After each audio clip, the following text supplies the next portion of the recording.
city. Yeah.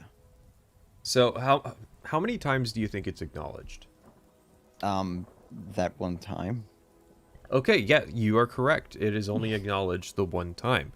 But I was thinking about it because I didn't remember it too well. I read the one time it happened, it shows up like really early into the playthrough. So I thought, hey, Red Lung, it's cool. They acknowledged it. It's like a built part of the setting, right? And then I go to look up where it's referenced, and I see it's referenced one, and I'm like, oh, I know what it's like to be a Fallout 3 fan now. Because I'm thinking, they acknowledge this, so why would anybody ever criticize it? But when I look into it, I realize, oh, well, it's not acknowledged as often as I thought it was. So there's this mismatch between reality and what I perceived. Yeah, I feel like Fallout 3 has a lot of that going on. Definitely, especially with mods, although that's more of a New Vegas issue, I've noticed. Because Fallout 3 doesn't really have a huge modding scene. Nah. How are we doing, chat?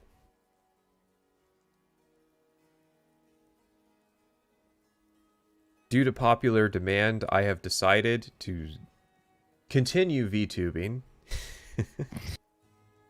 My model guy reached out to me. He's like, oh, hey, by the way, did you happen to announce a Fallout thing recently? So yeah, he was looking for more work. So we're getting a ton of armor sets because he figured out really quickly how to make them. Oh shit. So we're getting NCR Ranger, Of course. Brotherhood of Steel Power Armor, Benny Suit, Of course. Kaiser Outfit, Legate Lanius Armor, Father Elijah, Joshua Graham, Colonel Autumn, and Vault Suit.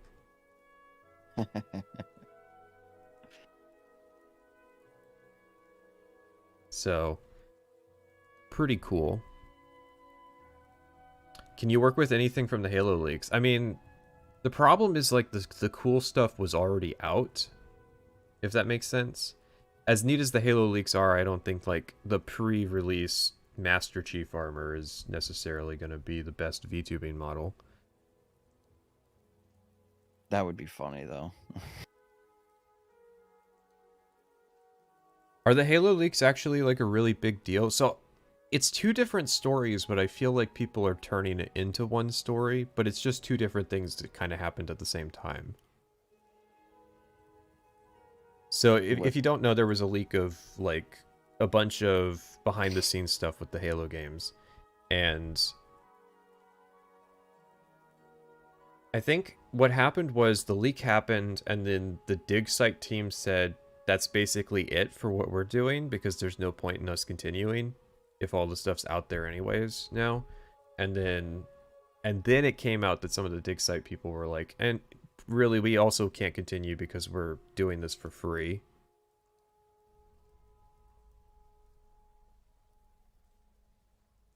Wait, so the leak happened and then they were like, oh, also we just don't want to work on this anymore. Well, I think that's the chronology. You have to remember, all of this is coming through the lens of Halo fans who cannot articulate what's actually happening.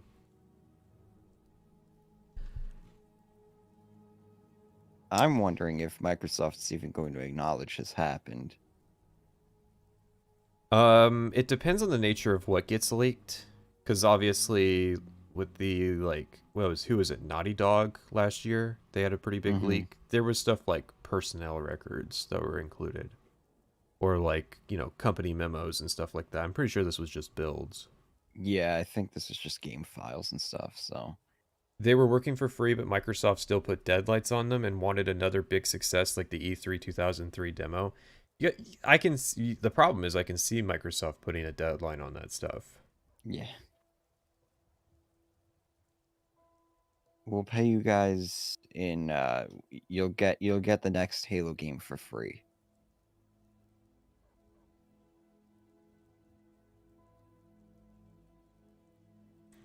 I think here's the thing.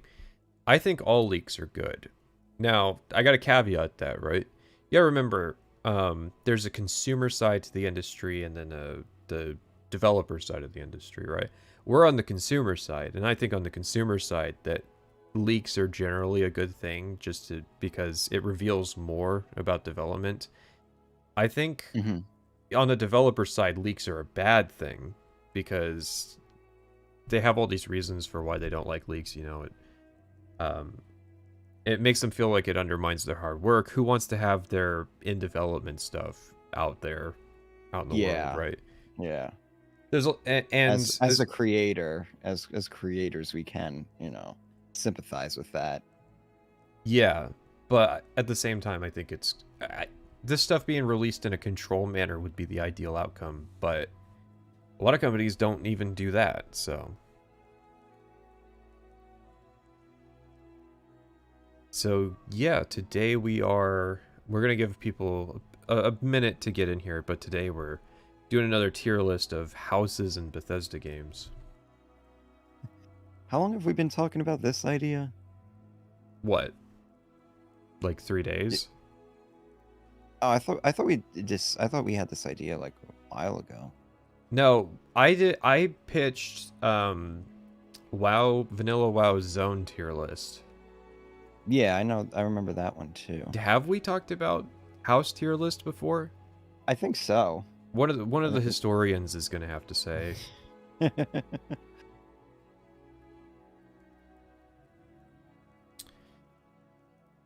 So soon-ish, we're gonna start doing the Fallout streams.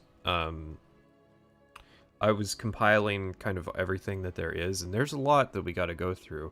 It might be a while before we actually have to stream anybody's videos. We've got Really? quite a bit, like, on both sides, actually, to dig through. Really? So, There's actually like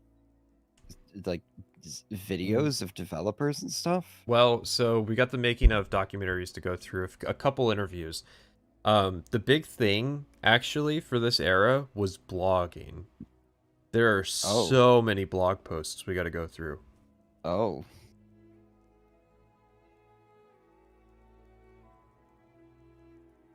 Yes, it's even with Fallout 3. Back then, all of the developers got to do like a blog post, talking about their job and what they were working on.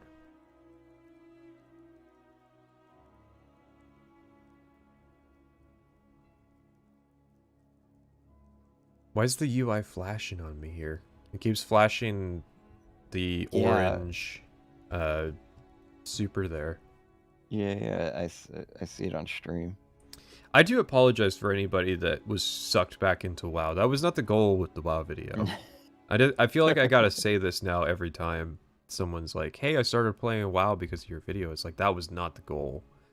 I did not know that they were gonna do anniversary servers. Yeah. If only we had known. They were supposed to do it last year. Yeah. The annoying thing is somebody was like, "Anniversary player base is only at 41% of the original player base," and I'm like, "Yeah, because the original player base was fucking insane. Yeah.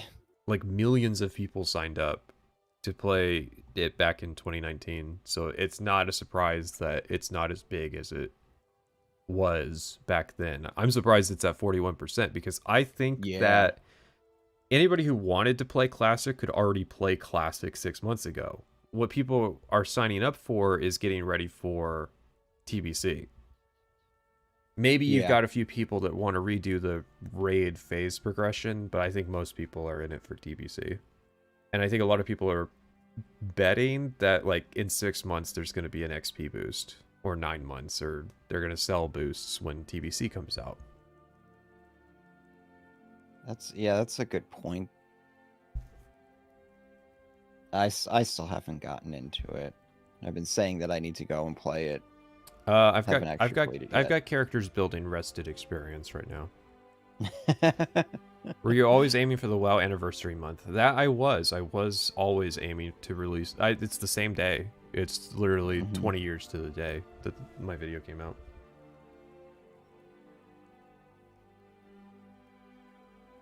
Unfortunately, it wasn't complete.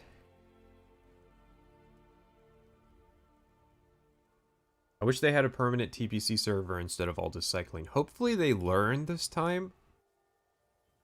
Right? Hopefully they just keep a TBC server up. Nah.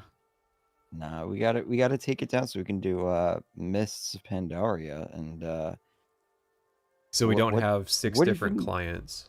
what even came out after Mists? I don't Warlords even of know. Draenor, the best expansion. Ah. You don't remember Warlords of Draenor? That's okay. They cut it short so that they could do Legion after. Warlords of Draenor is a very funny expansion, to say the least. I've told you the story, the lore of it, right? I don't. You might have mentioned it. You might remember it when I say. So, in between, at the end of Mists of Pandaria, a guy named Garrosh Hellscream. You know who that is, right? No. Okay, there's a big, beefy meathead orc that took over the Oh, Horde. yeah, okay, yeah. So, at the end of Mists of Pandaria, he was turned into an antagonist, and there was a raid called Siege of Orgrimmar. And, which sounds cool, right? A raid in Orgrimmar? Sounds cool.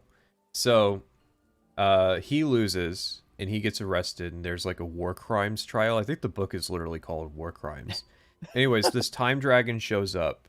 This is a book in between expansions, and breaks Garrosh out of jail, and takes him originally to an alternate reality to go back in time to the orcish homeworld so that he can start a new horde with all of those guys from Warcraft 1. And this was the premise of Warlords of Draenor.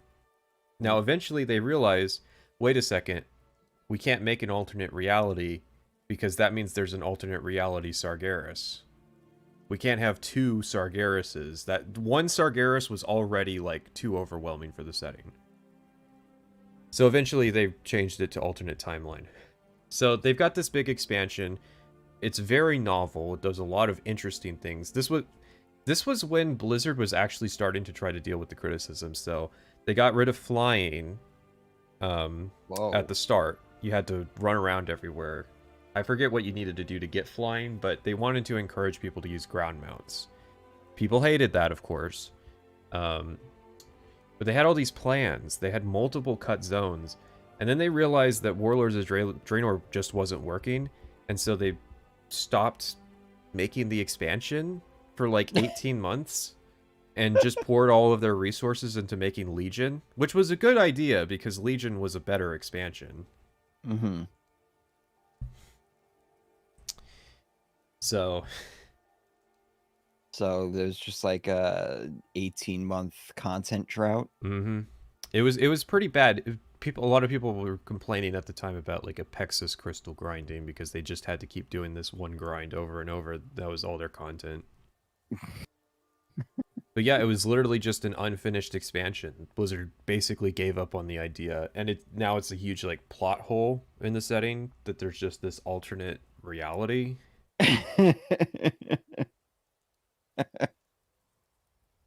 I'm sure they can retcon it in a book somewhere.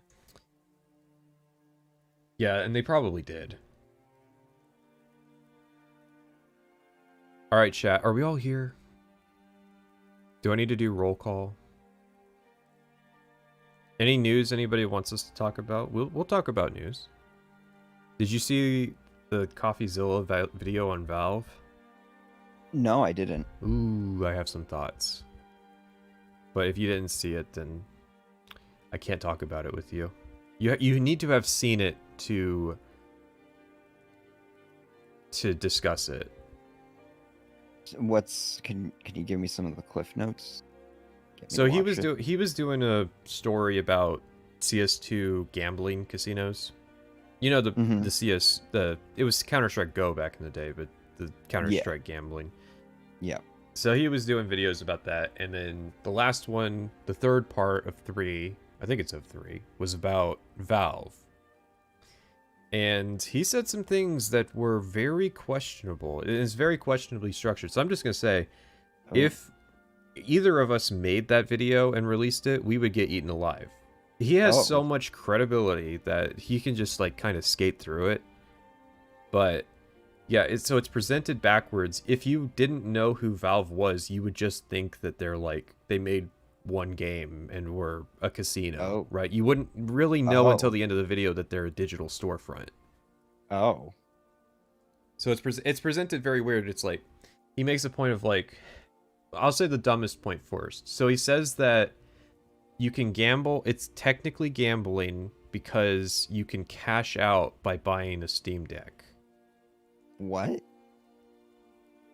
Okay, he doesn't say this. He includes a clip of somebody else saying this to him.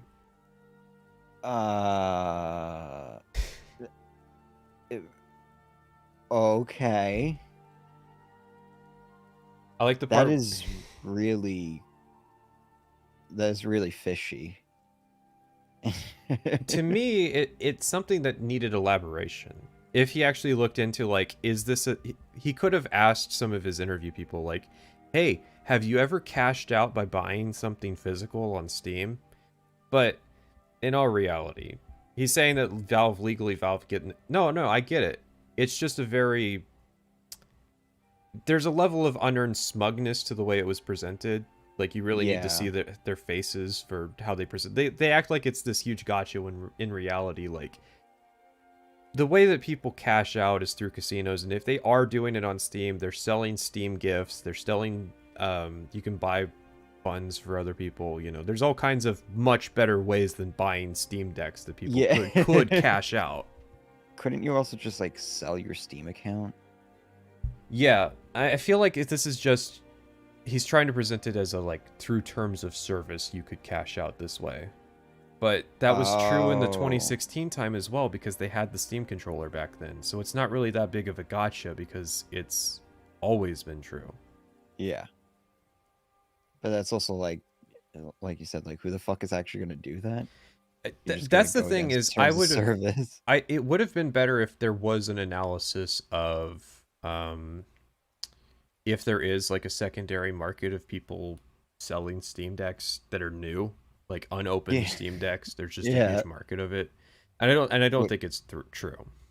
I really doubt it, because it's, you just buy it on Steam. What the fuck difference does it make? And it's like, okay, so say Valve recognizes this, like, in all honesty, that could just be an oversight on Valve's part. They might look at that and just be like, oh, okay, we're just gonna make it so that you can't buy like physical hardware with I guess how it works is like with your Steam wallet. Yeah, that's the theory, is you get money into your Steam wallet from selling a skin that you win, and then you use the Steam wallet to buy the Steam Deck. So all they could do is just make it so that you have to use an external payment. And it's just like, okay, so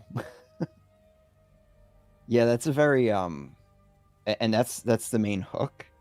That's not the main hook. That's just kind of an additional point. Like, he compares it to pachinko parlors and how when you can cash out, they bypass gambling laws in Japan by you get things from the pachinko parlor, you go to a place next door and turn those in, and on paper the pachinko parlor and the place that you turn in the gifts are owned by different people. So on paper it's not gambling, but in reality, of course, they're both the money all goes to the same place. Yeah. The other thing was, he said that he makes this implication that Valve has more responsibility to regulate themselves than the government does to regulate them, which was very interesting, because in the first couple parts he makes it very clear that casinos self-regulating doesn't work. But suddenly it's okay when Valve needs to self-regulate. But I feel like the story, the actual story here, and I can say this because I'm from Washington, the actual story here is that Washington state regulators intentionally do a bad job when it comes to regulating the billion-dollar businesses that are in the state. Yes. So it's like, oh, the state of Washington hasn't been able to build a case in 8 years that this has been a problem. That's not a coincidence. They did the same exact thing with Microsoft in their antitrust case. They just fumbled the ball in favor of this company that makes us billions of dollars in tax revenue every year. Can't believe we accidentally did that. tax revenue and employs like a whole bunch of people, and that's why people are, relocating to our state and everything like that. I'm not even saying that it's bribery. They just do a bad job because that's where their fucking money It's comes from. Yeah, it's like they are financially incentivized to just not look too deep into it. We do a bad job overall, to be fair. Oh, I've said it before. The past 5 years eclipses every other period of corruption and financial fraud in American history. We've easily surpassed the 1820s. Yeah. Yeah, it's just the sheer amount of PPP fraud alone dwarfs any other time period of fraud.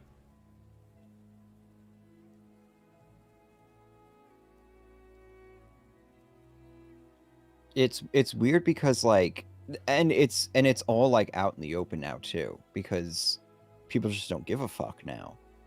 Like, you have social media and stuff, people are like, oh yeah, so and so, this company is doing this shit, and it's just like, okay, whatever, business as usual. It's like everybody's just become desensitized to it now. Yeah, so that's what I was thinking about, was like, we have normalized bag grabbing culture to the point that we just let shit slide that shouldn't slide. Like, that was another thing with the video, was he put, I think if I remember right, he puts influencers at the bottom of ladder of responsibility because what? The influencers are just too incentivized to take the sponsorship money from the casinos because it's such a large amount of money that anybody would take it. And my problem with that is like, what? Okay, let's say that lifetime I could get $500,000 in sponsorships from a CS2 casino. I could get away with just taking like 20 or 30 grand or 100 grand, or, however much it takes to buy a house. Like, these guys are clear, like, no YouTuber is ever going to say that, look, they're all being greedy with sponsorships. I know how much those sponsorships make, and I know full fucking well that you guys are making way more than, you're pretending that you're on the edge of brokenness, but in reality, you're clearing 10 grand a month in just sponsorships. Yeah. Do they make that much money? A popular video game asked to sponsor me, and it was $20 per 1,000 views up to 1 million. Wow. They actually said that up front? Yeah, that was the ad rate they offered me, which means that I could have negotiated. Yeah. So, for reference, if I had taken that was before Starfield. If I had taken it on the Starfield video, instant extra 20 grand.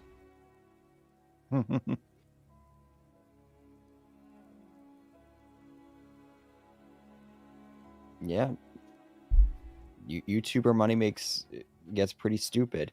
So the argument is because it's easy to make that money, you should, like, of course they're going to do it, so they shouldn't be you could take it enough obligated. My view is you could take it enough to make some of the bag and then, ease off once you have the money. I'm just trying to understand the way I see argument with this. In all honesty, the influencers are more culpable than the casinos, because the casinos are just doing the business. Now, they're evil, yes, but that's what the casino does. The influencer at least has the choice if they're going to go with the casino. Yeah. Don't get me wrong, I like CoffeeZilla. I like all of the investigations he did. It's just the Valve one seemed off because I'm a bit more knowledgeable about how these game companies work. That's the trap. You'll get hooked on the money. I mean, probably. What it reminds me of is, do you know there's this guy who like loves making socialist propaganda on like TikTok? He was outed. He's a marketing executive at Nike. And he's making videos about how the proletariat are going to have an armed revolution against the rich upper class. And it's like people are fine with that because, listen, he's got to get that bag. That's what Yeah. I'm saying with this whole bag chasing culture is it's forgiving a lot of things that are just too morally inconsistent. I can't drop the name because I honestly don't remember.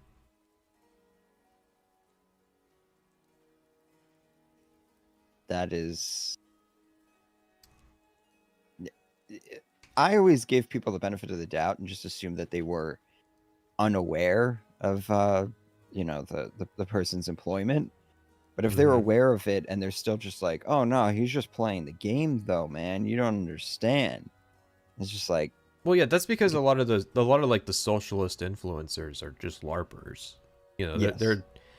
they're rich people who like the fantasy more than them actually believing it. And so they're not going to be internally consistent. Yeah. Gen X was the last generation that really had morality drilled into them from a young age. The bag culture came after them as millennials came into the workforce.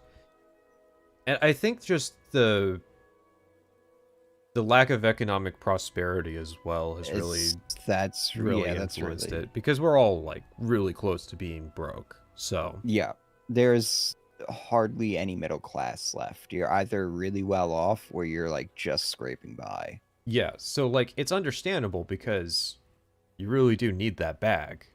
Yeah. Especially in this housing market and stuff. It's only getting worse. You got like fucking runaway inflation and stuff that they're just straight up bullshitting people about. I found out how they do the calculation for like insurance rates, health insurance rates, like the thing that is like for most people like at least 10%, if not more, of their income. And yeah, they don't take into account. So like this is the CPI. This is like it's supposed to. CPI stands for Consumer Price Index. It's supposed to basically be like this is what people are paying. Like average people. This is what they're paying each month for whatever. And so they don't take health insurance premiums into account. What they look at is the claims that insurance companies paid out. And if you'll recall, we recently had a CEO get assassinated, and that health insurance company denied 30% of their claims on average. Yeah, they have like the highest claims denial rate of any insurance company.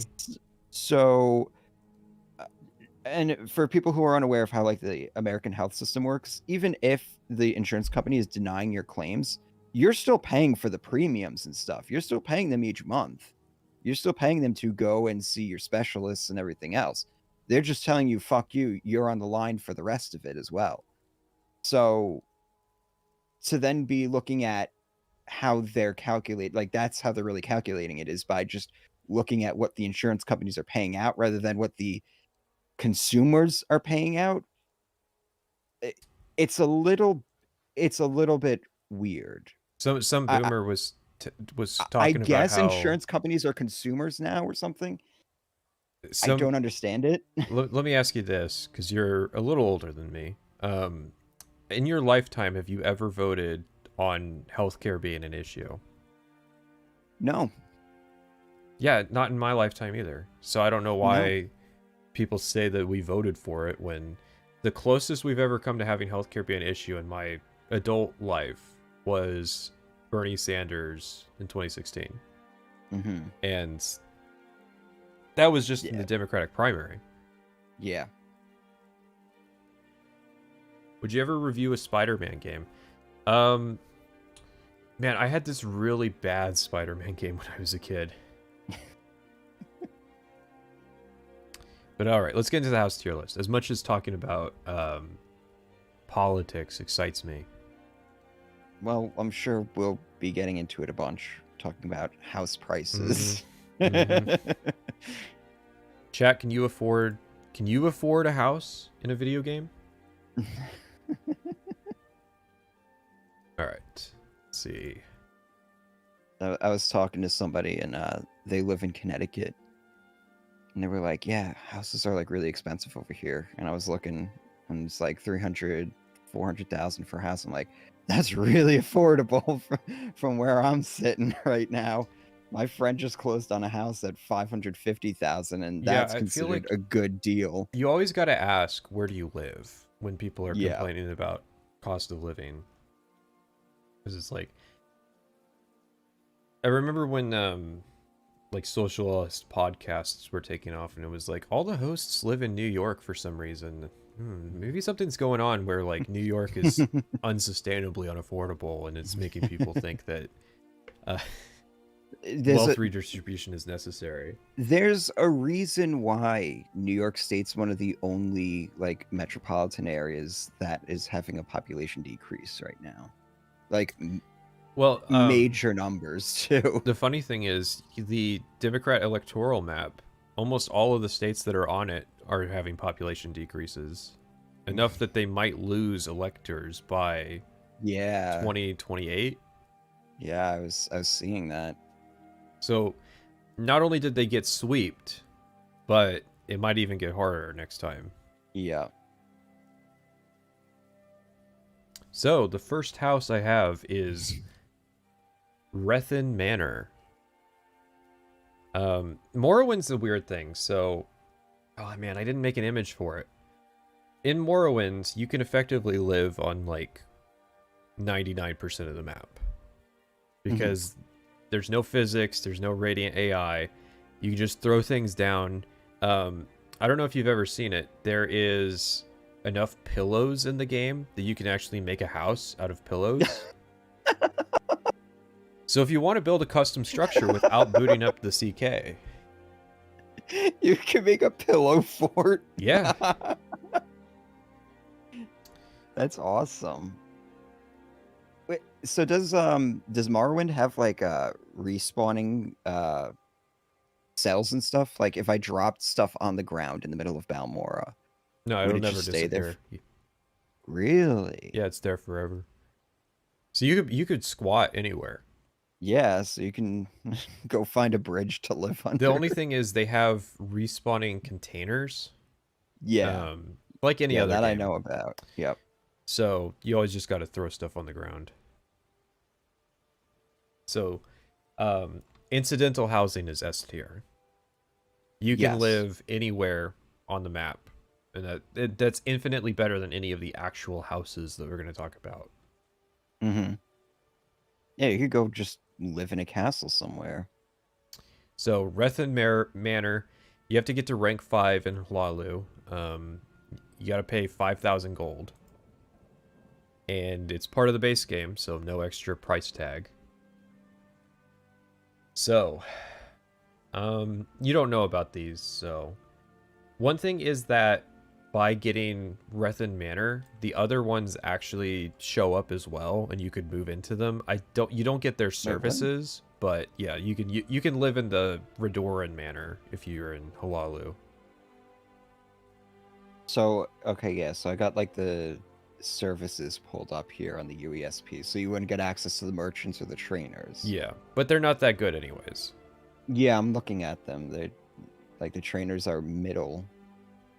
Like they're all like in the 50s and stuff, and then the merchants barely have any money whatsoever. The other thing is that the strongholds are in the middle of nowhere. There's no like travel services at them. Ah. So where they are is a factor in how good they are. Yeah. So yeah, I mean the Rethen Manor it says it's near like Balmora, which is that's pretty good. Near is subjective. It's probably about 90 seconds away on like average speed walk. That's still not bad. It's not terrible. It's the most centrally located of the 3 strongholds. This is true. But it's still comparatively the middle of nowhere. Rethen Manor is the easiest of the houses to move high-quality services to using command. So yes, in Morrowind, you can use the command spell to move NPCs to your house, and they don't move back. Yeah, so you can no move radiant AI. You can move a travel service to Rethen Manor if you wanted to travel out, and you could move other types of services there too. Can you move NPCs out of cells? Like take they'll follow you through doors. Oh. So you could grab one of the Mages Guild transporters. You could grab somebody that does boats or silt striders. That's awesome. Yeah, it's very cool. It's definitely very cool. So I feel like for that reason, Rethen Manor gets points, but then it loses points because it's not very big. It's not Hmm. terribly impressive with the furniture. Really not. It's not a crazy good place to live in terms of like having space. What manor is the biggest? That would be Tel Uvarith, which is the Telvanni one. Hmm. So it's kind of like the closer to civilization they are, the less space you have to use. Oh, it's like the land is more expensive. Yeah, well, you are like kind of squatting in Tel Uvarith too. So I'm gonna say, um, relative to every other house on this list, I'm gonna say that Yeah, so Rethen that's Manor is C tier. that's what we have to do, right? Is like we're comparing every Bethesda house. Yeah.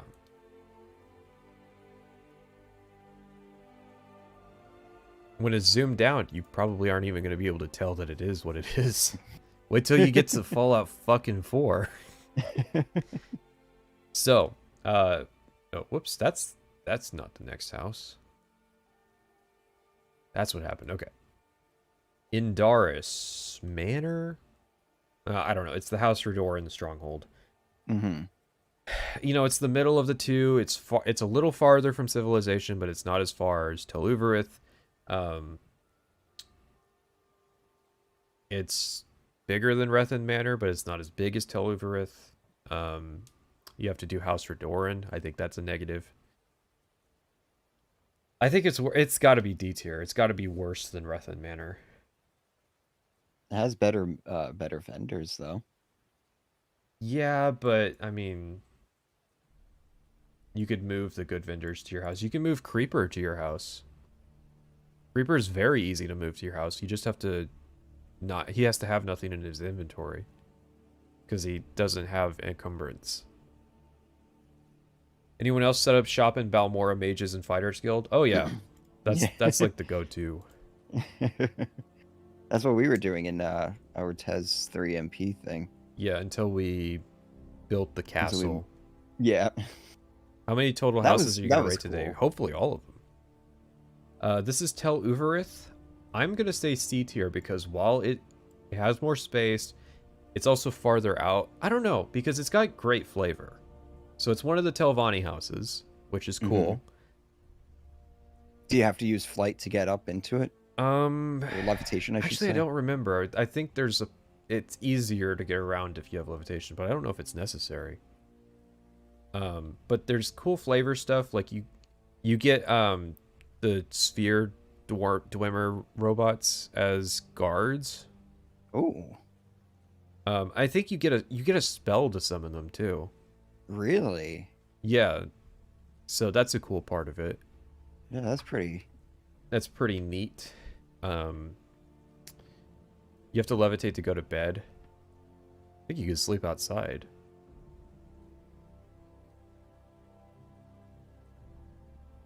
Is Private Sessions doing those videos again? What videos? Yeah, you'll have to be more specific. I'm gonna say I guess we'll do B tier. Yeah, I was gonna say. Just for the you can summon the fucking Dwemer spheres and stuff. It's part of House Telvanni, so that's a plus. House Telvanni's a plus. Some people might not recognize this house, other people will. This is Anasi's house. So, requirements, you have to be a man because you have to date this woman and she's a Khajiit. So you have to become a furry too. These are the trade-offs. It's not particularly big. It's in Pelagiad, which is, do you know where Pelagiad is? It's between like Satanin and Balmora. Yeah. There's no travel services that go to it. The only travel service is out of it. F tier. F for furry. I have to put it on the list. It is technically a house in this game that you could move into, but I've never done it because it's not very big. But it is funny. What did Todd Howard mean with all the furry stuff?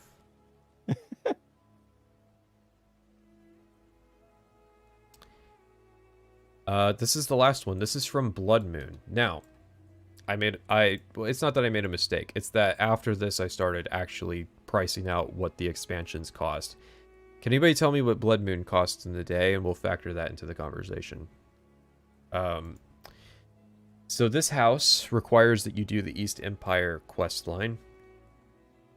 So there's an entire quest line that's associated with it. It's at the end of that quest line, and it's at the end of Blood Moon, which means, you know... Ooh, yeah, so you gotta go through kind of the end of playing Morrowind. Yeah.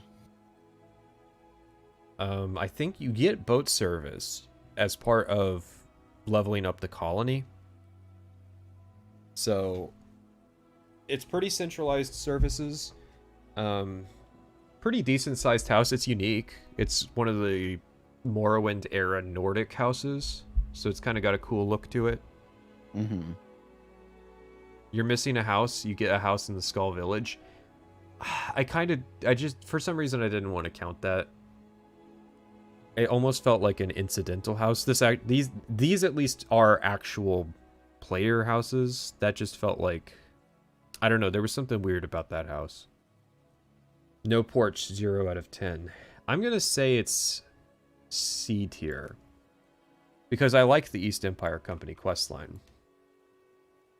It's kind of like you're building up the settlement of Raven Rock. Remember Raven Rock from Dragonborn? Yeah.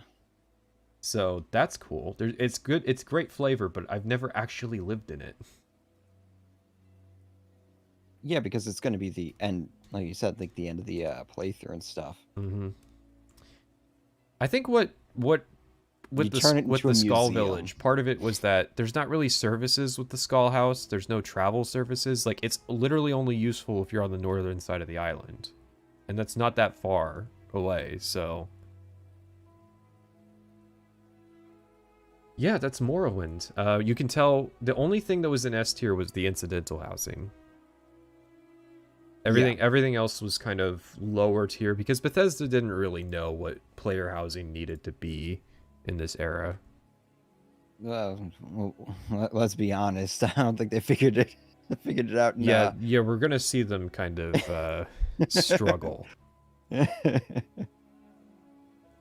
So, this, ladies and gentlemen, of the pre-Fallout 4 era, one of the best houses. Oh no, my list is out of order. Anyways, ooh, man, what do we even say? It's base game. All you gotta do is you pay 2,000 gold for it. It's got 2.4 thousand gold in upgrades. Mm-hmm. You can steal the storage upgrade from people. So yeah, that's like kind of a cool thing, and it's literally all you need. It's a bed and a chest. Yep. And it's located in the Imperial City, the best place, centrally located. It's not in the Imperial City either. It's loaded externally, so you're right next to the Thieves Guild. Yeah. So wiping your bounties right there. It's that easy S tier. My only complaint is that there should have been 2 houses in the Imperial City. There should have been this one, and there should have been one in like the Talos Plaza district that was like the most expensive penthouse, like bougie fucking place. But that's not the fault of the waterfront shack. Yeah. The shack is biz, only one loading screen. You get to live the dream. Mm-hmm. Yeah. Yeah.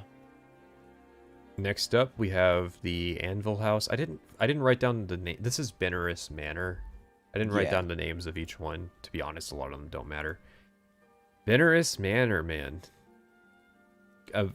Runner-up for base game Oblivion. Mm-hmm. I would agree. I would say it's another S tier, honestly. 5,000 gold. There's which is a really good price. Yeah. And you find out why. There's a quest tied to it, but that quest unlocks a really cool feature of the house. It's got a spacious basement, we'll say. Yeah. Um, man, I loved that that hidden door in the basement. Yeah, And it's like the hidden great area. asset. Man, so good. Very good flavor. I just loved like finding this. Like I feel like that's such a touchstone sort of like moment for like any Oblivion fan. Yeah. Is like buying this house, sleeping in it the first night, and finding out that it's haunted and shit. It's like I wish Bethesda did more stuff like this. It's just like it's just such a well done package. Well, and it's weird because it's like they understood the needs of the player with this house. Of like, yeah, because it's like oh, they're going to sleep in here and stuff like that. So we'll make that the trigger, and then after you do it, the house gets like, you know, I remember sitting in the game for a while trying to decorate this house. This is like with static with like dynamic objects and stuff, and then finding out how bad that is in Oblivion, because then you just like leave the building, come back, and everything's on the floor. I like that the Mages Guild leader in Anvil also references the quest. Oh yeah, because she was like tied to banishing the guy originally. Yep. Yeah, it was just a really well done thing, and also the house just looks really fucking cool. All right, the house in Coral. God, I don't even remember. I don't even remember what this house looks like on the inside. It's the house in Coral. So it's the same as the Dark Brotherhood guy you visit. It's the same as the Fighters Guild. Yeah. It's just, you know, a bit too narrow. Everything's a bit too narrow inside it. It's 20,000 gold with 19.4 thousand gold in upgrades. And you have to have 12 fame to buy it. Really? I didn't even know about that fame one. Oh yeah, no, the fame requirements were big for the expensive houses. Solid S. Are you crazy? No. That might be D tier. Yeah, that's D tier. It's in Coral. Like what the fuck do you even really have going on? If you were gonna live city? in Coral, you could live at Wayne and Priory. Yeah. I don't have it on the list, but it is on the list of like places you could live. I would rather live in like the guilds in Coral than the house. All right, Bruma. Let's see. 10,000 gold, 9.9 thousand gold in upgrades, no fame requirement. That's nice.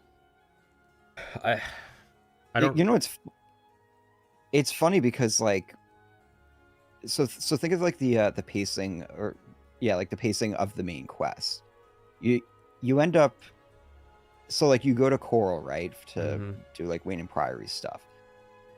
Then you go up to Bruma, and it's like, okay, you're gonna spend a lot of time in Bruma. They give you a place up in in the Cloud Ruler Temple. So it's like, why are you really gonna even buy a house in Bruma? But I guess if you were like to, dodging the main quest. I guess. Because like people skip the main quest, so it's understandable they wouldn't want to live with the Blades. I'm not sure if Cloud Ruler Temple is a safe place to store stuff. This is still like a very cozy era of Nord architecture, too. Yeah. It's not Skyrim yet.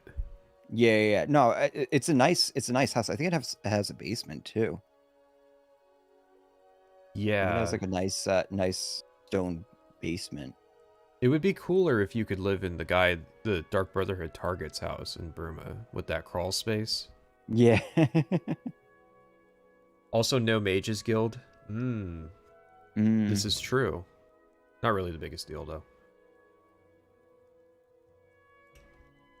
Yeah, the problem is you're living in Bruma. Solid B tier. Same tier as Tel Uvarith. I feel like that's a C tier. Yeah. All right. You put. Yeah. Okay. Breville. Ah. 4,000 Yes. gold. Okay. 3.9 thousand gold in upgrades. No fame requirement. Mm-hmm. It has a flat roof, so you can, like, parkour. It's a Breville house. It sucks. I don't know why Breville was taken in this direction.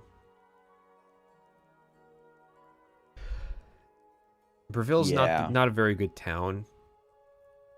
Yeah, Location is because it's everything. Location, it's location, yeah. location. I think Yep. it's next to the Mages Guild It in is. Yeah, Breville. yeah.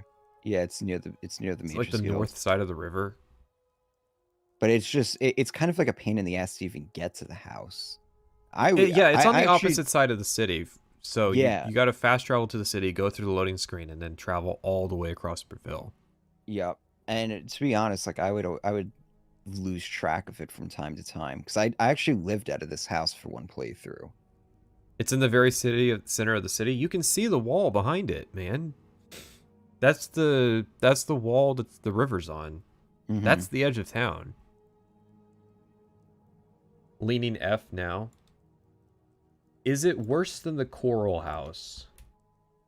Hmm. I feel like I think it's on par with the you Coral could do a House. playthrough centered around this house. I did. It really wasn't that great, but it wasn't Listen, we got to save space in awful F tier. either. There's later Bethesda games that are going to fill that up. Yeah. Did somebody Oh, super chat, do you want the lizard? You said lizard in it, so that must mean that you want the lizard.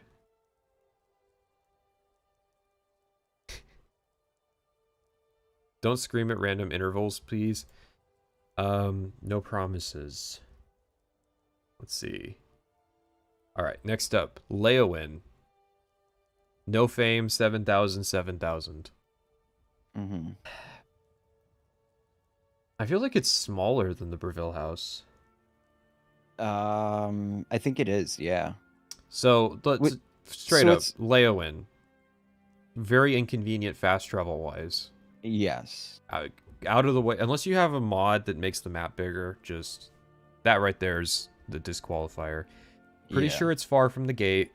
No. It's like Really? right. Yeah, it's right there. So that's a plus. Actually, come to think of it, it might be the closest to a fast travel point out of all the houses. The Coral's faster. I honestly, I don't even know where the fuck the Coral House It's in that central ring. Cheap, decent house, but horrible location. I mean, it's more than the Breville house, though. Like 7K? Yeah, You could get the that ain't Anvil house. yeah, that ain't cheap. And also, I'm an Argonian girl. I resent this house because I like the Leeuwin architecture of like the nicer houses.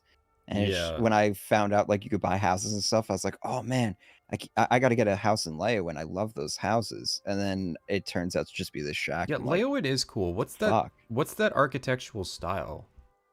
I don't even know. Has another game ever like really done like the Leowin vibe?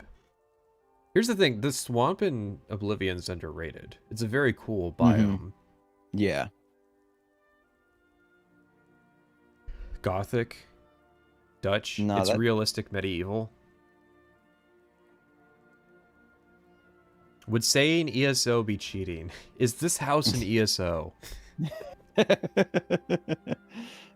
I'm willing to bet every ownable Bethesda house is an ESO. Dutch colonial. Okay. Yeah, I guess so. D. Cause it would be F tier for the location, but it makes up for it with the fast travel convenience. Yeah, I would say D.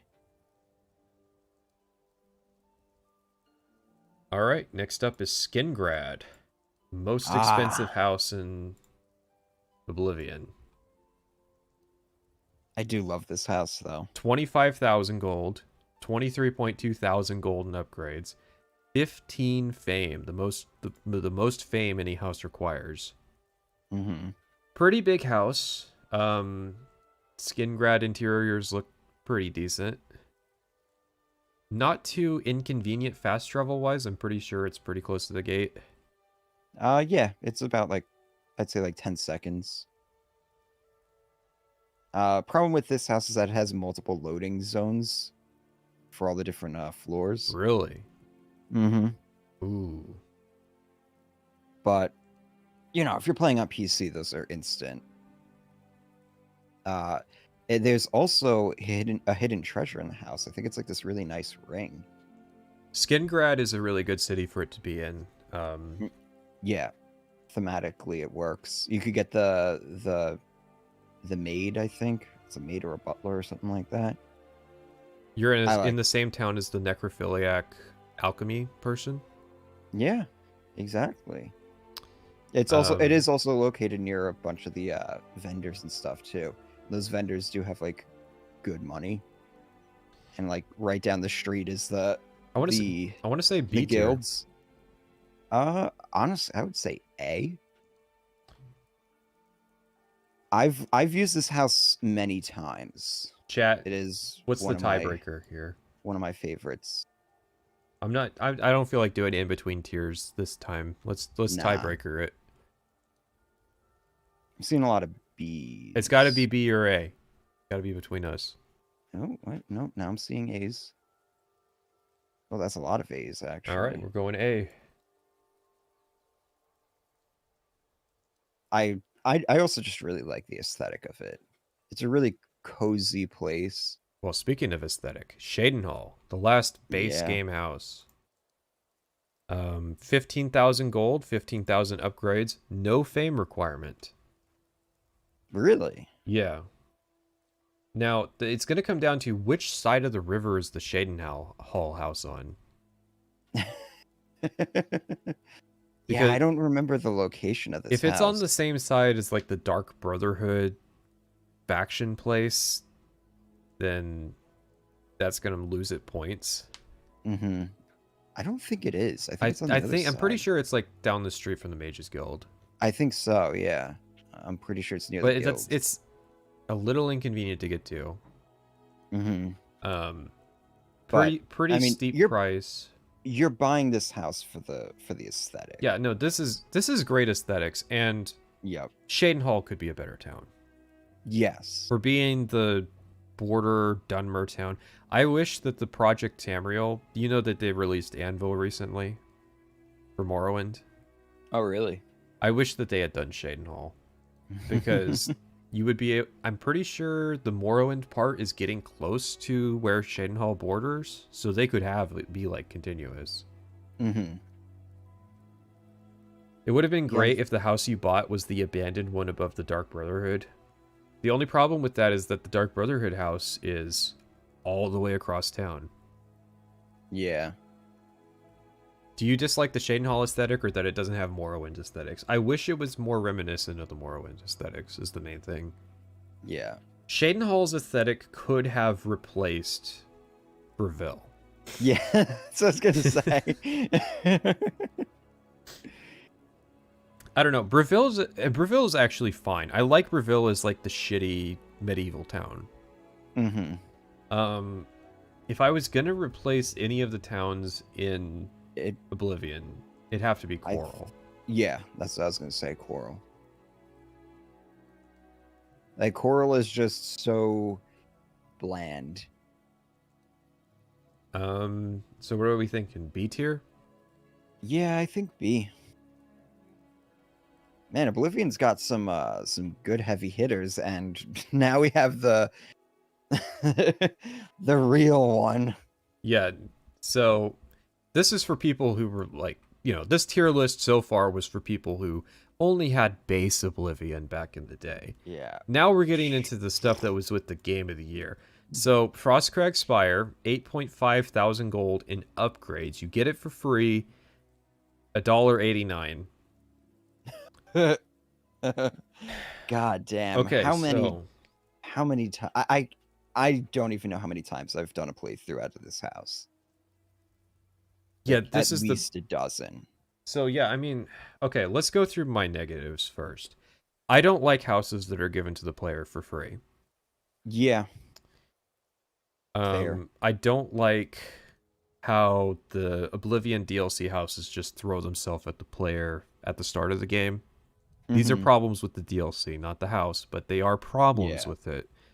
yeah, Um, if anybody played back on the 360, you will remember that the person who sells the upgrades for this house permanently locks their door on the first yes, day. yeah. It was one of the most annoying things. So what I had to do was go to there the first day of Oblivion playthrough, duplicate scrolls to make enough money to buy all the upgrades so that I could use this house. Yeah. I still have that issue on PC. Yeah, because you need the patch to fix it. Yeah.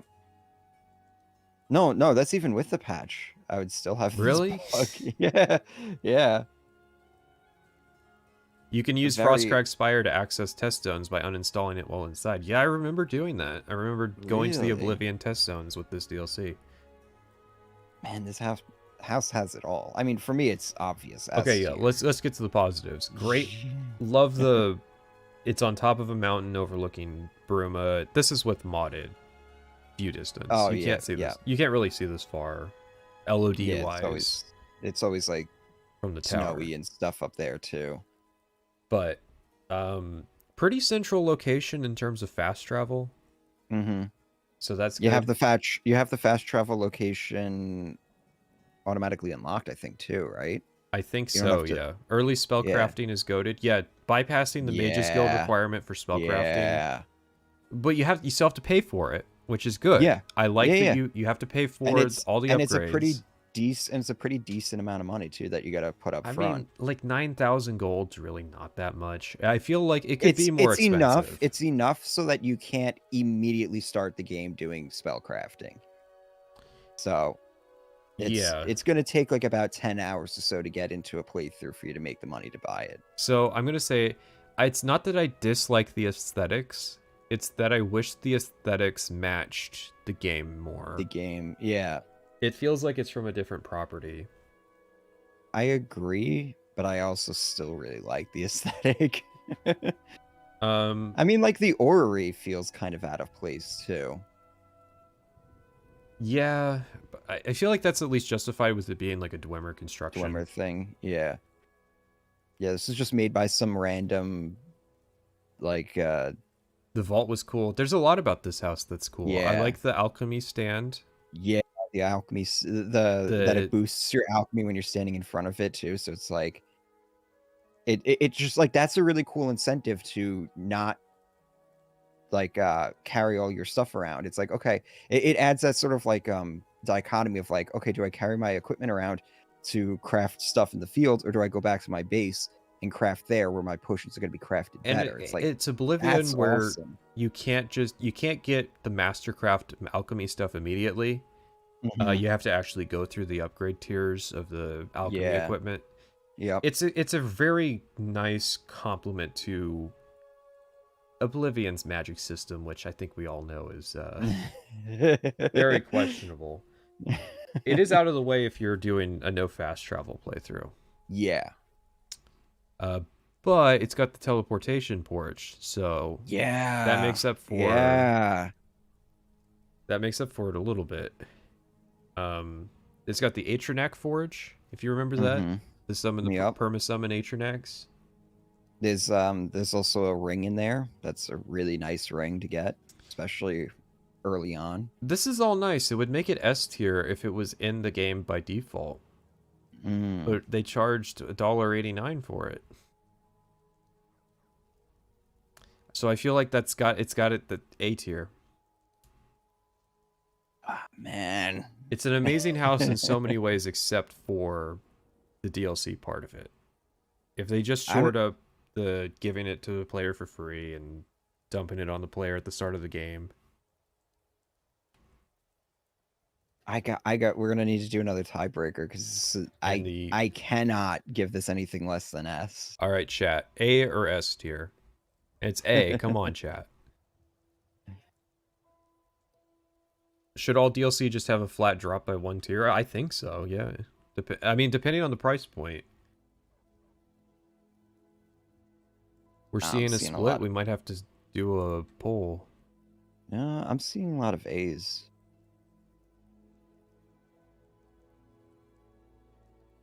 I'm even seeing some B's and stuff too, so I feel like that would drag down the average. I I think think you A got is it. fair. Yeah, I think you got it. Don't Oh, get but me I do wrong. love Don't get me wrong. I The do love reasons Frostcrag. the reasons that it are good. I would say it's S tier if it wasn't for If it the was in the aesthetics too. mm-hmm. If they fix the aesthetics, Now would that we make it have an a S tier? contrast here. Yeah. Oh man, we have a contrast. All right, Dunborough Cove. Another $1.89 house expansion. It was 5.5 thousand gold in upgrades. I think there's a little quest tied to it. Mm-hmm. Guys, please stop bullying this house. I used it back in the day. I liked the little treasure room. You know, it lets you it gives you a bunch of chests in a row to sort stuff. Yes, it's bad. It's got enchant arrows though, guys. Wait, what? Doesn't it? Doesn't this house add a vendor that sells enchanted arrows? Oh.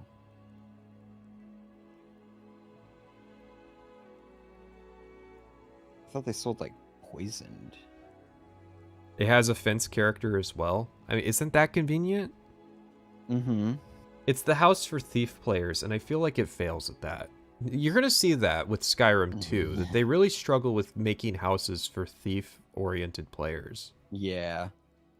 Which is weird, because you would think as a thief character, like, you'd be collecting all this loot and everything, like, they would be them and, like, mages would be, like, the easiest Can't to you make send the pirates out on missions too? Yes, you can. I mean, that's kind of cool. I think it takes like a week or something like that, and they'll come back with like some leveled gold or something. The fast travel's inconvenient. Yeah. Yeah, but who needs infinite lockpicking when the skeleton key exists?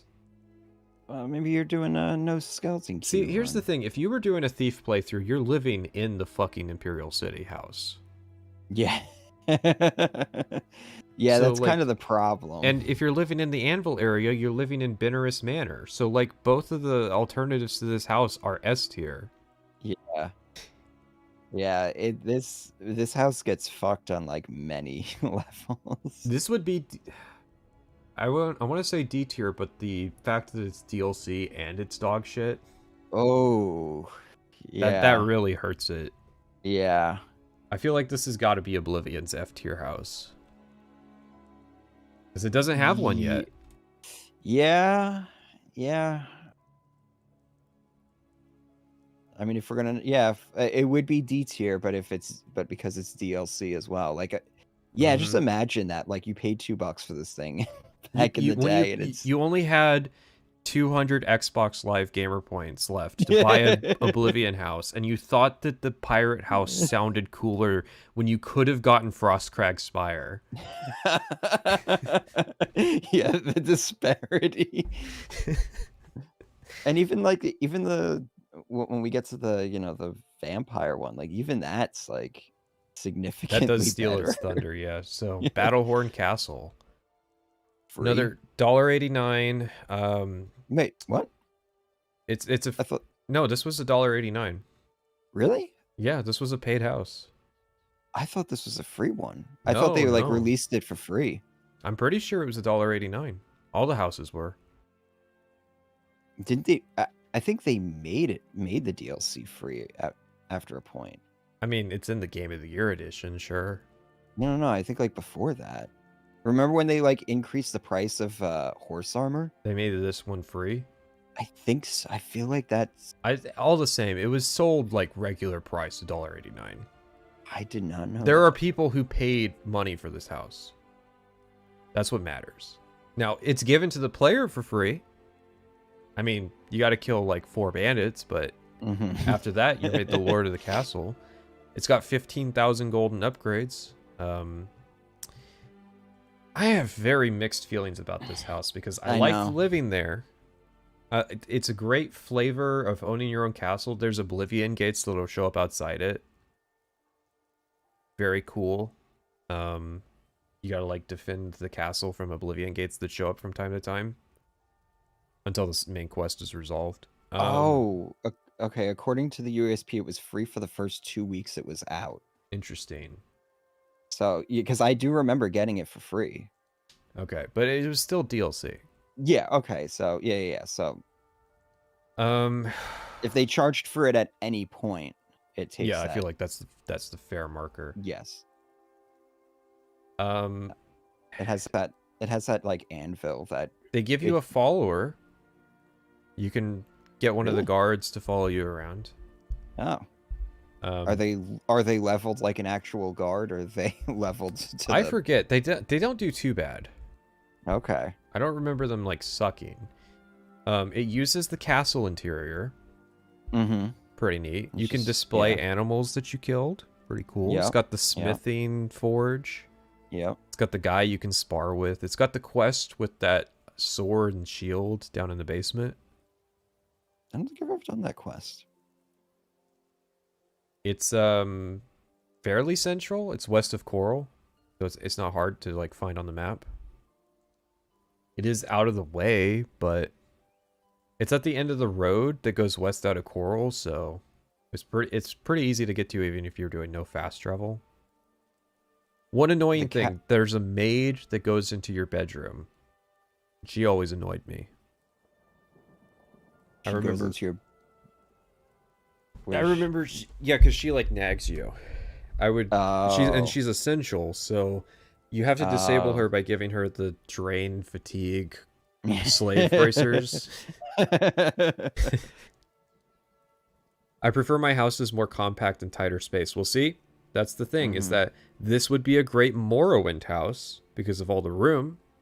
You could decorate the shit out of this in Morrowind. Yeah. But in Oblivion... In Oblivion, it's rough. It's that early Havoc physics. You can't store stuff on the ground. Or on, like, custom shelves or anything. Yeah, I never... Because of its size, I've never lived out of it. I feel like it's the middle of the road. Like a B tier, normal B tier. Mm-hmm. But DLC. But then we have to... curve. Yeah, but then we have to give it the DLC, which makes it a C.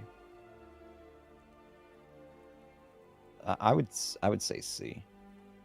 I'm gonna say C too. Let me resize these because they're... It's...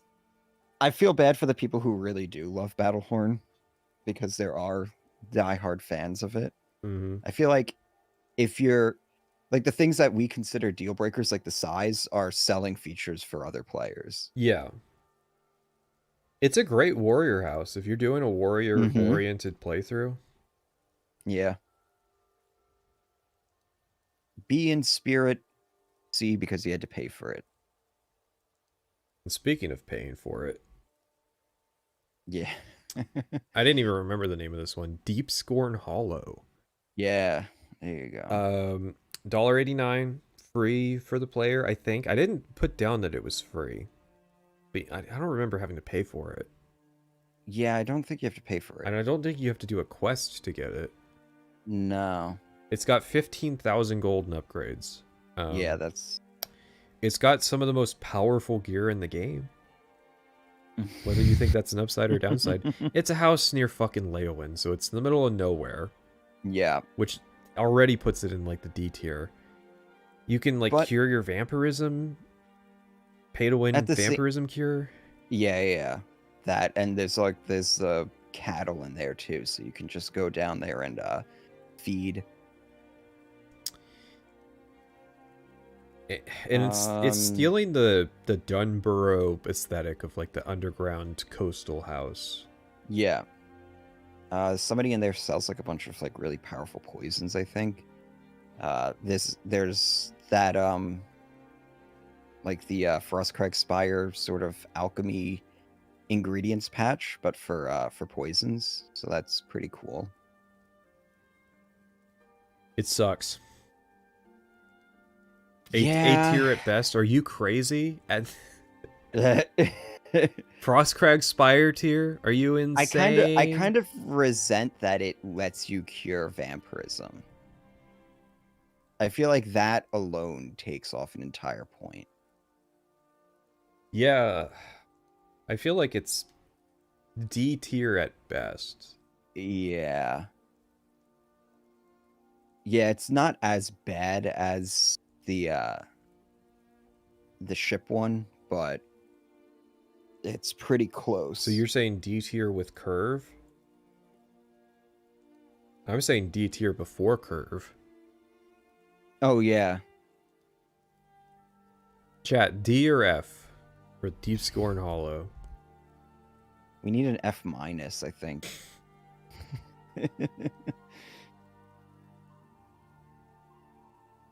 This is with the curve. Make sure you grade with the curve. A lot of Fs. I'm seeing a lot of Fs. It's worse than Pirate's Cove. That's got to be F then. Hmm. All right. This is technically one. I don't know if anybody has ever actually lived here, but you can live here. Oh, really? The Knights of the Nine Chapel. Knights of the Nine was $10. Of course, you get Knights of the Nine with it. You have to do the quest line. It upgrades through the quest line, so it's kind of a little jank in terms of storing stuff before you finish upgrading it. There's a lot of followers there. But you get the underground thing where you can store the armor. Okay. I like the vibes. There's Oblivion gates near it, so it's got that. It's kind of like the Battle really out of the way, though. It's out. That house is in the middle of fucking nowhere. It's not hard to get to fast travel wise in terms of like scroll on the map, but it is out of the way in terms of like actually traveling to it. Yeah. It's got a garden. Okay. For all your fortify fatigue potions. There's if you were playing a knight character, you could live here before you do the quest line. You know, you're in this like ruined chapel area, and then you see it like return to glory as you do the quest line, like later on. Like I feel there's some really good role play you could do here. Okay. Does it have a chapel where like Someone's gonna have to look that up. I don't know if the shrine works. I assume it does. Yeah. You know what it would really need is like a shrine for each of the gods. Yeah, it would need that big church though to have that much room, or like a custom asset. Yeah. They can just have like, you know how what's it called? Oblivion had that, and or not Oblivion, Skyrim had that. So I'm gonna say C tier D with the curve. Yeah. Yeah. For the one playthrough where you do like a lawful good paladin character. Yeah, because that's a big restriction of it. No crime at all. Yeah. All right. A lot of people probably don't even know this. You can live in the ducal quarters of Dementia and Mania. They don't even have like entries on the wiki. So I don't know if there's even like safe storage. But yeah, the Shivering Isles ducal quarters. Wait, so if they don't have safe storage, what do they have? Just a bed that you can sleep in? I think just a bed. Listen, I'm more so just acknowledging these. I'm not gonna rank them. Yeah. I don't need them taking up space on my yeah. If I was gonna rank them, list. it would just be F. Like, you don't even know that they exist. But yeah, Shivering Isles needs a place you can live. And that's one of the. Yeah, it's weird that you become the god of the realm and you don't have a house.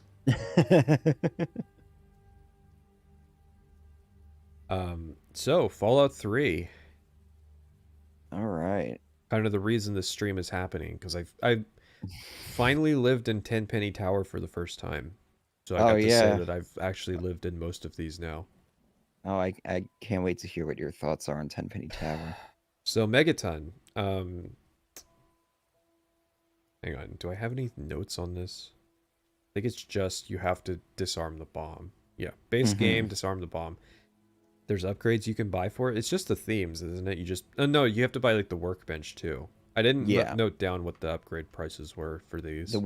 There's the workbench. There's the Nuka-Cola machine that turns them ice cold. Yeah. There's the chemistry. You know what I remember about this house? There's not enough storage in it. I was storing shit in the Nuka-Cola machine. because I just put everything in the fucking you need a container for like the collectible stuff or the stuff you want to sell, and then the stuff that's like, you know, half broken and miscellaneous items. And I mean, this is the waterfront shack of Fallout. So here's things that annoy me. Number one, it's in Megaton. Number two, I don't know, there's this wall in between the gate to Megaton and the house that you have to run around that I literally used the console to disable because it was annoying me so much. Number three, if you're good karma in Fallout 3, the Megaton settlers will chase you down to give you like 3 caps. Garbage. Yeah. Like, it's worth... Oh, I loved when they gave me caps. I didn't realize what was annoying was when they gave me like food items and stuff that I had to then you can mesmatron those NPCs and they don't respawn. So it's tempting to like mez NPCs and enslave them so they stop giving you garbage. Imagine being good in karma in Fallout 3. Well, you're not detonating the nuke in this playthrough, so you have the Megaton house. I don't like the robot butler. He makes too much noise. Yeah, the robot butler, but he does give you free purified water, but purified you do the main quest, you get infinite purified water anyways. So I'm not doing the main quest. What are you insane? That's what are you doing then? What else is there to do in Fallout 3? You wander around my Fallout 3 playthroughs were usually just do some early stuff around Megaton and like the ruins around there. Then I would go into the DC ruins, do like the GNR stuff. Then I would just explore them all. And then that's pretty much it. By then the playthrough is already kind of fizzled out. Also, the I just love aesthetics the of mall. this house are not good. Yeah. Who wants to live in a junk house? I always just lived in this one because of the convenience factor. Yeah, it's like I've said it Megaton's a very before, compact city. I'm art style blind. Like, I can just like turn off my visual brain where I'm just processing the information. Yeah. So like when I go into this house, I'm not looking at it visually. I'm just like I'm processing. Here's the chest. Here's the Nuka-Cola machine. Here's the bed. Here's the chemistry set. It's like I said. It's the waterfront shack of Fallout 3. It's just convenient. It's not that good. I mean, it's... Listen, first off, you have to apply the Fallout 3 the Fallout 3 curve? No, I'm not. The Fallout 3 curve is that it can't get higher than B tier. Well, no, that's what I'm saying. It's like this is the Fallout 3 version of... I'm not saying it's on parity with No. Waterfront Fallout 3 shack. looks ugly to me. It's the house that I can turn my brain off. And I can turn my brain off for, like, Oblivion NPCs. I don't really see their faces anymore. But, like, the rest of Fallout 3 is horribly ugly. It is centrally located. I would give it a B. I'd give it a C. Tiebreaker chat. B or C?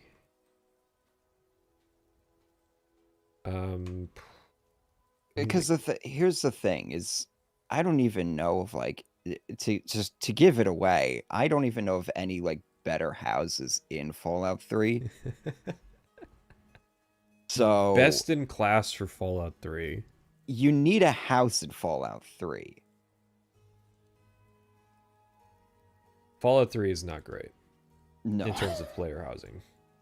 I can't believe they fumbled that ball. Listen, I'm trying to be positive with Fallout 3, okay? I'm seeing a lot of things that I didn't appreciate the first time I played Fallout 3, and I'm playing it now. Tenpenny Tower. Oh, boy. You have to blow up the nuke. There's a very specific playthrough for doing that. I feel like it's not a big option. Yeah. Yeah, you blow up the nuke, and a lot of shit gets just really fucking annoying. Like, I hope you did all of Moira's quests before blowing it up. Otherwise, Yeah, because she doing goes her somewhere. quest afterwards. She goes somewhere like really inconvenient, doesn't she? Yeah, she goes to Underworld. So Yeah. have fun going through like 4 loading screens to do those quests afterwards. Well, I mean, so the run where I blew up Megaton is a run where I'm not getting the bad ending. I'm giving everybody else the bad ending. So for Moira, I just told her that her dream sucked, and I got the Dream Crusher perk. So I told her that her life sucks. I told her life sucks and that she needs to just shovel Brahmin shit for the rest of her life, and then blew up Megaton, so she turned into a ghoul. I didn't even know that was the thing, the Dream Crusher perk. Mm-hmm. I'll give Fallout 3 credit. Her questline is pretty good. Yeah, the one good quest in Fallout 3. Yeah. I don't like it, so. Like there's all sorts of different, like they were very ambitious with that quest line. So points for blowing up Megaton, yes. This house sucks. Yeah. So like the wall in Megaton, you got to disable the gate with the console commands. Yeah. And you got to disable the front desk so that you can just go in a straight line. Still got to go through 2 loading screens, but you can go in a straight line. Are you telling me you don't want to talk to the guy through the intercom every time and he tells you to keep your panties on? No, so it's jank. You cannot get this room if you help Roy. And if you help Roy before you blow up Megaton, then he is there when you blow it up, and Mr. Burke works for him. It's a very jank. I don't think they expected that people would do that route. But Tenpenny has the services, and the services will leave if you steal from them. Isn't it cool?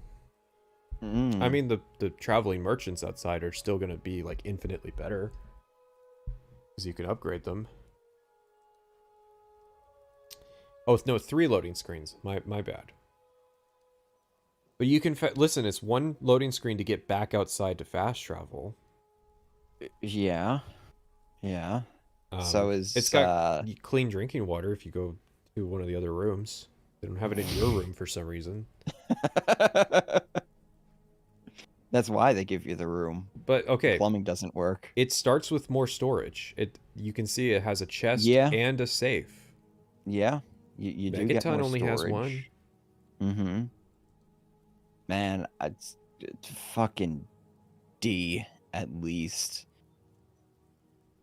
Yeah, I'm gonna say D.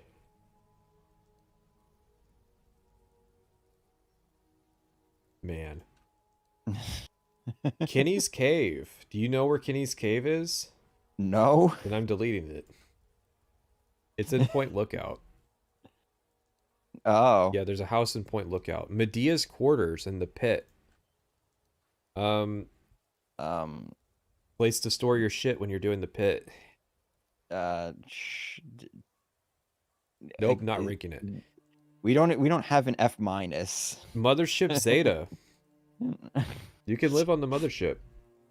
I've been bitching about this. Mothership Zeta. Okay, so 1, you have to play through the entirety of Mothership Zeta, which I didn't mind because I'm doing an energy weapons playthrough, and there's a lot of energy weapons. So. Did you know that there's no containers on the bridge? Yeah.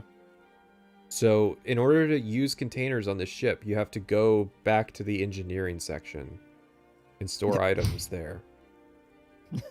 So, I made a mod that puts 2 containers on the bridge. Because, hear me out. 1 loading screen to get onto the ship. The fast travel goes straight there. You interact with it. You don't have to dismiss your companions. They don't come with you, but you don't have to dismiss them. They'll wait outside. How do you get up to the ship? Is there like a transponder? There's a little beacon that you interact with, and it's like a door. It just teleports you right up there. Oh, okay. The contrast is really weird. It's blown the fuck out for some reason. And the corpses don't go away, and the little girl stays on the bridge. But just the fast travel thing makes it the most convenient, in my opinion. And the cred of saying that you live on a spaceship. I want to It's not great. I want to give it I'm gonna give it F. F. I'm gonna give it F Yeah. just for not having containers on the bridge. It's Yeah, really yeah. inconvenient, but if you fix that one problem, it becomes a much better house. In terms of just pure mechanics, if there were containers on the bridge, I'd give it like a B tier. Are there any like services in it though? Like No, but there's no workbench. there's a workbench. There's a workbench on the bridge. There's no containers, but there's a Okay. workbench on the bridge. What the fuck? What? The workbench that would be perfectly fine in the. There's a samurai? No, there's not. Not in my run. I don't know what happened to him. my evil playthrough, there's a samurai in Mothership Zeta. You can get alien weapons and ammo. That alien gun is so powerful. Okay. Now we're into Oblivion. Into Oblivion. That's Skyrim. We're into Skyrim. I'm sorry. We're into Skyrim. We're into the second largest selection of houses. I just want to ask, like, what happened to Fallout 3's player housing? Why isn't there a place in Rivet City, for one? I don't know. I don't know what happened. I think it's weird. Fallout 3 was weird. I think they conceptualized it more as a shooter than like a open world RPG kind of game. That's weird because like out of all the like the Bethesda games that I've played, aside from maybe Fallout 4, Fallout 3 really you really do need a house because you have like all that ammo, all of your like consumables and everything like that. Like I always needed a house in Fallout 3. I feel like they were going for like you are a wanderer, you're homeless, you're selling the stuff as you get it. Everything kind of sucks and you can sell it, you have to sell it on the cheap. I feel like they were going for a vibe that didn't work and they realized later on that player housing's pretty central in their games. design ethos. Yeah. Which is how we got Skyrim, which has tons of houses. Breeze Home. You have to do the early main quest. You have to unlock dragons. So and it costs you 5,000 gold. There's 1.8 thousand gold in upgrades. It's in Whiterun. Pretty easy to get to.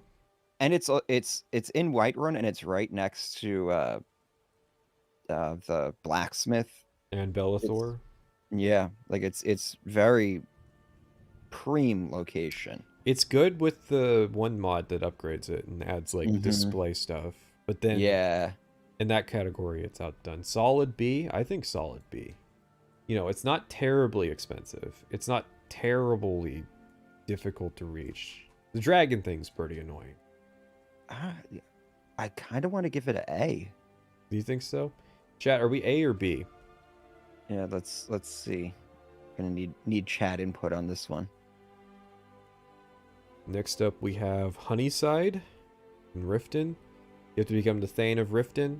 If I remember right, there's not a lot to do in Riften, actually, the side quest wise. It's very easy to become Thane of Riften because there's a lot of like little quests that you can knock out, like little like chores and stuff. It's 8,000 gold, 4.3 thousand gold in upgrades. All right, what did chat say? I don't think chat gave us a consensus. Yeah, they didn't. We'll just leave it at B then. All right. I feel like this house is kind of out of the way. It is, but I do like its aesthetic inside. I like the layout. I did a playthrough. My most recent playthrough for the video that I'm working on was out of this house, and it was pretty decent. You have access to the Thieves Guild and House Carl. Riften is a crime-ridden shithole. Who wants to live there? I guess people who perpetuate crime. A criminal, yeah. Riften is a great place to train your pickpocketing. You should be See, here's the thing. Who's going to live in Riften that isn't a thief? So why can't you buy the guy's house in the Thieves Guild? Oh, yeah. With all the security features and the basement and stuff. What are you going to rate this? I'd give it like a C.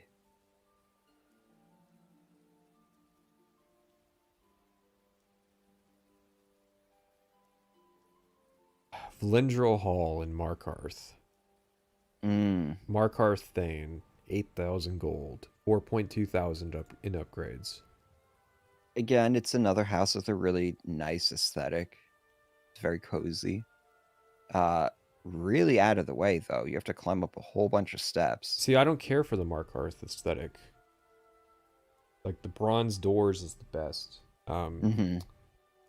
I painted. Did I ever tell you that I painted the Skyrim minis? I was gonna include them Oh, in the really? video. My favorite were the bronze, like Dwemer mechs. That color that they are is very interesting to try to mix. Mm-hmm. It's very cool to paint those guys. Their Did arms you get suck. Did you get something that like a paint that looked metallic? Yeah. That's pretty cool. I'm not I a huge fan of tried this. I tried doing a playthrough with this house and I gave up I'm because of gonna its say location. Yeah, D. Markarth Thane kind of sucks too. Yeah, yeah. It's not an easy one to achieve. It's not an easy one to achieve, and then it's also just kind of not really worth it because you're not really in the reach all that much. You know, incomplete zone and all. Knock off Hiram. Knock off Benaris Manor. Windhelm Thane, 12,000 gold, 10.25 thousand gold in upgrades. It's notable for having the serial killer stuff in it. Mm-hmm. It's kind of, isn't it like a backdoor into that quest if you buy it first and then find the evidence in it? Can you do that? I don't think you can buy it until the... I think you can buy it before you like resolve the quest. Really? D, the quest is too buggy. It's in an inconvenient part of Windhelm, I'll say that. Yeah. Windhelm services aren't great. Yeah. But you get to live in the Stormcloak capital. Windhelm has It's a lot of history. A lot of it's a big high elf nice population. it's a nice house. Windhelm it has Windhelm has a great H1B program for importing high elves for some reason. Listen, they're skilled labor. But it's a nice house. Like the rooms are nice and wide open, so you're not like tripping over shit all the time. Yeah, I kind of like the way Windhelm houses look. I just Mhm. wish that it was better located. Yeah, I would give it like a C. Yeah. If it was like right up in the front gates, that'd be a B. Proudspire Manor. Mm. 25,000 gold, 14.5 thousand gold in upgrades. You have to become the Thane of Solitude, which is not terribly easy. It's not terribly easy, but it also, if you're doing like the Wolf Queen quests and stuff, you get there eventually. I never really liked this house. It's kind of a pain in the ass, honestly. Too tall and narrow. It's also like back out into of the way. city. Yeah, out of the way. So you're either running through the city. The house Carl's pretty good, isn't she? She's just another, like, literally, she's Lydia with blonde hair. I mean, same voice actor and everything. Continue. I hate to say another C tier. Okay, where did we put Skingrad? Skingrad's is A, because this is a Skingrad house of It's Skingrad's A Skyrim. tier. I don't know if this is A tier. No, it's not A tier. Next to the college. It's not even B tier. Nah, it's got to be C. Oh no, you sit on top. Oh well. The Archmage quarters. You got to do the College of Winterhold quest line. Yeah, so that's already That's already pretty rough.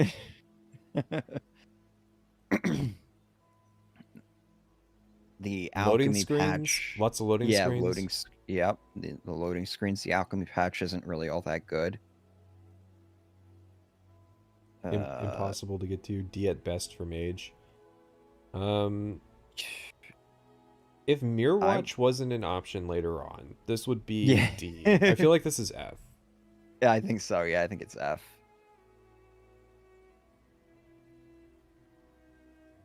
It's F, almost F minus, like wouldn't even rank, but I have lived out of it before.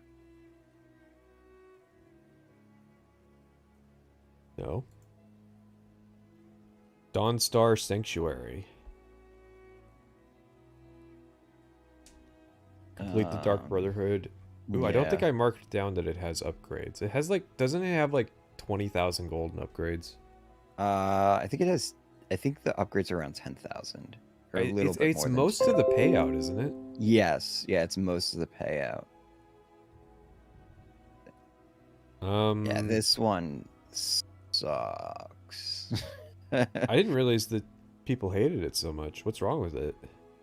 Well, first off, it's in Dawnstar, so I like Dawnstar. I I played Skyrim at a time before Hearthfire, and was disappointed there wasn't a house in Dawnstar because I like the Pale more than Dawnstar. I mean, yeah, I like the region aesthetically speaking, but like in terms of convenience and stuff, the vendors suck. There's not a whole lot of quests going on up there. Just not much brings you up to Dawnstar. So to have the sanctuary up there at the end of the quest line. At the end of the Dark Brotherhood. Yeah. I already put it in F tier. Okay, yeah. I solved that for you. Skyhaven Temple. I don't even know if there's storage in Skyhaven Temple. There's chests in there. I don't know if they're safe for the player though. Inconvenient to reach, because you load in at the Akaviri head, and then have to go in from there. Yep. Here's a thought: is the chest that you fast travel next to safe? Could you store stuff in that chest? That's a good question. Decent it main doesn't quest read progress. Delphine is there, instant F tier. That true. You do But have the to look at aesthetics, Delphine. I love the aesthetics of this. I The named aesthetics, my yeah. house in Fallout 76 after it. Yeah. I've tried to make it in Enshrouded. Yeah. Um, In Enshrouded and Valheim, I made something that was like this when I got a stone crafting. Kind of like in this vein. Do you think a Bethesda player homes would improve if all of them had some kind of quest tied to them? No. No, Oblivion rocked because it has houses that don't have any quests tied to them at all. Mm-hmm. I feel like our S tier has a house that you just buy. Yeah. It's very dynamic. You can steal the upgrades for the Imperial City house. That's cool. That's the direction some of the houses should be. Some of them should have quests, some of them shouldn't. Yes. Yep. I'm taking this off the list. Yeah. Which one's which? Which one's which? No, Oh God. No, I don't have them marked. One of them is Helyarkin Hall, Lakeview Manor, and Winstead Manor. Okay. Helyarkin Hall is the one in Dawnstar, and Lakeview Manor is the one in Falkreath, so Winstead has to be the Morthal one. Okay. Yeah, okay. The house in Dawnstar. We're in Hearthfire territory now, which is $5 Yeah. for these three houses. So I mean, like, about the same as Oblivion for each, but I mean, you have to be the Thane of Dawnstar, which not the best. That guy is super picky. You have to build up the house. Did anyone actually spend the time to build these? Are you kidding?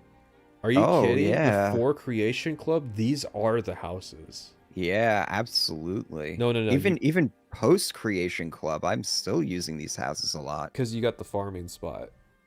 You can make so many farming plots. No, they're good. And not only that, it's like it's such a good part of the core progression of the game. It's like it's a really good money sink. Yeah, and I don't like it gets gated. Have very unfond memories of like the goat horn requirement, or like Yeah. you have the wrong type of deer hide. uh, That stuff sucks. yeah. But I mean, I just paid for everything. yeah, can't you have the Thane build it for you?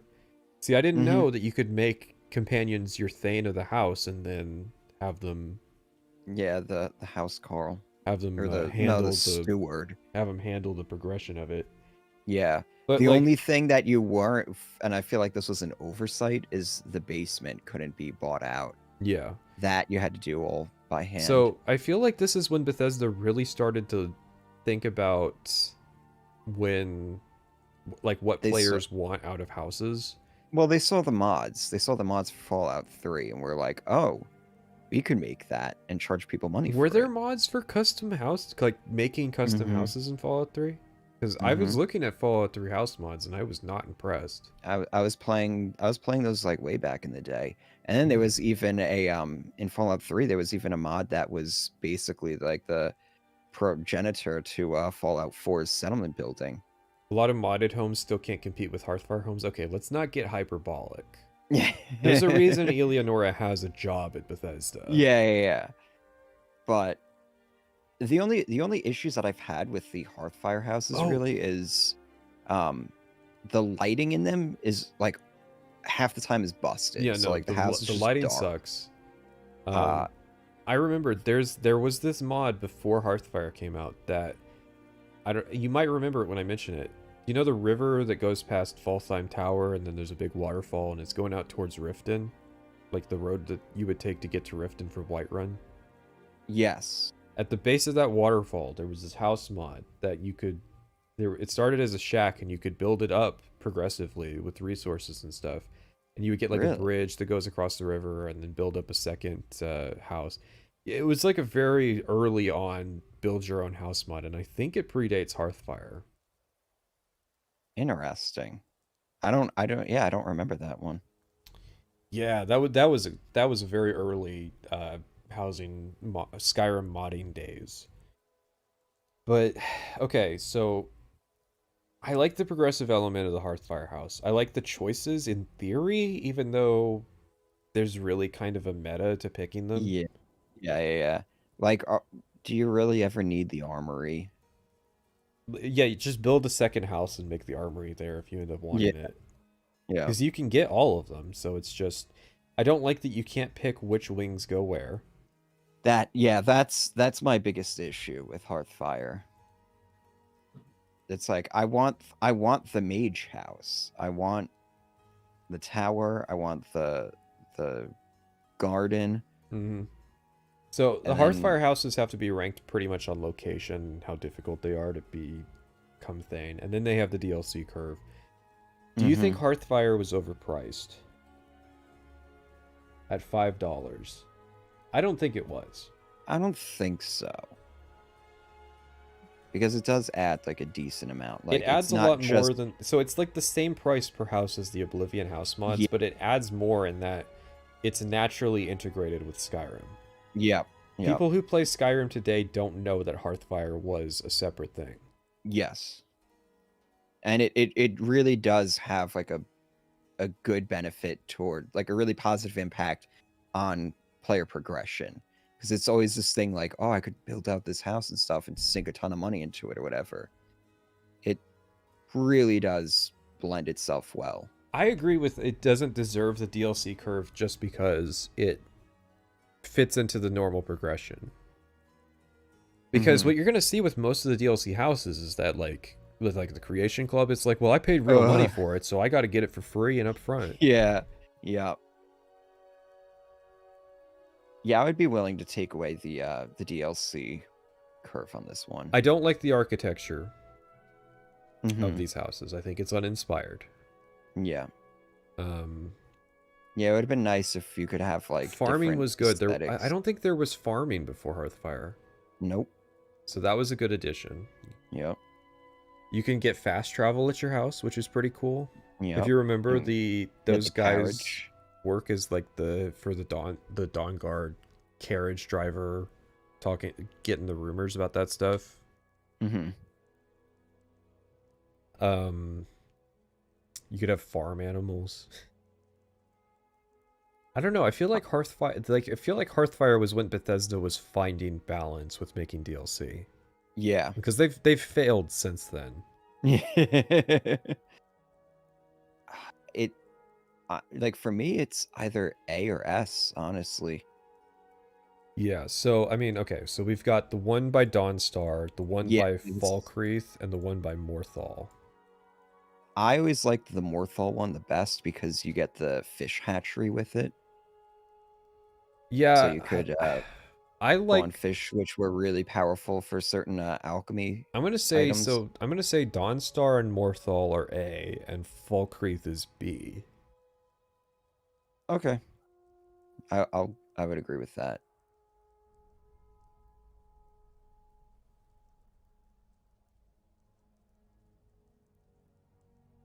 And like even the Falkreath one isn't even like It's not even that much worse. Yeah, and like the location it gives is like it's at least a decent fast travel spot to have. Which, you know, just like another spot in that region. I've played out of all of these houses, and none of those playthroughs were like worse for the wear because of it. Severin Manor in Dragonborn. So, $20 for Dragonborn. Of course, it's, Dragonborn. The quest for it isn't too bad. You don't have to pay for it. You just have to do the one quest. Yeah. Problem is that it's on Solstheim. Yeah. It's a good video. I mean, you need a house on Solstheim while you're there, I guess. Do you? Yeah. I think it always plays the creepy music. Yeah. Yeah. It feels like an afterthought for the expansion. Mm-hmm. I don't care for the aesthetics. They're like trying to upgrade the Morrowind aesthetics. I feel like if it looked more like an Aldrune house. Like it's got these weird unnecessary bits on the side. Mm-hmm. Morrowind nostalgia bait house. Well, the weird thing is, well, no, there is one building in the Redoran Manor that kind of looks like this.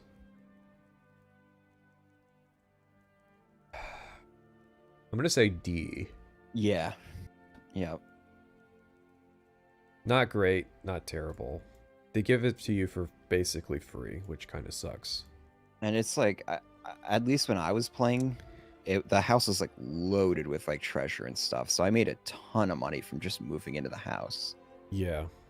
Oh boy, guess what's next? Here we go. I made sure to grab all the individual price tags for this stuff. Tundra Homestead. It was okay, so this one is a bit of an oddity for a Creation Clubhouse. It was $3, but you had to pay 7.5 thousand gold for it. Yeah. That was it. Yeah, that was... There was no upgrades. Yeah, at least and you don't have to be... I don't think you have to be Thane. No. So you can get it without spawning dragons. Yeah. But it's outside the city. That's a little more convenient than Breeze Home. Mm-hmm. Listen, this is on the... Besides Mirror Watch, this is on the bitter end of Creation Club stuff. Oh, yeah, absolutely. Man, though. Creation Club. Creation Club is a heavy curve. Yeah. I'm not going to do it, but I would say that it's almost like 2 ranks down because of Creation Club. Yeah. If I was to give it 2 ranks down, it would be like D. I'm gonna say C. Yeah, because the thing is, oh boy, if we need room for the other. Yeah, because I mean we've got like Nucci Thumes here. Yeah. Oh my god, dude, we really do need an F- tier or like F. They charged F minus. $4 for this shit. This is garbage. This shit's garbage. It's not even on the tier list. No, it can't. It can't. Like, this would be F minus, like, not even F minus, like a rank below that. Is so fucking bad. Mirror Watch.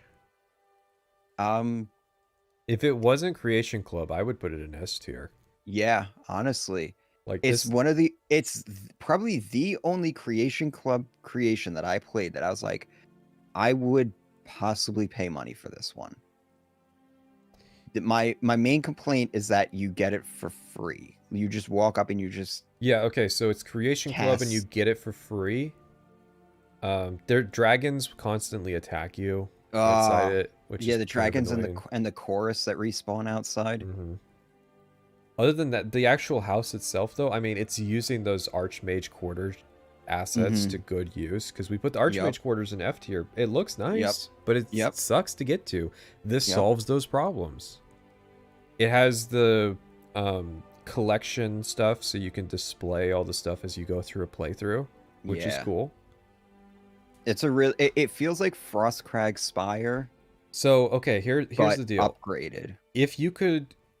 If it cost you 10,000 gold, and you had to be the Thane of Morthal, and then you had to buy the upgrades for it. Upgrades. This would be S tier. Yeah. I could forgive the dragon and the chorus shit, and it being Creation Club. I almost want to make a mod that does that, just because I like this house so much. Yeah, like Undisputed. This was the house of the Skyrim playthrough. Yeah. And it was great. And speaking of, B Golden Hill Plantation. No, you want something that's going to break your game. You have to do a quest to get it. There's 4.75 thousand gold and upgrades. It costs $4. You can't make the Argonian the steward. Yeah, that's to run your plantation. Yeah, that's a pretty big fumble. Do you think that was intentional? No, because you can't make him the steward of the Hearthfire houses either, and I'm pretty sure they just reused that. Yeah. One of the less bad creations, but I'm going to be honest, it's still not that good. It's not balanced well.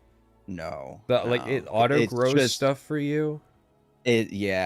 Like that right there. Yeah, once you get the steward, they can like harvest that stuff for you, which I don't know if it was broken for me or if I wasn't doing something right, but they never harvested shit for me, so I just had that steward that did nothing.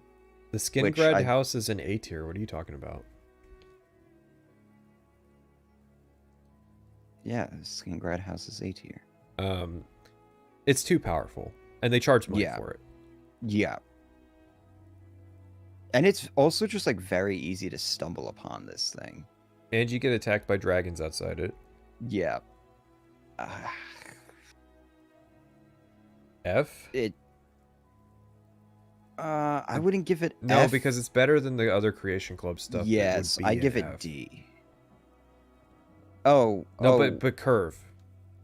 Okay, so like the rest of the stuff isn't even going to rank then.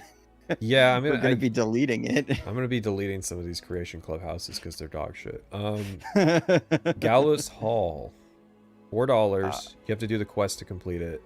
Yeah, the quest is interesting. It adds some mechanics that are interesting. Yeah. You can make black soul gems. It's got some Morrowind or Oblivion nostalgia bait. It's the Necromancer house. Yeah, there's some like decent gear in it too. No, fuck this house. It's getting deleted. Yeah. Creation Club trash. Fucking Blood Chill Manor. Creation Club trash. Yeah. Shadowfoot Sanctum. Can we bitch about this house? God. Oh, you want to talk about trash? Oh my god, dude! I think it's almost like a 10-minute rant on this house in the script. They charged $4 for this, and it costs you 7.5 thousand gold in gaming. You're thinking, but that was an upside for the other houses. Here's the problem: it's in the fucking Ratway. Are you actually kidding me? Too. There is like a like a secret passage that's in the docks, Even but then, like, it's still not. It's really, really fucking inconvenient. The house is small. Um, Gallows Hall and Bloodshill Manor have broken nav meshes for your companions. Excuse me, $4 actual? Yes, before this was packaged with Anniversary Edition, they charged $4 for this. This was the same price as Mirrorwatch. It's And a the dollar less. It's a dollar less than then fucking Hearthfire, Hearthfire. yeah. No, this house is garbage. This house I would hold up as like the epitome of just It's peak Creation Club trash. Creation Club hubris core. Yeah, yeah. Dead Man's Dread. I didn't even use this one. Oh my god. You're gonna have to rant about this one. What's wrong with this house? Oh, okay. You want to talk about the most inconvenient house in Skyrim. By the way, is this is $8.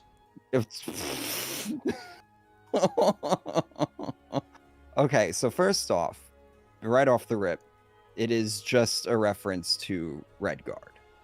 Okay, Mhm. this is the ship that they used in Redguard. That's Cyprus. So already nostalgia bait, like nostalgia bait for a game that nobody even really remembers except for like a meme. Okay, to get to the house, you have to take it's on an island that's not attached to the main map. It's not displayed on the main map. There's no way to fast travel directly to the map, to the island. There's a boat in like the corner of on like the northern shore near like the Solitude, like that whole area. It's has respawning bandits that are sitting in front of that boat. So you have to always kill those bandits after 3 days. Then you have to take the boat to the island. Okay, now you're on the island. Then you have to walk into the cove itself, which is a cave. It's another loaded zone.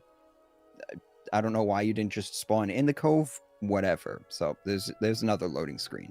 Now you're in the cove itself, which has in the beginning you have to do a quest to like purge the place of like the dead skeletons and stuff, like whatever. After that, they're gone forever. But if I remember correctly, the fucking corpses stayed. Or I turned them into ash and their ash pile stayed or whatever. So for whatever reason, I always just had these corpses littering this place. You have to walk from the entrance of the cove to the ship itself, which is about 15, 20 Which is seconds. Bloodchill Manor's problem too. Yeah. Then you have to go into the ship itself. Now you have the benefit of a Skyrim house that's using the Skyrim ship interior, which is possibly the ugliest tile set of any Bethesda game I've seen. Yeah, it's one of the worst for sure. It's horrific. It looks worse than like ones they didn't use in Morrowind because they were too bad.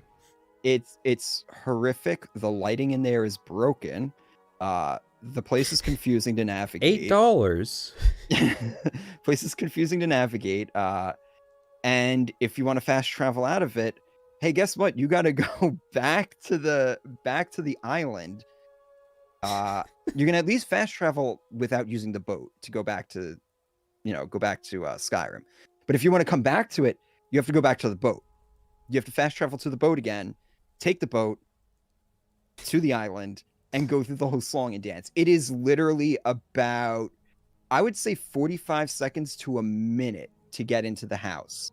You can buy Morrowind and Oblivion for $8. The only like fancy feature that it has is there's a table in there that lets you quote unquote like drive the ship to one of those like locations. It's like the same ports as the ones that Dawnstar adds, like there's little like ferry boats that you can take. This has that. The boat doesn't appear outside of those places, by the way. You just teleport. That's what doesn't make sense to me. So just make the house like able to be in the Bay of Solitude. That would be awesome. That'd be awesome. And that'd be so cool. If it was a house like I feel like that was the idea, and they like wrote down the price tag for that feature and then never made it. like that, This is like eternal Hall of Shame garbage. It might be the worst player. No. It is the worst player house I've ever seen in a Bethesda We game. haven't got to Starfield yet.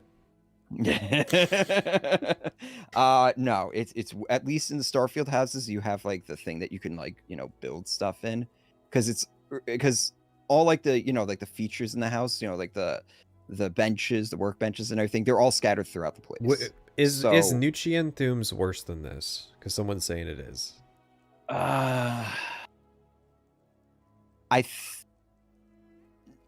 Man, that's really hard. I'd say this is worse. Hall of fucking shame. Whoever made this, I hope that there's some like context behind it. Like if it's true that they were paid $850 to make this stuff, it makes sense why the average Creation Club house is abysmal. But Jesus Christ, Bethesda. There was a lot. The thing is like there was a lot of effort that was put into this house. I feel like it was just like really. It's as if somebody made the house but never played Skyrim and never like understood like what you actually want with a player house. I don't think they play tested first and foremost. Do you think they just like they just use console commands to teleport themselves when they were testing? Oh, absolutely. They definitely did not realize that. Are we bothering to talk about Fallout 4? Are you kidding? It's got Creation Club houses. Last Skyrim house, Hindraheim. $4. Honestly, you gotta kill the lady. I actually kind of like this house. So it has a lot of good display cases. It's reusing the Jorvasker stuff, but you can actually live in it. Mm-hmm. I wish the forge was inside the house. Someone said every display is broken. Really? I never had that issue. Maybe. I'm gonna say F tier. What else do we have in from Creation Club or what? Yeah, Mirrorwatch was B. So Mirrorwatch I feel was like B. The Tundra Homestead was C. We don't have a D for Creation Club, but Creation Club doesn't need charity points. I would put this in D. I used this for my Gutha playthrough, and it was a decent house. I would live in it again. If it was F, I would not want to live in it again. No, the not want to live in again is fucking delete tier.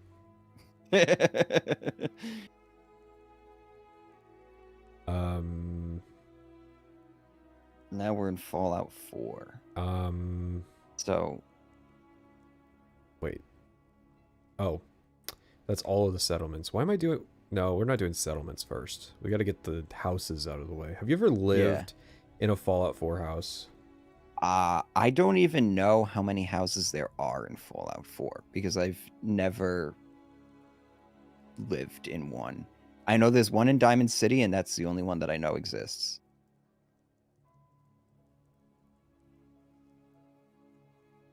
I mean, where can they even exist? There's only one city in Fallout 4. You'd be surprised. There's 5 houses in this game. What? Are we talking like houses you can buy? Or are you just like... Oh, and then you have a room in one of the fucking... It's a mix of that. factions. So this is Vault 81 room. You get it from a quest. Vault 81? What is Vault 81? I have no clue where this fucking house is. I'm sorry. Because who uses houses in Fallout 4? Well, like, can you like decorate them? I don't think you can. I think they're like old school Bethesda game houses without the settlement building. Like, I can honestly, like, I can see and respect why they would do that. Is be for the player who just like really does not want to deal with like the crafting system. No, but they still need a place. It's literally like you build 4 things in the Red Rocket and you're done for an entire playthrough. I refuse. On principle, I refuse. To live in the Red Rocket? I'm just. I mean, that's what I always did was Red Rocket, but Delete tier. yeah, Nobody fucking knows what I don't even know where that is. All What right, is do you know where 81? this is? Gotta wait for stream to catch up. What the fuck is that? Is that the Pridwin? Yeah, it's the Pridwin room for doing the Brotherhood Okay. of Steel. Okay. So they Con, give you gotta you live with the Brotherhood of Steel. Con, you gotta live on their yes. stupid airship. Yes. I think there's like 3 loading screens to go through. Oh, good. Well, that's the F. that's the other thing too. That's the other thing too. Like all of these houses are gonna be like worse than a settlement house because a settlement house is one fucking. You can put the fast travel location in front of your chest. Like it doesn't get any more convenient. Can be blown up S tier. The Institute house for being the director. Con, you gotta do the Institute quest line. Con, you gotta live at the Institute. Con, some of the shit in the room is like you can't go into the room where the Sean real doll was.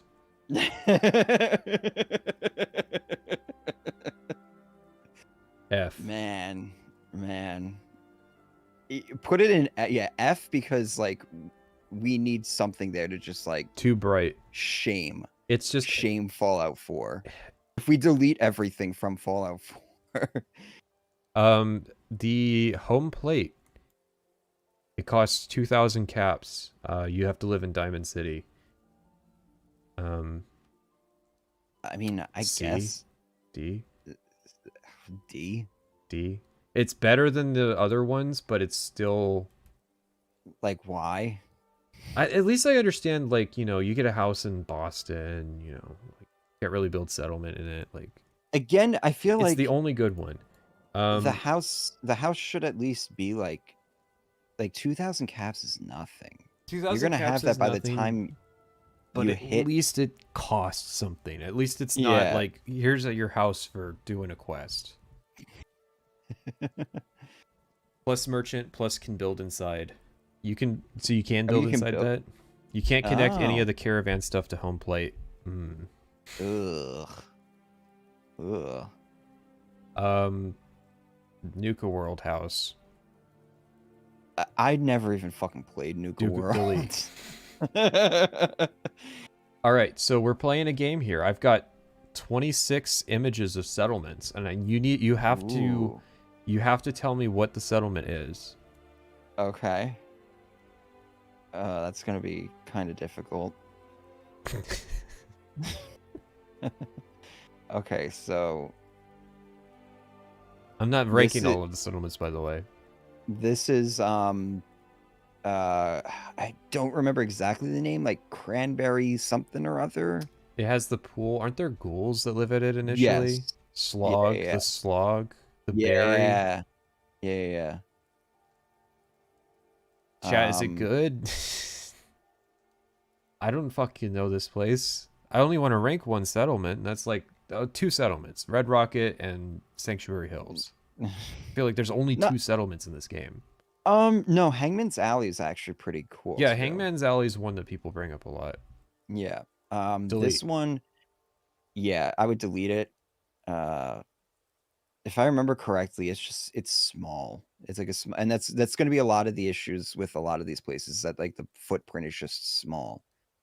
What is this? Is this the farm up near like the northern part of the map? That's like Abernathy's farm. It's not.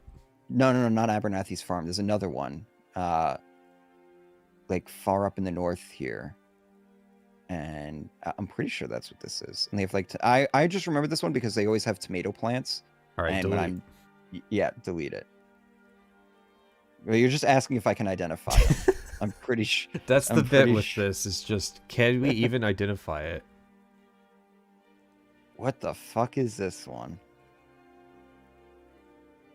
All right, delete. I don't even remember that one. Is this the quarry? No, it's like a town or something. Ooh. Delete. I know that one. That was like outside of Diamond City. This one. What the fuck? I have no idea with this one.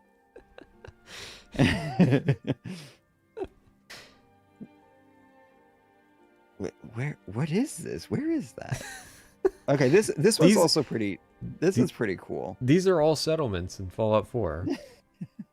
This one's pretty cool because you got the robots. I'm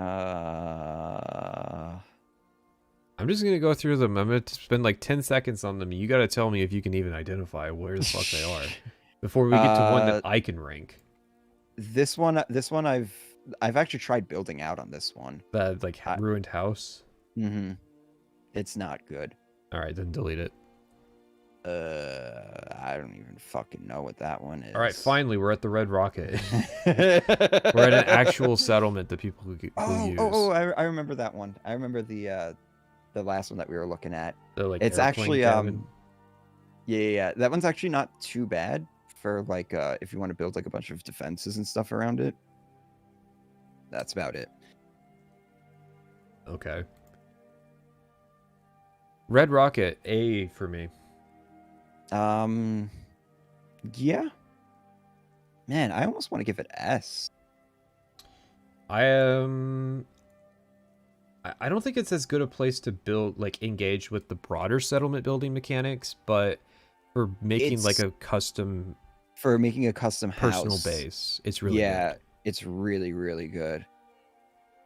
Because you have like the garage door and stuff that you can open and close. It's pretty slick. Yeah, I'll give it A. Do you know this place? Yes. Man. This one sucks because it's just like the buildings everywhere. You can't demolish them or anything. So it's just like all you're really doing is just going around playing The Sims, just decorating. What about the movie theater? Movie theater's good. I hear people actually like the movie theater. Yeah, movie theater's really good for like building an actual like city. Because a lot of open space. I would give it a B. Sanctuary Hills. That's man. I feel like it's a B. It would be an A if you did not have the tag-alongs from Concord. Yeah, from Concord who lived there forever. Again, it's like there's a lot of stuff that you have to delete, but it's big enough that you have some flexibility. What happened to the Red Rocket? What the fuck is this one? Was this the one that I was thinking of? Oh, this might have been the one that I was thinking of when I was talking about a place that was like good defenses. Goes to show how memorable these are. Yeah.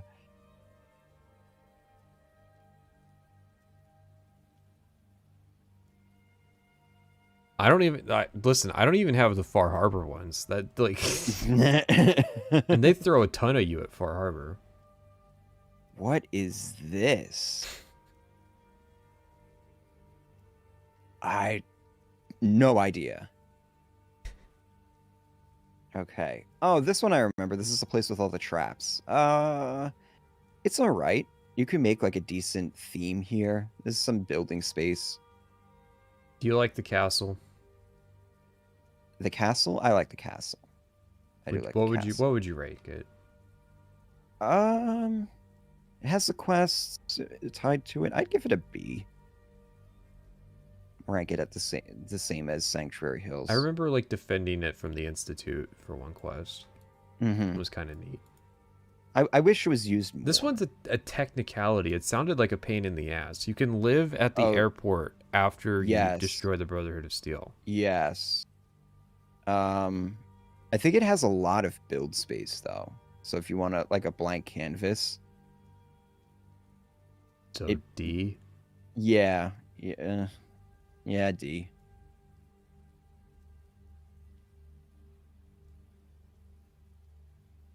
The reason that I'm not ranking all of these is just because they're all the same. They're all the It, same, like, generic place. They'd all have the yeah, same ranking. So, yeah, and they wouldn't really. I think welcome to Covenant. a lot of them wouldn't even rank. I never actually built at Covenant. That's okay. I don't know if anybody did. And Bunker Hill. I didn't know you could live at Bunker Hill until I was putting this Yeah, together. Abernathy yeah. Farm. I don't feel like I feel like it's kind of ugly. I didn't know you could build in Diamond City. Really? Apparently. What And the fuck? lighthouse. All right. Lighthouse. Where was? Thank Oh, God maybe that's over. one of those must have been Pelican Island. Then maybe that was the one with the beach, because that's actually a good one. Do you want to because rank it? Yeah, I would rank it. I'll try to find it. I would probably put it on. I'd probably even put it at C tier because it's its own like island that you could it's basically another blank canvas, and good for like a lot of meta stuff. Because I think like the raids don't spawn there or something like that, We're or not they doing spawn in like a Starfield yet, specific chat. place. Oh God, We got to do. What would you rank this one? I'd say it's a C. All right. We got to do. Wait, there's a Bethesda game after. Where was Hangman's Where Alley? was Hangman's Alley? Because Hangman's Alley, I would say, is a B. All right, Hangman's Hangman's Alley Alley has, chat. like, a lot of- Hangman's Alley is a B. Listen, I'm not grabbing a picture of it because we got to do Fallout 76. Don't worry, it's not going to take long. There's only 4 in Fallout 76. There's the camp. Wait, no, that's everything. There's the camp. S tier, easy. Yes, yes. The camp is the reason to play Fallout 76. Yep. You can put it anywhere. You can have multiple. You can customize where your fast travel point is going to be. And you don't have to actually engage with microtransactions to get decent stuff for it. The house customization is really good. It's better than Fallout 4. You can angle tune stuff a lot better. There's a lot of like really micro stuff that you can collect to decorate your house for free. You don't have to pay for it. You can showcase weapons on the wall. You can place your workbenches anywhere you want to, so it gels really well with the gameplay of Fallout 76. And it's just more functional. It's like it really is like part of the core experience. It's literally the only reason to play the game, in my opinion. Yeah, I would agree. It's a system that works really well. If they backported Fallout 76's building system to any of their other games, it would be a hit. It would be a masterpiece. It's the best part, not the best part, but it's a good part of Starfield. If Starfield had more stuff to collect and reasons to visit it. Yep. I don't know what you don't understand. You guys got to play Fallout 76 to realize that the camp building system is a reason to play it. I would say it's the only reason. Don't worry, we're gonna shit on this. There's a lot to shit on with Fallout 76. The shelters. They're only good if you pay for Fallout first. Yeah. Oh, the tent. I mean, I think there's a free one. There's a free tent? Or a free shelter? I think there's a free shelter that you can sleep at. Is there? I mean, listen, is it's it not. It's like is it that vault? No. Is it that? No, that you can place down in the world as like a mobile point. Yeah, I think there's a free one. It just has less features than the pay piggy one. It doesn't have like the storage. Is the deal? Okay. The storage is what you're paying for. F tier. Yeah. Workshops. Oh my god. Technically on this list. Dog shit. Dog shit. I don't even rank. Because they get deleted. They get deleted once you log out. It's like, why the fuck would you ever bother? They get attacked frequently. It's like a weird... Like, PvP is not a part of Fallout 76. And yet... And yet, the workshops exist. Yeah. It's definitely an idea that just did not work whatsoever. if you pay Piggy for the private servers so that you can farm the cores for your power armor, garbage. Shame on Bethesda. Like we're saying, Fallout 76 bad. The camps were good. Yeah. The camps were good. That's it. Shelters. Ooh, man. Yeah. Every shelter in the game is $170. Their average $15 per.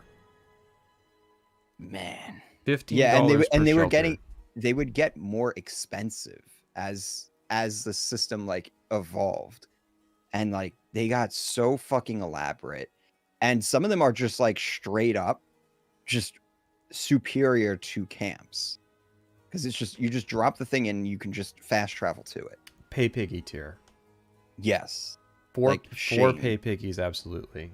But you listen, you get your Fallout first allowance, and then you spend the atoms.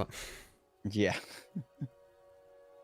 And they're iconoclastic. They don't work. Like the camps are very intimately built into Fallout 76's maps, and that's why I like them so much. Yep. You get married to a very small piece of Fallout 76, and it feels like you own it, which is cool in a multiplayer Which is cool, game. especially since, you know, the map is one of the best features of Fallout 76.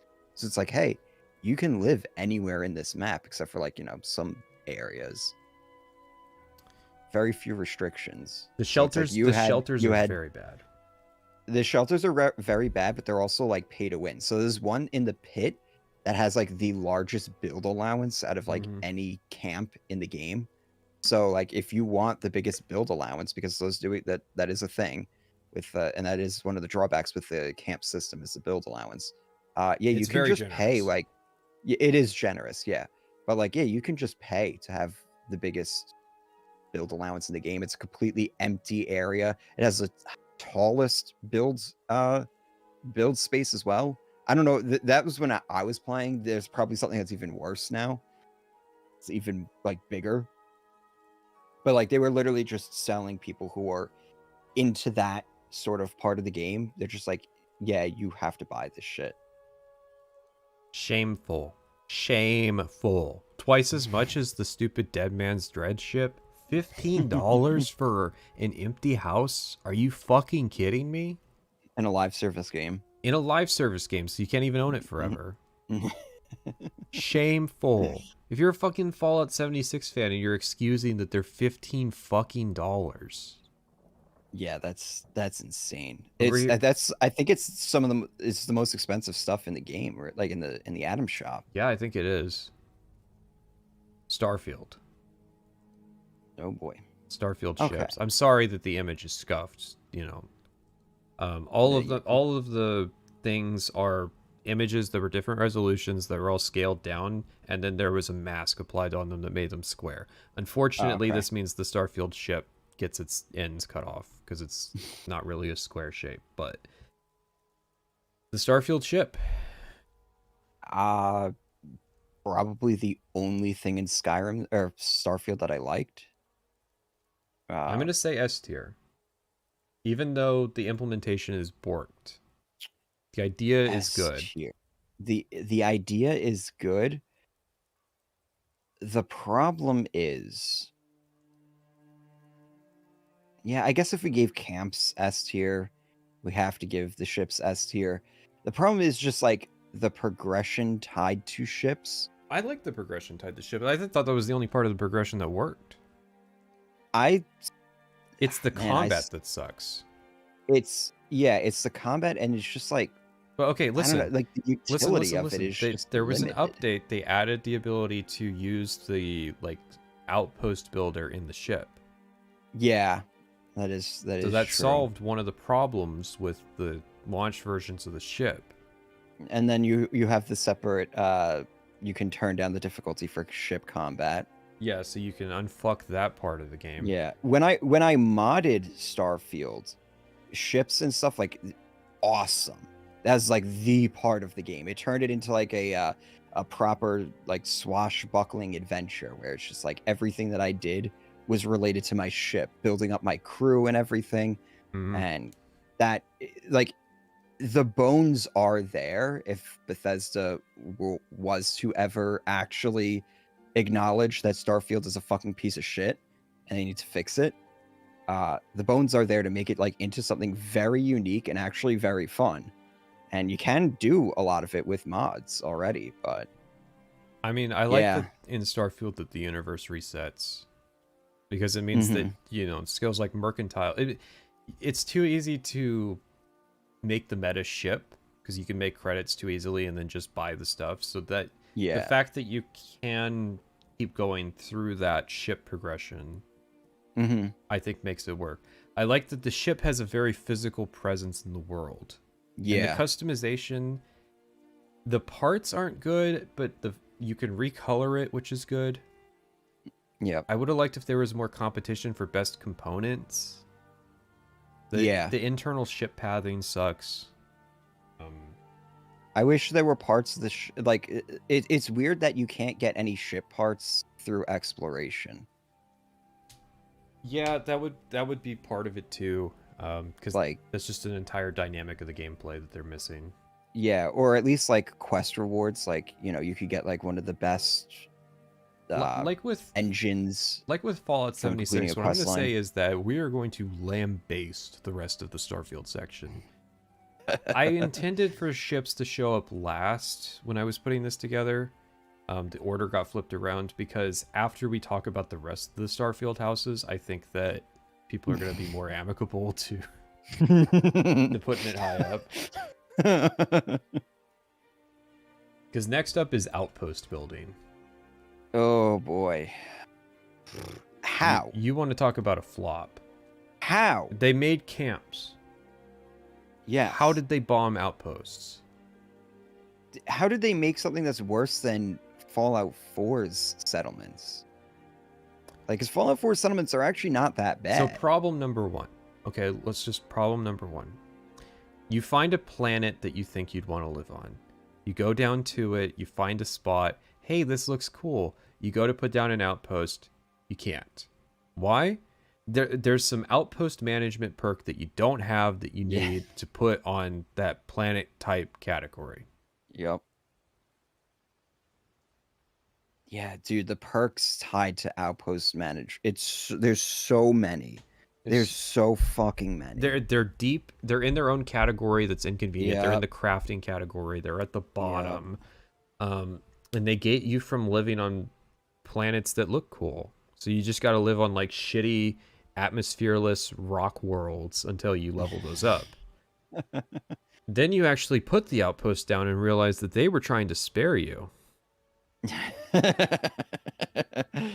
Yeah, oh boy, because now you get to do very now trimmed you get to down. build it. The components that they made don't look good.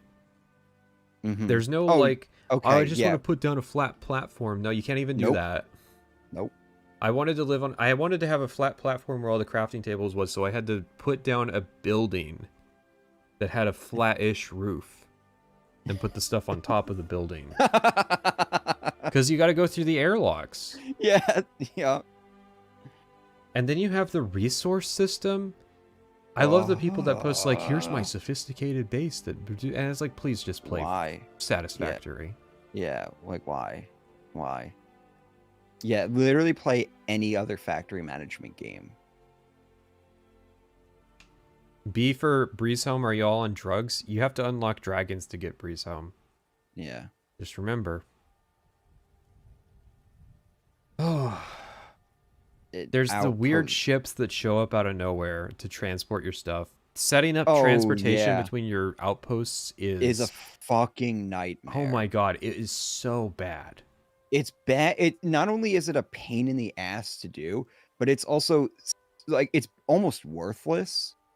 Because it's not like the caravan system in Fallout 4. If it was at least like the caravan system, I'd be like, okay, it's at least like kind of worth it. It's not even worth the fucking effort. You're better off just flying to those planets, picking up the resources that was being mined there, and then just flying it back to your ship space is cavernous anyways. Yeah. But then you come to the ultimate elephant in the room, which is why the fuck do you even bother when you have the ships in the game? Yeah, nobody's gonna want to live in an outpost when you have a ship. Yeah. And you could, right? Maybe you find a planet that you think looks cool, and you want a static base to display objects because it Which you won't can do in change your a whole ship lot, now. right? I mean, it would be cool. You find a cool spot, you know, you get to put a landing base down, you get to display your You know what? ship next to You the know what I would base. love? What I would love is if I could land all my ships there. Yeah, If I that could would be treat it cool. like a garage or something, or like an It's not like they airfield don't for have my the ships. fucking room. Yeah. The game is nothing but fucking empty space. So they got the Yeah. room. I do like the theory that Emil made outpost building bad because he hated the shacks in Fallout 4, which I think is weird because he made both. Why is he upset that people are engaging with one part more than the other? Like, shouldn't you be glad that people liked settlement building? No, because there's players like me who just hated the fucking writing and story of Fallout 4 and just went off and built settlements instead. The outposts are too inconvenient because of loading screens alone. Isn't it like one? The big thing is the airlocks. Yeah, the airlocks. I mean, the map of Starfield is kind of a pain in the ass to navigate. Yeah, I guess that's... Like the galaxy map. Yeah. Really not that great. There's not like a central... There's not a way to have like a centralized base. Nothing's central in Starfield. No. There's so much that's wrong with outposts. D tier? D? Fuck, man. That's F? being generous. I mean, I almost don't even want to rank it. It's so fucking bad. But listen, guess we've got these other houses here. F, yeah, all right. F. Do you recognize where this is? I gotta wait. You probably do. Oh, is that the well? That's the house in the well. That's right. Um, It costs 30,000 credits, and you have to be a UC citizen, so you have to do part of the... What? Yeah. You have to do part of the UC quest line. And The UC quest line. it gives What? you... Yes, it gives you a house, a penthouse at the end if you do a few more quests. What? Oh my god. It's like a house that exists for flavor. Like, they know that nobody's actually going to use it. I made it onto Asmongold. Did he finally talk about it? I guess it makes sense that you wouldn't be able to buy property if you're not a UC citizen, but yeah, like, that's the whole theory. But you got to live down in the well if you're like you can only live up in the upper part if you're a super citizen. Yeah, okay, but if you get the trait, right, that makes you a UC citizen, are you able to buy the house immediately? I don't know. And I posted on Twitter about how bad the fucking Starfield fandom looks. You can't find this stuff out. The No. Starfield wiki doesn't have articles for 90% of the houses in this game, and the Starfield fandom is unreadable. It's yeah. Yeah, the Starfield wiki was pretty much abandoned because the game sucks and those people would rather work on Elder Scrolls stuff instead. And so yeah, this is down in the well, delete tier. Yeah. The lodge. It has that infinite storage chest. You can fast travel to it. It has all the crafting stations. It has all the crafting stations that are on your ship. Yeah. You can get infinite radiant quests there. The door can break. Yeah. Oh yeah. Yeah, the door. Well, that's why there's two doors. You get the room at the very back, as far away from everything as possible. And it's not at all confusing to try and find because there's like no landmark outside the room. You have to live with the Constellation people, but you can get one of them killed and consign the others to live as slaves in the outposts. Yeah. Okay, no, you'd still have to live with Noel, Mateo, and You'd give it a C? Are you kidding? This is delete tier. Oh my god. Yeah, I would rather live in an outpost than live in the lodge. The only thing that it has going for it is the infinite storage chest, which I feel is almost like an oversight. Although I think it's referenced in the loading screens. You know where this is? No. This is the key. I didn't know that you Oh, could live here. I yeah, have no yeah. clue. I have. There is a room that you can get at How the end. far away is it from the Oh, dock? it's far. It is deep. I think it's 2 loading screens. God. It has merchant services here. I think some of the game's best merchants are at the key. Yeah, yeah. You Um, have the ship vendors also good.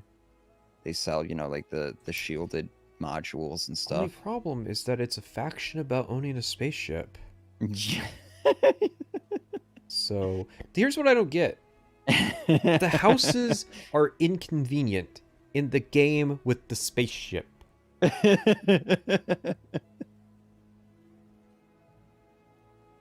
Do you know where this house is?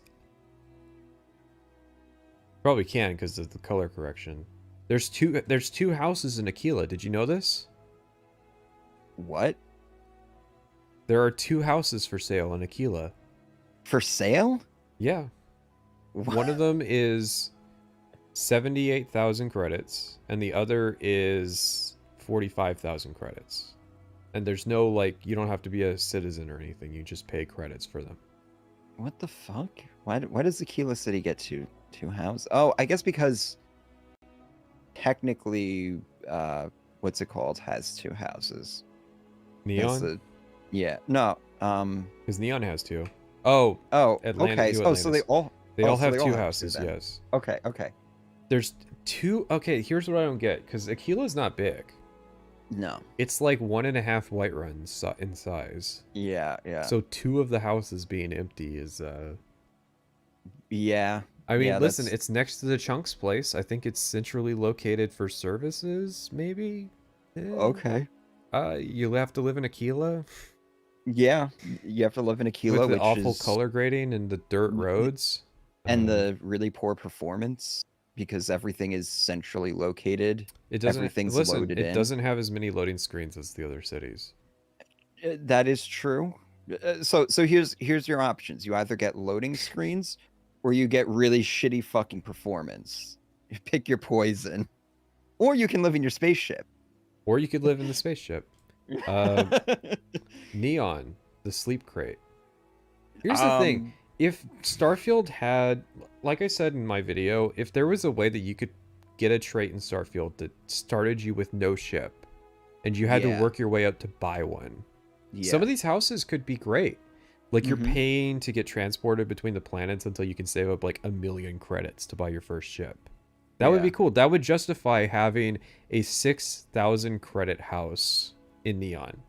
Yeah. Because this would be the Imperials. This would be S tier by the standards that we've laid out in this thing. Well, I mean, If it's it still didn't start you with a Neon. fucking ship. But listen, Neon has a ton of quests.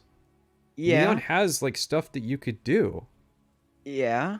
It's just listen, I've played Cyberpunk 2077. I don't think I could ever do another fucking Neon Quest again. No, I say in my Starfield video, I literally never want to visit the city again. But I'm just saying, this has potential to be like the Imperial City house Yeah. if they didn't just give you the ship. Mm-hmm. Here's No, another one, the ship 235,000 credits. You could buy you could buy 10 ships for as much as this house costs. the Neon Penthouse. How about this one? I didn't have parents. Yeah, yeah. What's they the give you a bedroom room. like? It's a small room. Is there a chest? I think there's a chest. Yeah. Where is it? In the bedroom. No. Oh, Where, the where's the apartment. house? It's in the residential district of New Atlantis. yeah, New Atlantis. So it's like behind the lodge. Why is there no like, all the way in houses the in corner there. Sidonia? Listen, it's all those people have to work 24/7. They don't I get to gotcha. sleep. They sleep on the ground. Give me 1 second. I'm gonna be right back. All right. How we doing, chat? How's the stream going so far?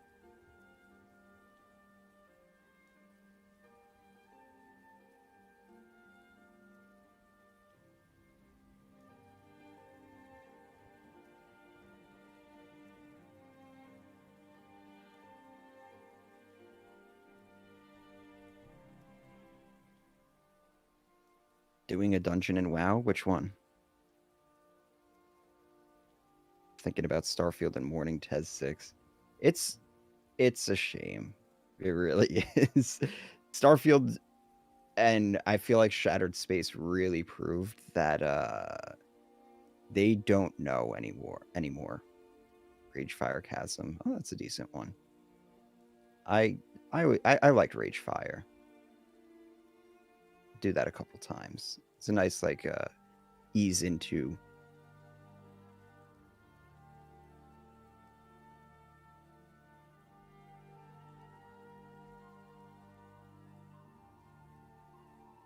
Tez 6 will flop. I don't think Tez 6 will flop financially. It will certainly flop. I don't even want to say critically because I think they're just going to pay off everybody to give it good reviews. That seems to be Microsoft's MO. Well, who are they paying off to give good reviews? For what? Tez 6. We're talking about Tez 6 flopping. I'm like, it's not going to flop commercially. Phil Spencer's got to go. Yeah. And I don't think it's going to flop critically, but I think it's going to be one of those classic games where it has like an 80-something Metacritic and then like a 2.5 for the user review score. You'd be like, oh, it got review bombed because... Did we skip the Fallout 4 something. creation homes? Damn. Yeah. I forgot to load them in. Oh, yeah. I had never played any of them, so... Yeah, that's the problem, is that I have no experience with them whatsoever. Sorry, we baited you. We lied. Another delete to your house in Aquila. Yeah.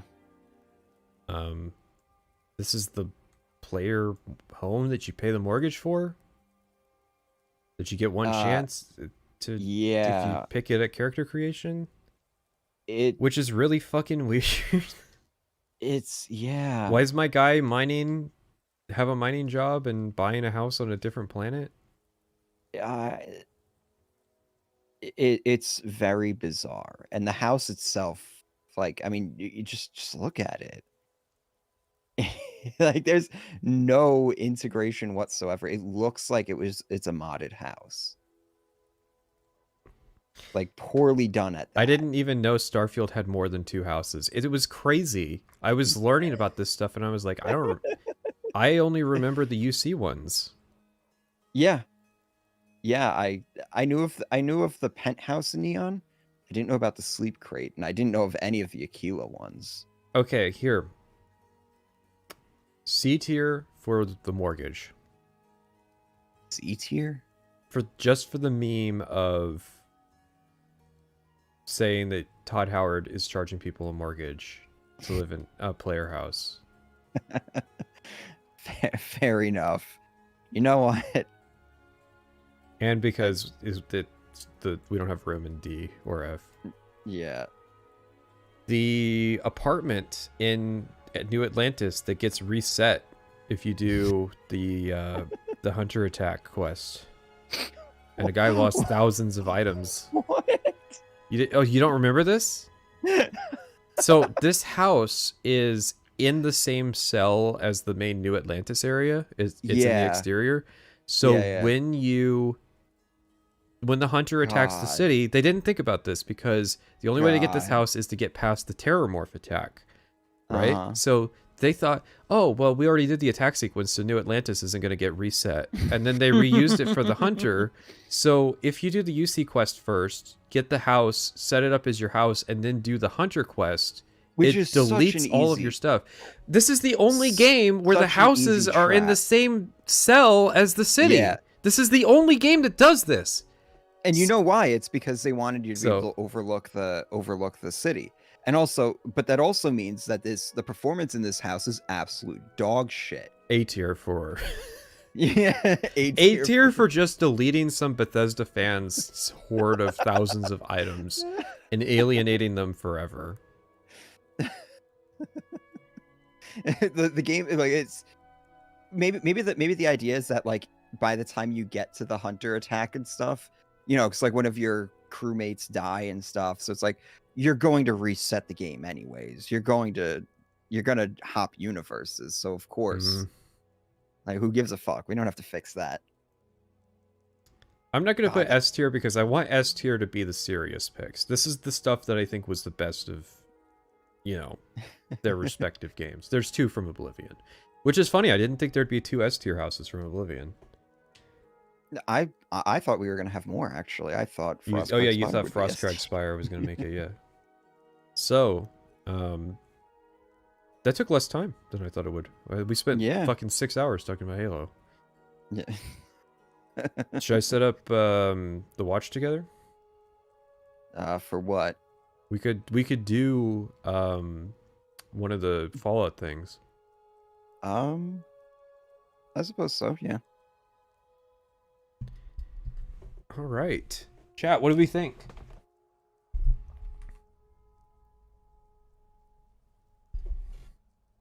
We needed more Starfield shit talking. Oh, we didn't rank the house in Shattered Space. So that was on the list. I haven't played it. In Dazra. What do you think? What, Shattered Space? Mm-hmm. Shattered shit is what I've been calling it, so you can imagine what my thoughts are. Nice. The DLC that they said was you're gonna want to use the buggy for in like their marketing, and then you try to use the buggy and it's fucking miserable because the map is not designed with the buggy in mind. Because why would it be designed with the buggy in mind? The buggy came out way after launch, and this DLC was obviously being made before the game even came out.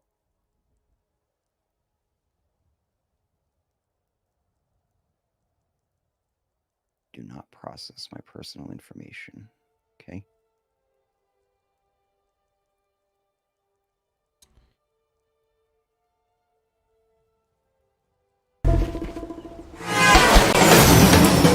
Pause. You killed the chat. That poor man who is sleeping to our stream. Wake up. That's the default video on Watch Together, and for some reason it's paused specifically at the part where if someone joins, it just destroys them, obliterates them. I'm so sorry. You're right about design documents, of course. Because I was talking about central design documents. Now that I've rewatched the Starfield video, I will admit it does feel like a long time between when I say no design document and when I clarify the central design document thing, but you know, it's still 2.5 minutes. Like, I've seen the retention chart. Everybody who made it to this thesis statement made it to the clarification, so... All right, we get a choice. We can watch Indigo's video, or we could start off with the... I have it in the trailers first, and then the making of documentaries. I feel like we should do some of the pre-production stuff first, trailers and everything. All right. The Indigo video talks about the Interplay era more so than like Fallout 3 and 4, so. Cool. That means I don't have to invite anybody else to the watch together.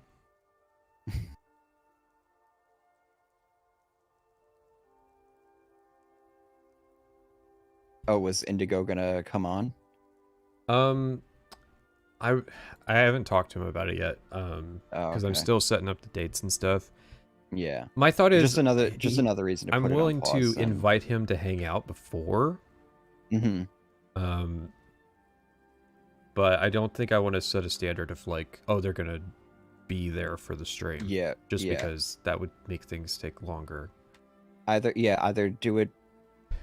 Either have them come in before or after we finish watching this stuff, because, you know, maybe they'll have clarifications and things like that. They can react to some of our reactions. Yeah, like if they've learned anything since then, it might be Mm-hmm. it might be good. Or if we misinterpret something or Did you know that whatever. fatigue boosts damage in Oblivion? I didn't until your video. Missed the Morrowind strongholds, I presumed. You missed the whole thing. If you're just tuning in now, this is the whole tier list.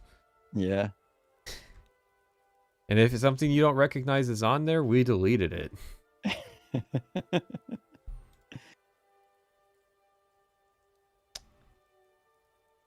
Well, listen, the tier list didn't take that long, so we can knock out some, some work. So I don't gotta do this in 3 weeks or whatever.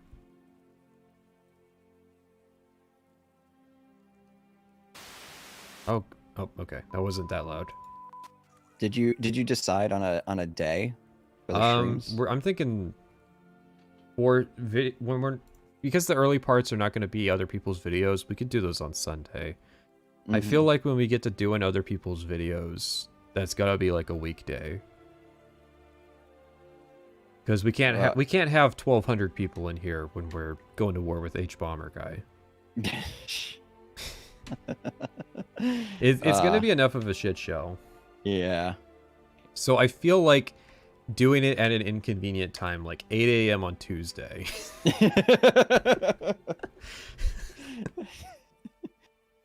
and people can't accuse you of, like, just bag chasing or rage clicking or stealing their views. Yeah, because it's like, listen, I'm intentionally doing this at the most inconvenient time possible to have the lowest viewer count. Here's the thing. I'm thinking about making a video about this. I want there to be, because this is my dream software, and I'm surprised. I'm surprised it doesn't exist, because it's very simple. Okay, a lot of people's dream software videos are like, it doesn't exist for a reason. Like, not to dog on Ross Scott. He has a dream software video, and the shit he wants is crazy. That's why it's dream software. He wants, like, something that can take footage and interpolate it into a 3D space, so you could record a game that has died and recreate the world in, like, Unreal Engine. It's very... I think it's possible, but it's crazy, right? It's definitely possible, yeah. With AI, you could probably do it, but it's crazy. What my dream software is just that it records when I press a play button and when I press a pause button. And then you can just run it. So that, like, when you're watching the VOD, you can sync it where it'll, like, you select, this is the video for it, and it'll have the file, and then it just plays and pauses the video that we're watching as we watch it, so it's synced up with the VOD. I feel like it could be great for, like, movie commentary stuff. Reaction streams is obviously the go-to, but yeah. Like a real-time watch together, or like on-demand watch together. Yeah. Ideally open source, so it doesn't have to be maintained very much. I feel like it's simple, right? Like, it's just a file that has timestamp data for when a button was when it was played and paused, and I feel like YouTube API outputs that. Yeah. It should be possible.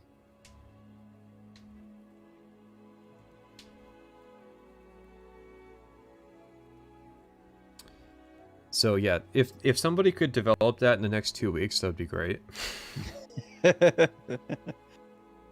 No, if somebody wants to work on it, like, reach out to me. We could work something out. Of, like, at least getting the word out about the software. It'd be cool. If it existed, it would solve a lot of problems, in my opinion. Are you leaving this stream and future work streams up on YouTube? It depends on what I figure out for the watching other people's videos, because the idea so far is when we do the stream, there will be a watch together that you would join, and already that's going to lose half the viewers right there. Just because some of them are going to be mobile viewers and they can't Yeah. do the watch together.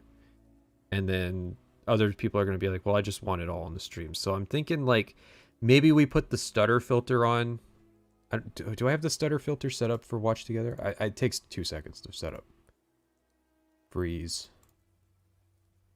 Refresh interval. 1000 milliseconds. Okay, this is how the stutter filter works.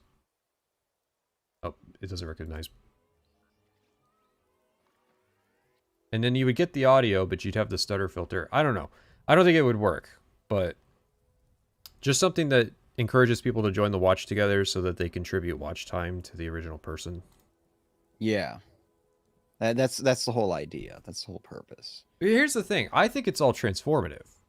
I think that I'm not stealing views from anybody because the videos, one of my rules is the video has to be out for a while. So I don't do new videos. That's one of my hardline rules.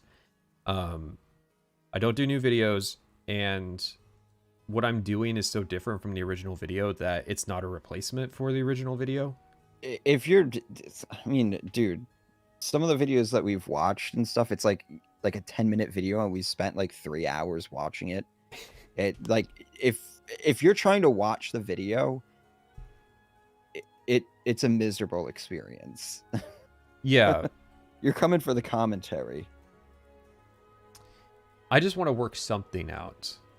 One of my ideas was that I rigorously plan out what we're going to watch so that I tell people in advance to go check it out first and see if that works. Mm-hmm. Are you actually taking the stealing views complaint seriously? It's clearly disingenuous. I'm more so trying to take away the leverage of it. Yeah. I think it's a minority opinion of people who actually believe in the whole stealing views thing. I think it's also kind of... But I also want to be fair, right? Because I do think that, like, if 1,000 people are watching my stream, we could contribute that watch time to a person. Yeah. I think that's more than fair. If there was a way to set that up, I would totally do it. But that technology, as far as I'm aware, doesn't exist. Like, watch together is the closest thing, and not a lot of people are going to have the watch together open at the same time.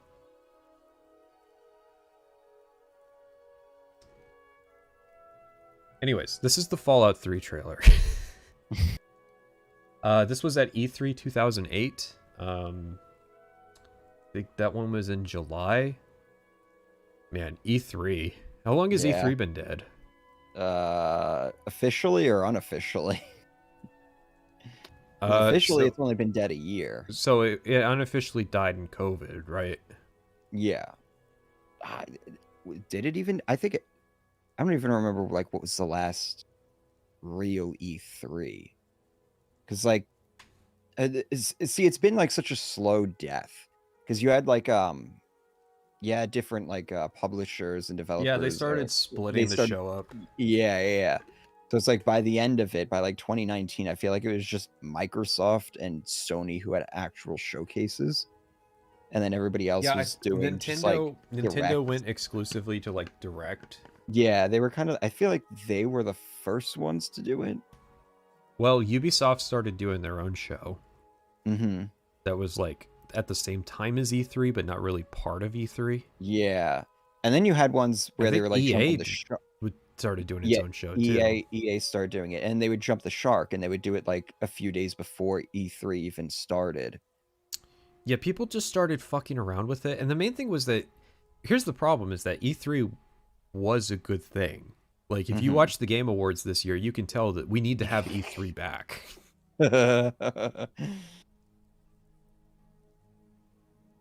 Yeah. Man, imagine that. Something that's so bad it makes you wish E3 was back. Oh, man. This is off topic, but I was looking at the old streams recently, just on, like, the YouTube studio, like, the back end. And the Never Knows Best stream is it got hit for ad suitability. So really? People have reported the Never Knows Best stream. So I demand financial damages from Never Knows Best because he assured the community this would not happen. He said that they would be, quote, banned, unquote. Yeah, so you're demanding the This was what, 25 minutes. $5? This was 25 minutes into his video after he spent 20 minutes lambasting some guy on Reddit. After he spent 20 minutes criticizing the, he said his name like 1,000 times in the video, and then after all that, he said, "By the way, please don't contact these people."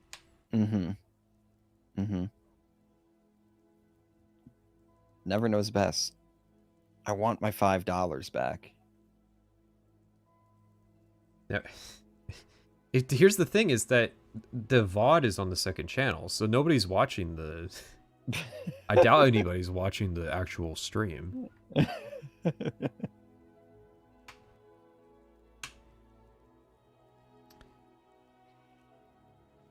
So, this is how Bethesda is marketing that they're making a Fallout game.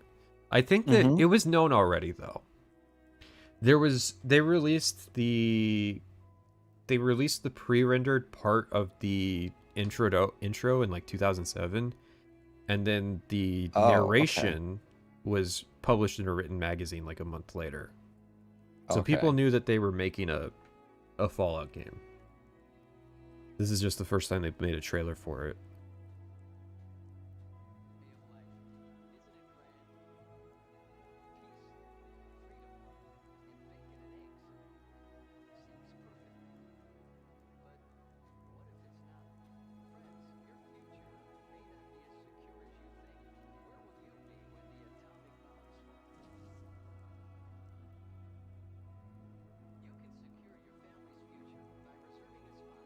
Man, I'm just thinking from like the perspective of like a classic Fallout fan watching this, and just I would just be experiencing dread at this point.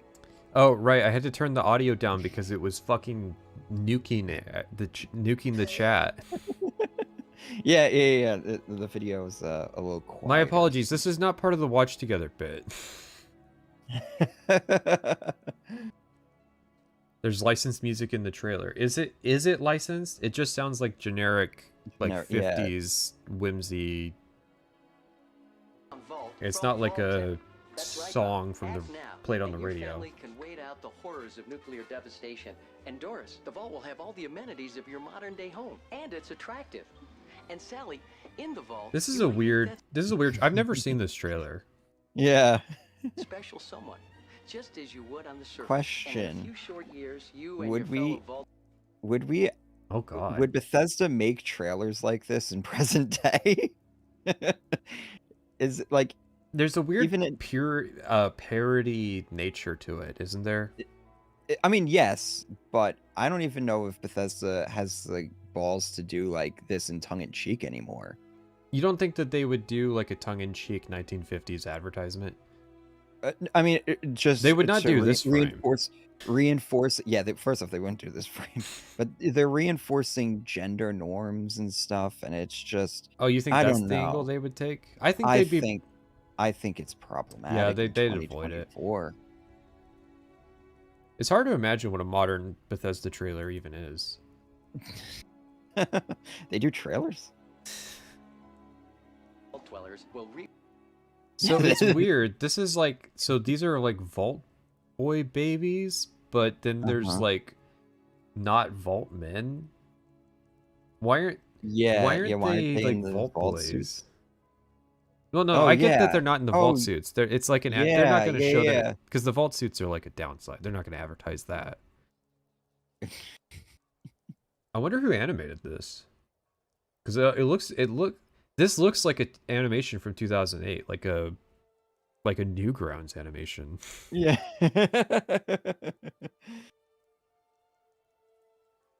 they got modders to make it. But this is somebody's fetish. And in a few short years, you and your fellow Vault-dwellers will repopulate our great country. Explain. Todd, you want to speak up?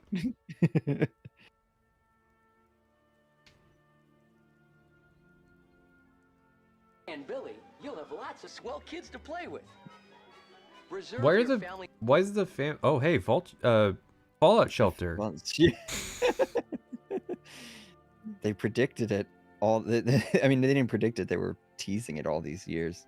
It was a slow burn. Why are the people in the fake ad uncomfortable?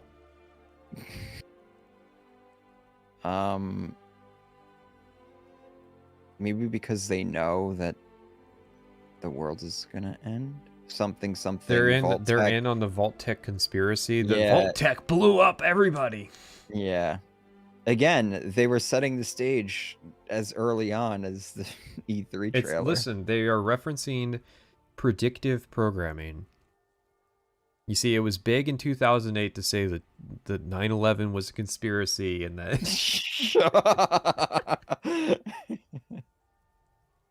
spot in a state-of-the-art underground vault Bethesda. today. Sign up Bethesda. now to prepare for the future.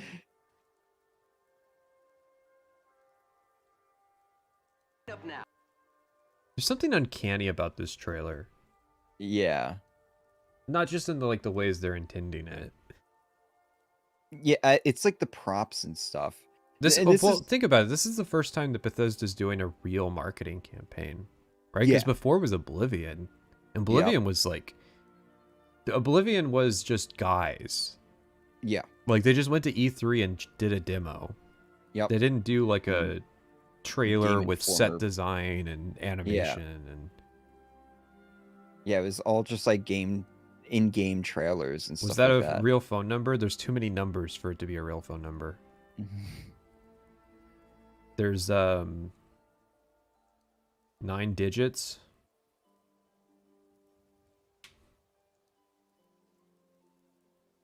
Now and prepare for the future. It's Soul. Oh, Super there's- duper mart. Mute it. Oh, this is it. Yeah, this is your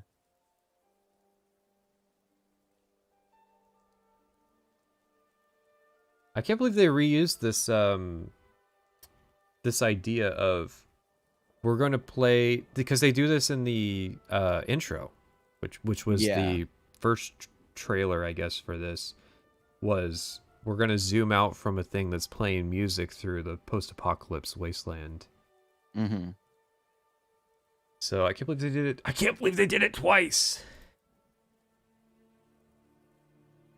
Oh, it's the signature Bethesda storytelling. Hey, at least this time the skeleton is actually up against the prop. That wasn't the case in the Starfield trailer.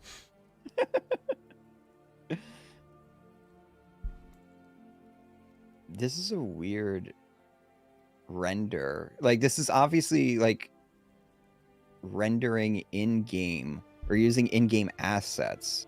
Mm-hmm. The first one looks bad. A lot of it looks unfinished. Yeah. Like here, hang on. Because this is like a little postcard for the stream chat.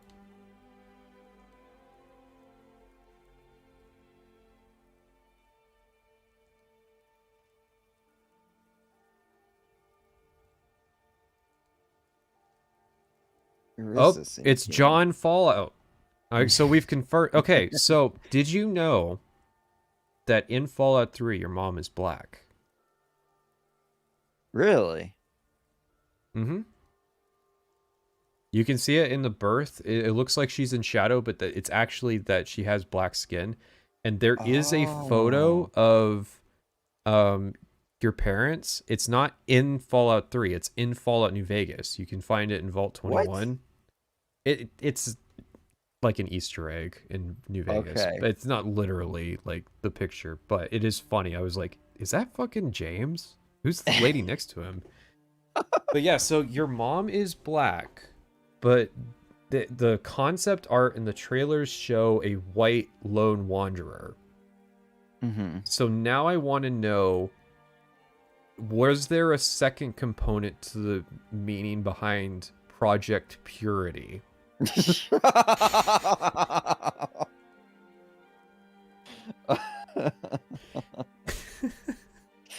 Oh my god. I can already tell this video. This video, you're definitely going to want to get the Patreon cut. Jesus. You gotta warn me before you hit me with something like that. uh,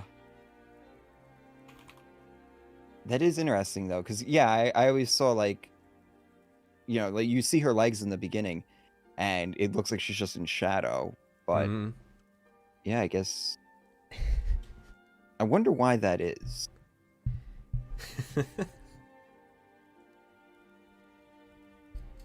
Well, because you couldn't have a pure race character if you confer, like, because James's race changes based on yours.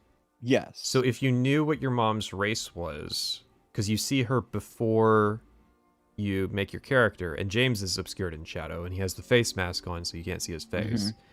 That's how they get away with James. If you know what race your mom is, it makes it hard to play a white or a black character. Yeah. So I think in the interest of full player character customization.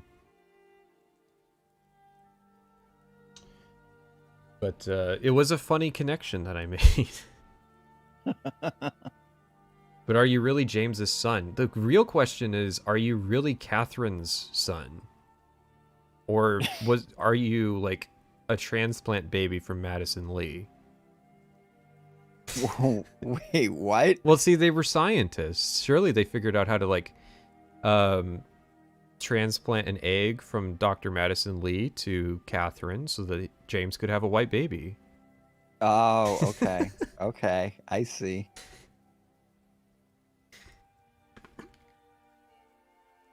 The conspiracy theories run deep. I like how bad the player character looks. You think that they would have poured some money into it. Yeah. Well, yeah, so what I'm wondering here is, like, was this shot in engine? It looks like it. I could believe Like, it. It was in game? Yeah. Because something about it just looks a little off. Like, things look just a little bit too crisp. The hair in Fallout 3 in New Vegas is pretty bad. It's not this bad, though. Yeah. So I feel like maybe it was one of the last things they did. Chat summary is saying you're racist. How? I just said Project Purity. I haven't said anything racist. I've just implied that, you know, Todd might have had some ideas about... Todd and Emil might have had some ideas. No, they were probably still working on the fidelity of it, because the vault suit looks wrong. That's not what that suit looks like. No. And this was probably pre-rendered a couple months before E3. Yeah, yeah.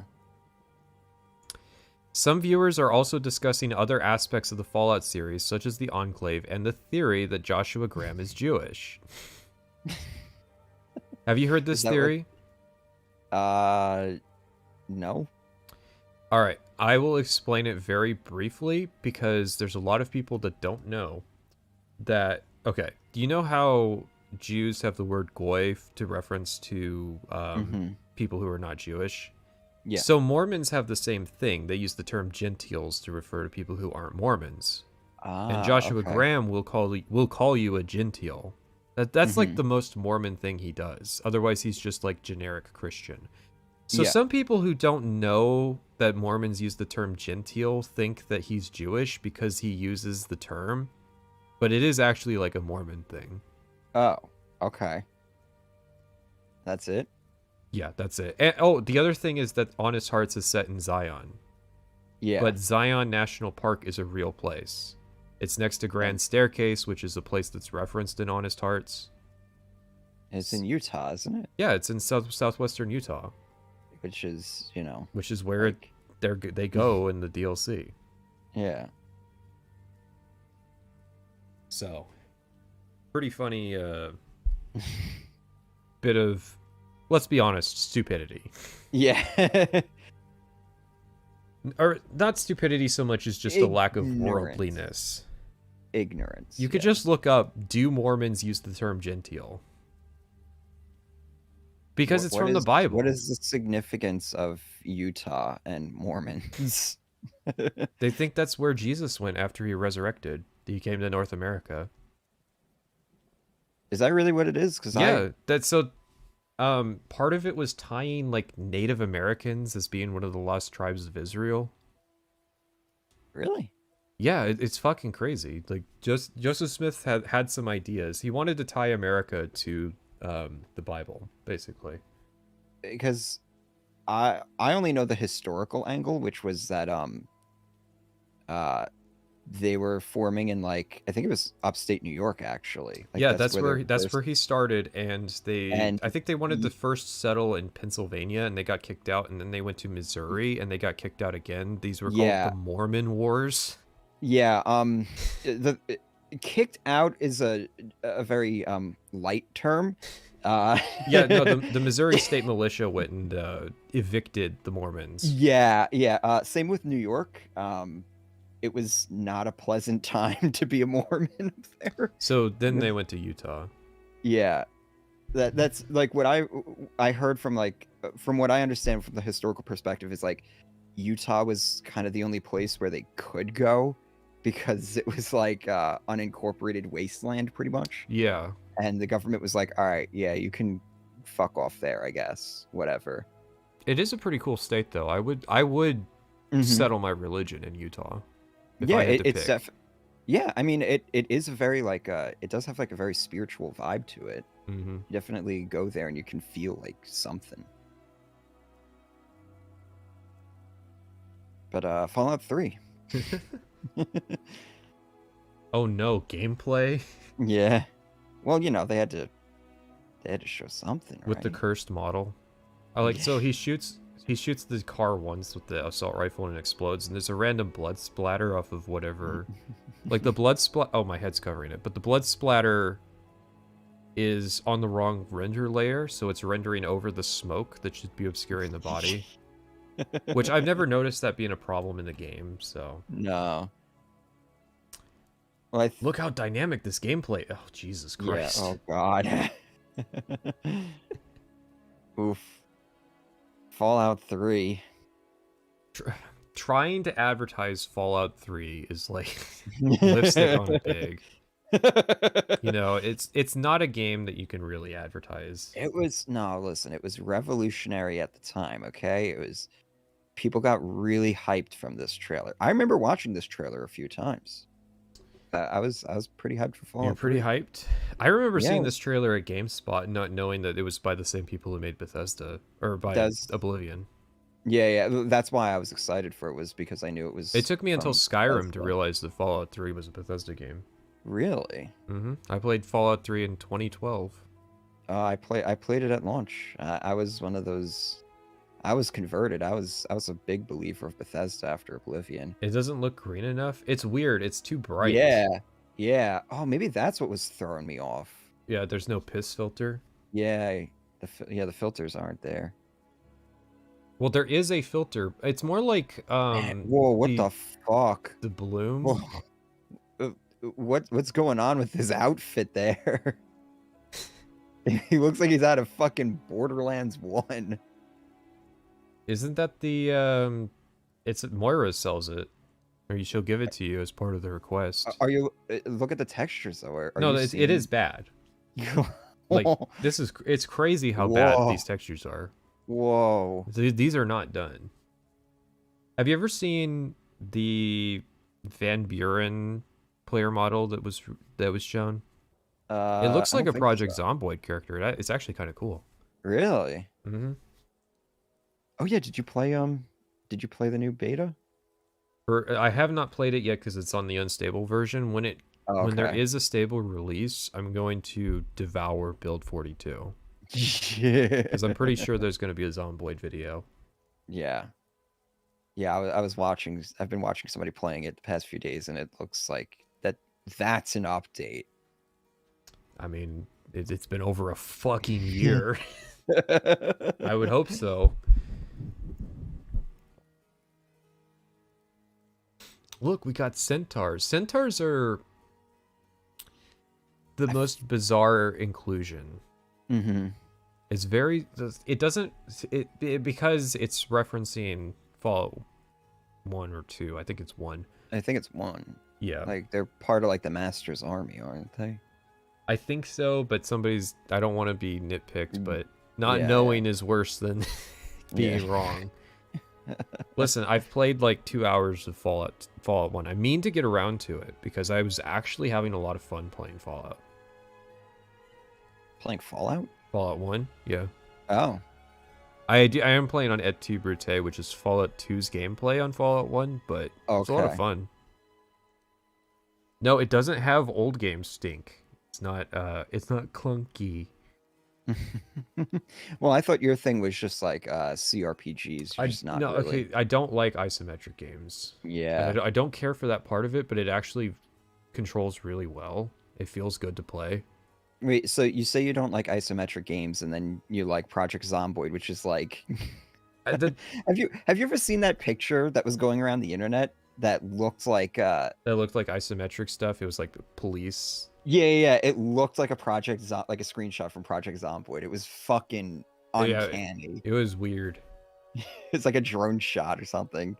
It's just like the perfect angle. Like, why do people only mutate into this specific shape? It's weird because, as far as I'm aware, there's no connection between the Master and the super mutants that are tied to Vault 87. Yeah. So it's weird that they both did centaurs. Yeah. I always thought they were just like really out of place. FEV. Yeah, they do feel like really out of place. They're kind of one of those enemies that you just forget exists. It's like Landrog from Oblivion. Landrog? Yeah, whatever the fuck they're called. I have heard in-game lines referring to them as Drow and Drag. I don't fucking know, man. It's like with Atronax and Atronax. I've heard both.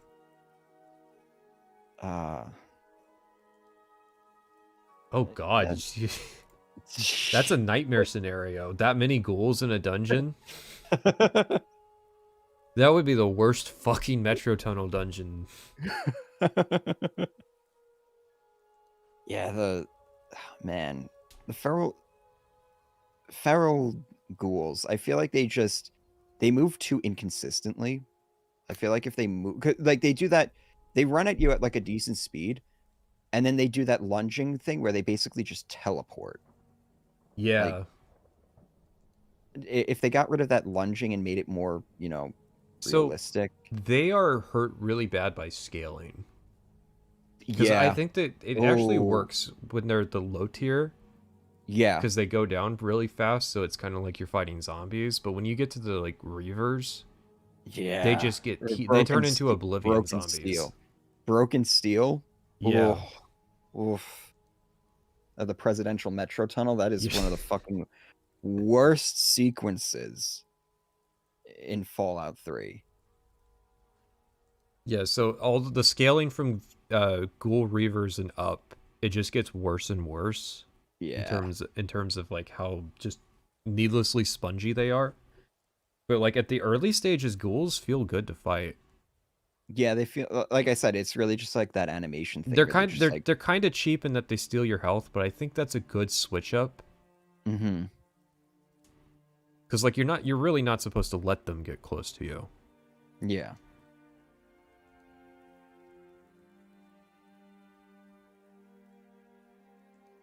Oh no. Is there anything... I mean, Vault 101 looks like Vault 101. I guess it was pretty much complete. Yeah. Oh look, it's the... Amada has different color hair, and it's the most evil choice in the game. I was writing jokes about this, how, like, comparing... You can do morality power scaling in Fallout 3, where it's like, bullying a teenage girl over her weight is as evil as enslaving 2 people and eating 50 corpses.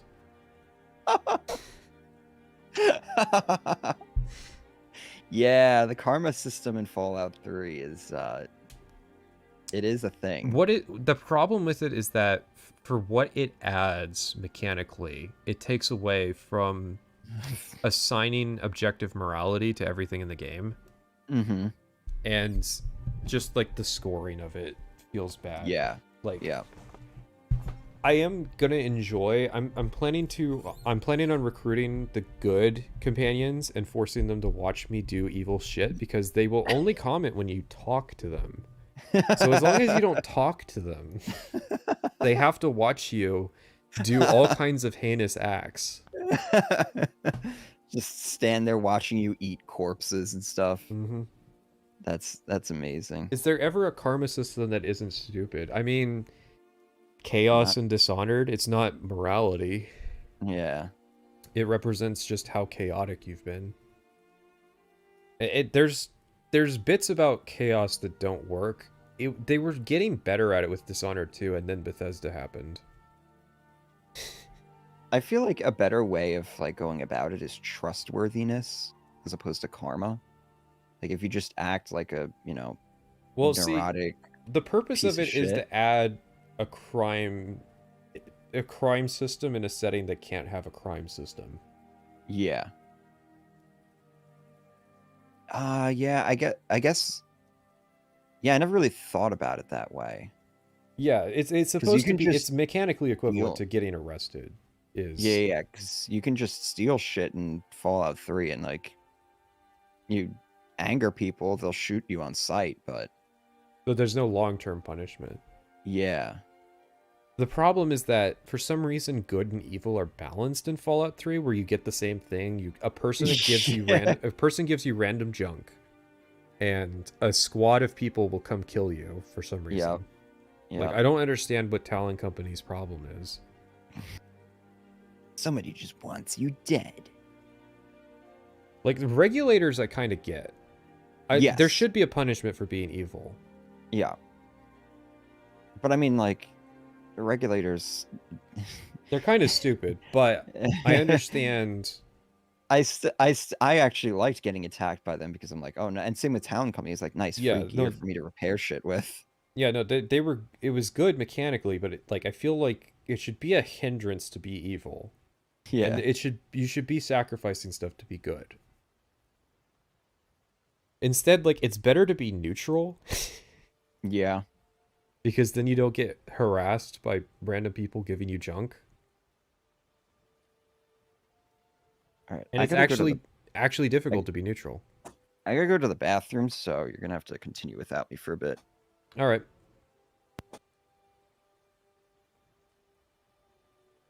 Hey, chat, do you want to talk about Megaton for the next hour?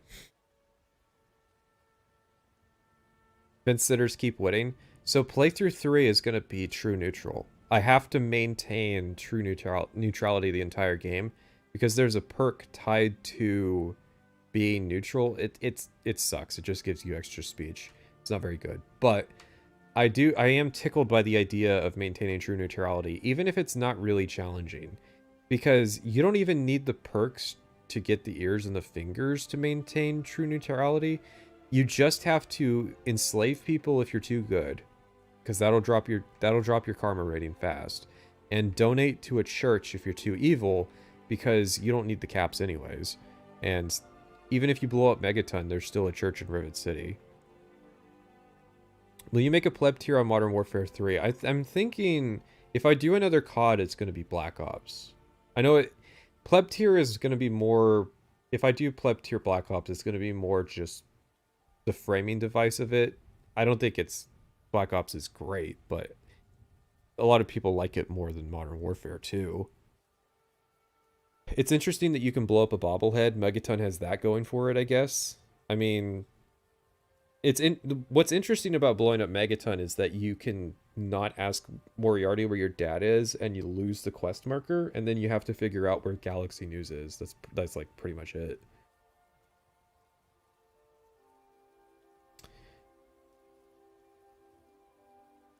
Thoughts on the Oblivion remake? I hate remakes on principle, so that's if you ever ask me my thoughts on a remake, that's it. I don't think remakes need to exist. I really don't. I'm fine with them updating old games if they want to like modernize it to current standards, but I'm never gonna like give the like even on something I like, just no, I don't want a remake. You could just head to the vault where James is the second you leave the vault. Yeah, I know.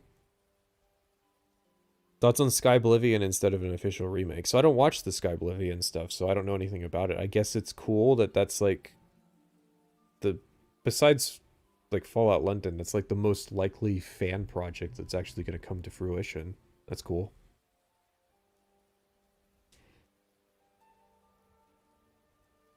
Rumor has it there won't be much remaked in the remake. I still don't, it doesn't need to exist. Oblivion doesn't need it. Fallout 3 doesn't need it. These games are fine. Just make it so that they run, make sure they can run on current systems. Has your opinion on BioShock changed after all those years? No, I think that what's changed about BioShock is I think I could articulate better what was going on. Have I ever said the context of the Oblivion video? The Oblivion video was made when I got furloughed from work due to COVID. That was basically... So I was like really pissed off because I was like telling people like, hey, there's this fucking virus in China that's going to be a problem. And everybody's like, nah, that's just conspiratorial thinking. And then 3 months later, a virus from China showed up and fucked everything up. So I was mad, and I'd always wanted to do a BioShock video, so I did a BioShock video, and there's different things that I would say. I'm not positive towards the game, but I think that there's a better way that that video could be made. Any interesting mods that you use specifically for Fallout 3? Fallout 3's modding scene is a mess. It's mostly overshadowed by Tale of Two Wastelands, so basically Fallout 3 modding is really just Fallout New Vegas modding.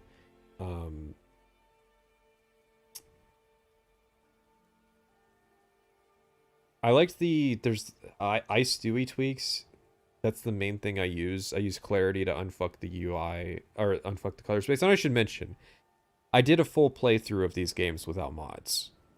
Just to be clear. The mods are mostly just like tweaks of like, and my rule is if I change something in the game, I have to write down what I changed and why, so that I mention it in the script at some point. That's the other thing.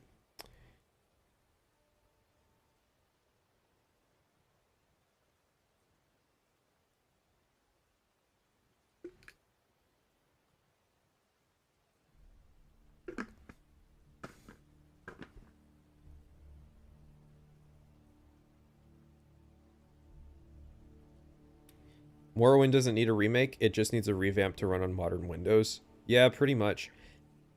The thing is that, like, in terms of PC, I mean, OpenMW has surpassed Morrowind. OpenMW is, like, about to have... the beta version has a script extender, and I was messing around with it, making my own health system for leveling in Morrowind.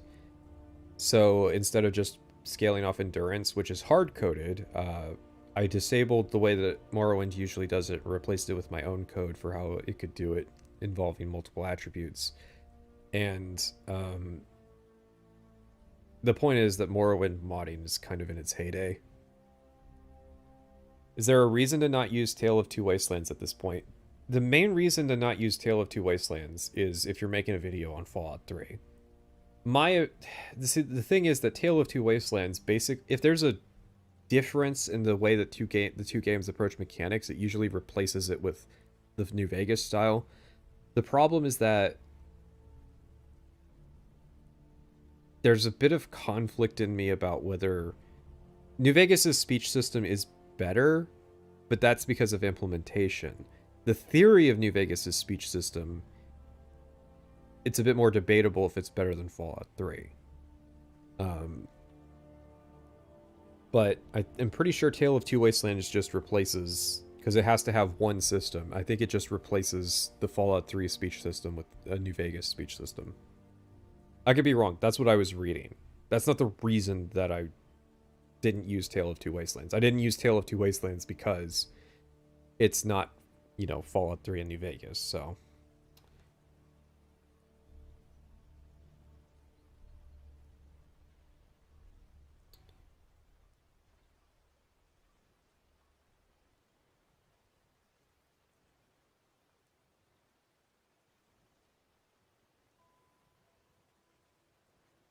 Oh, hey.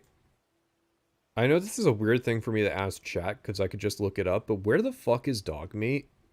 Because I have not been able to find this fucking guy.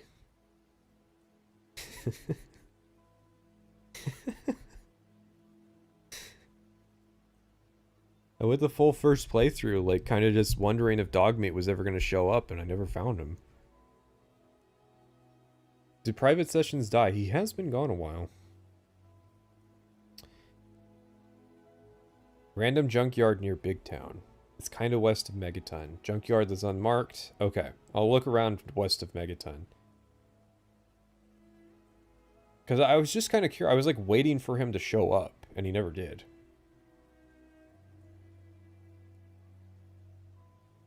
Also, he looks kind of cursed.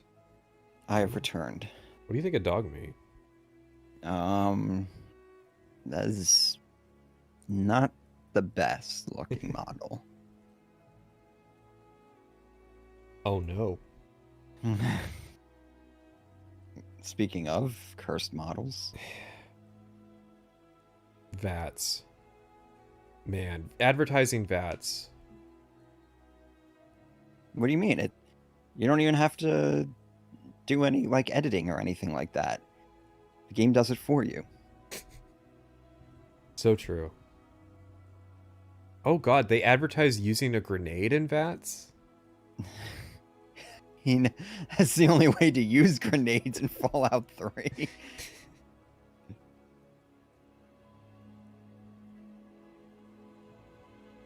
And people ate this trailer up? Question mark. Mm-hmm. Here, by the way, here's an angle of the megaton nuking that you won't see. Yeah. Has Private tried Tale of Two Wastelands?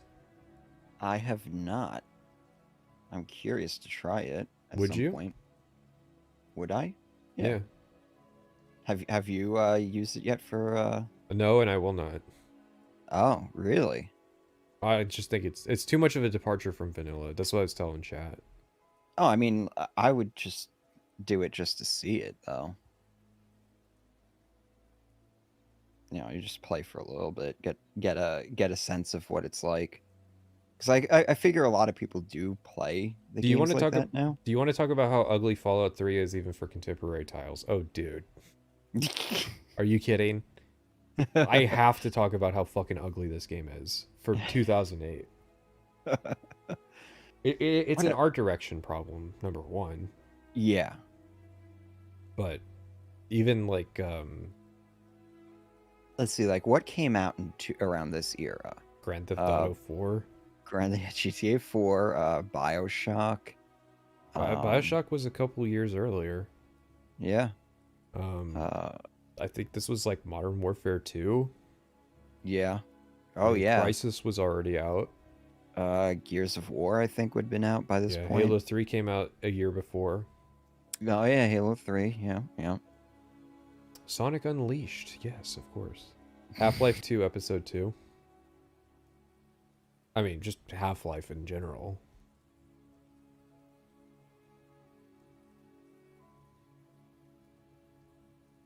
But I mean, like, yeah. It's crazy that... to me, I never understood why Fallout 3 really took off.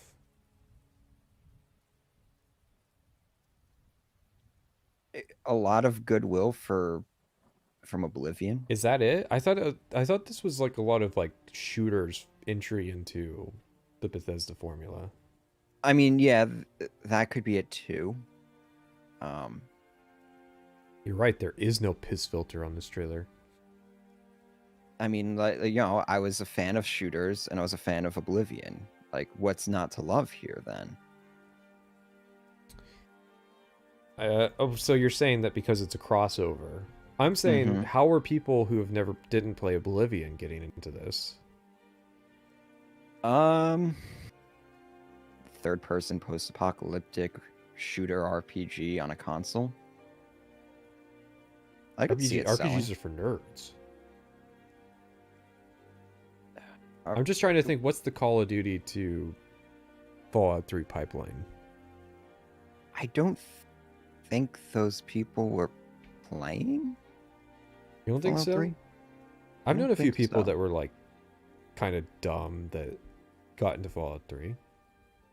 The only people that I know, like casual players who got into Fallout 3, started on Skyrim and then worked their way backwards. Yeah, that's what I'm gonna say is that I don't understand why Fallout 3 was as big as it was. What was its launch window like? It was What was it October of 2008. Yeah, what was it competing against? I remember 2008 was a pretty stacked year. I mean, we just listed stuff that Yeah, was contemporary. but I mean, like, if it had a good like few weeks before and after that, nothing else came out. A game with a huge marketing push like this. I mean, remember the marketing on this game was huge as well. It was fucking everywhere. I guess. Is it the gore? Is it like the novelty of it? It's a very gory game. I don't know, because you already had Gears of War. That was arguably even more gory. What's the random vertibird? They're in the game. Vertibirds, they're in the game. And then, yeah, you got to end on the mini nuke, which doesn't even look good. It's a terrible shot of the mini nuke. All right, the song's over. Look, it's the shot of the lone wanderer. He's lone wandering. Mm-hmm. With the really shitty walk animation. That's a interesting trailer because it was surprisingly accurate to the game experience, because you're playing most of the game in VATS. And they clearly used VATS as a crutch during that trailer because they're like, cool, we don't have to do any of the editing. The VATS does it for us. The Brotherhood of It's a Steel guy is selling controlling feature. like he's playing on a controller. It's a selling point. Maybe that's what we need. Maybe that's what developers need to start doing, is like building systems like that into their games so that they can just like have the game make the trailer for them. Right. Honestly, I'd still take this trailer over like fucking any of the ones we saw at the VGAs this year. At least there's gameplay. At least there's like stuff you can extrapolate from that. The good old days. Ooh, now we're going to New Vegas. So Spoilers. this is how it's gonna work. We're gonna do like 1 and 1, like Fallout 3, the New Vegas, like kind of. Well, yeah, I figure. Well, okay, so I thought this was gonna take longer. I thought that stream number 2 was gonna be the Indigo thing, and then we'd end the Indigo stream with the Fallout trailers, and then we go to stream number 3, which would be the making of documentaries. Mm-hmm.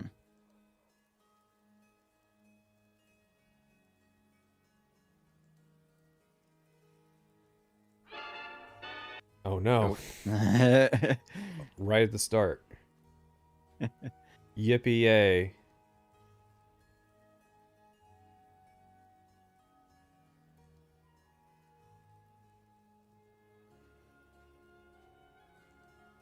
I've never seen this trailer either. I didn't know Edie was in it. By the way, I guess I'm the only person that says Edie. I said Edie, and apparently it's Eddie. So it's Eddie in Lonesome Road? That's what the guy who made him is? Mm-hmm. It's always been Edie to me. Because it's ED, and then he's the E variant of that line. Mm-hmm.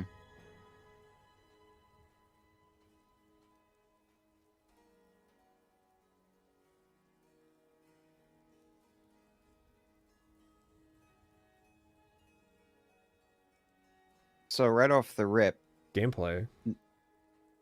Is this gameplay? Oh, I didn't know he had an origin story in the trailer. Oh.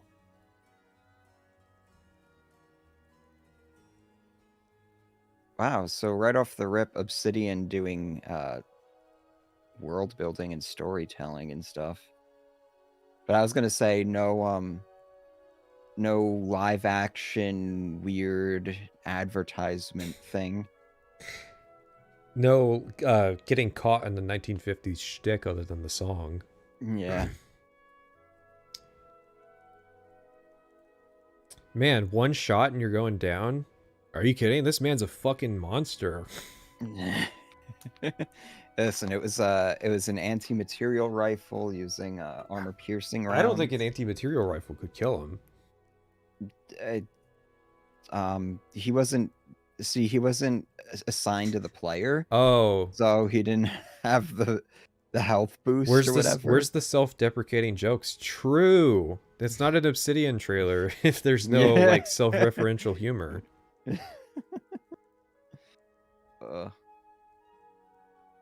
Lonesome. Why is he so huge? I will. Yeah, he's like, either he's really big or that road's really tiny. Like, something's going on with this perspective here. But I was gonna say, I'll maintain that Old World Blues was like the beginning of the end for Obsidian. Mm-hmm. Okay, listen. I didn't know that Rusty Venture's voice actor was one of the doctors. Have you ever seen the Venture Bros? No. Old World Blues makes a lot more sense if you've seen the Venture Bros. Okay. So, the Venture Bros is about these two brothers who, they do like, fuck, I forget what they're referencing, but they go on adventures. It's like a 1960s cartoon where they take these kids on adventures, right? They get up to a lot of dangerous stuff. Well, they die. And their dad's a big scientist, so he just clones them whenever they die. This is like the end of season 1. It's kind of a spoiler, but it's kind of also just kind of the premise of the show. Venture Bros is a really good show, by the way. You just gotta get through the first season. All right. But a lot of the humor is like making fun of like the 1960s era thing of like his dad's an adventurer and a comic book hero, and he's globetrotting, and what kind of like damage that would do if you grew up in that environment. Yeah. So then he's one of the voices, and the humor of it made more sense when I realized that he was in it. Okay. Because then I was like, oh, this is a Venture Brothers reference. Okay. Of like super science and kind of heroes and villains. Okay. I mean, I did catch that angle. I just thought the amount of like you go from fucking think of the juxtaposition between that and Lonesome Road, like tonally and everything. Well, okay, the Lonesome Road is like a hilarious expansion in its own right. Is it? So Ulysses is the name of a James Joyce novel, and Ulysses as a character is written like a James Joyce novel, in that it seems interesting and it's incomprehensible, but when you look into it, it just doesn't make sense and doesn't mean anything. Yeah. So, like... yeah, I would agree. I love Ulysses just 3 hours of Ulysses fucking schizo posting about stuff that doesn't matter and things that he's wrong about because he refuses to talk to people. And then people have to give him credit because they can't talk back to him until the end. But okay. I don't think Old World Blues is Reddit humor so much as it was walking a very fine line, because I think the ending kind of brings it back. Yeah. That like he's containing these people who were monsters back in the day. It's too reliant on the background storytelling and you reading terminal entries of what they were getting up to before they got Borged. Yeah. To sell it, because what they voice act is really bad humor, and what they were doing was atrocious. I think it would have benefited from having more audio logs of the pre-robot scientists and the horrific shit they did. And not that stupid fucking school thing where he's like, and my bully is a wiener. Like that, that stuff sucks. That's just a prelude to Outer Worlds.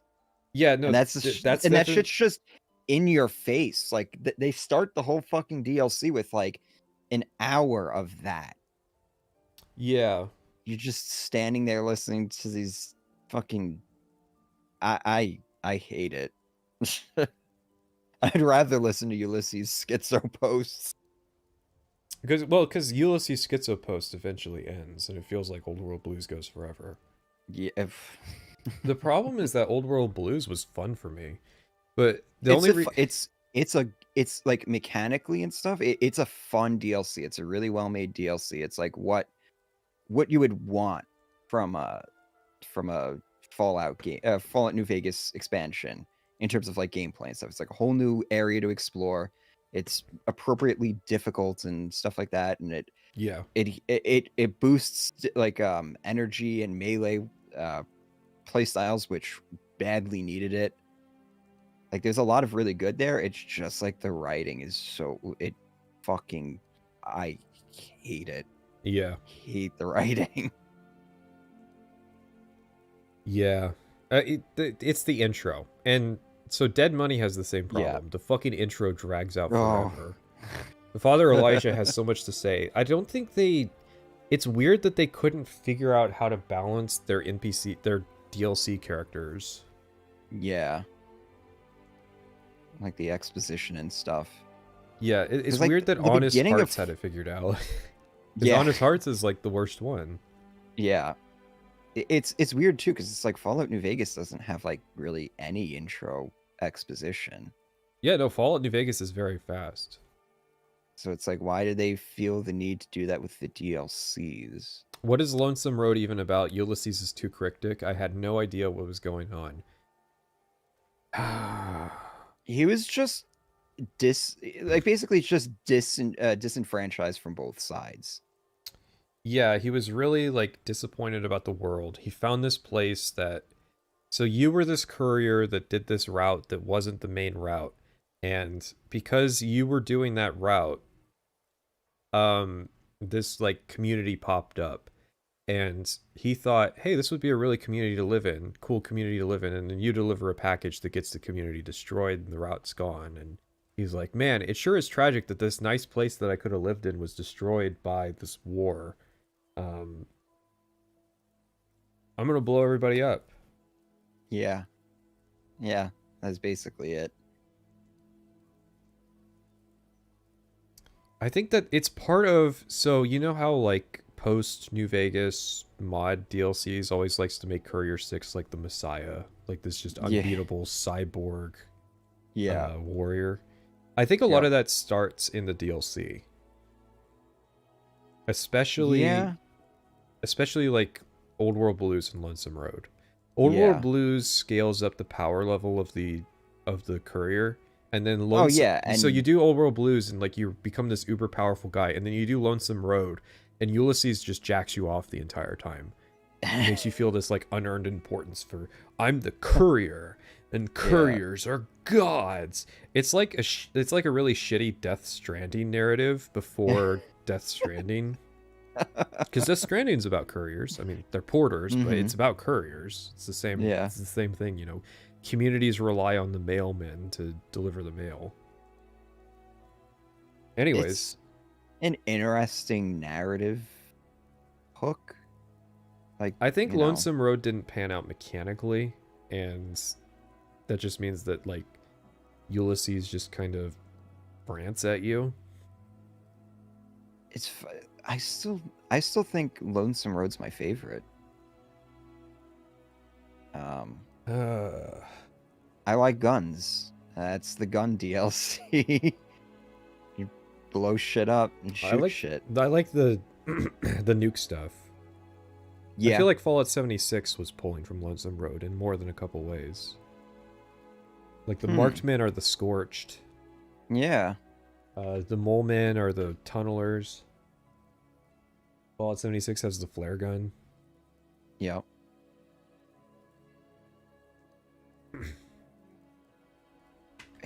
See, that's what makes Fallout New Vegas's DLC so interesting, is that everybody has a different like order of a lot of people will say Old World Blues is the best.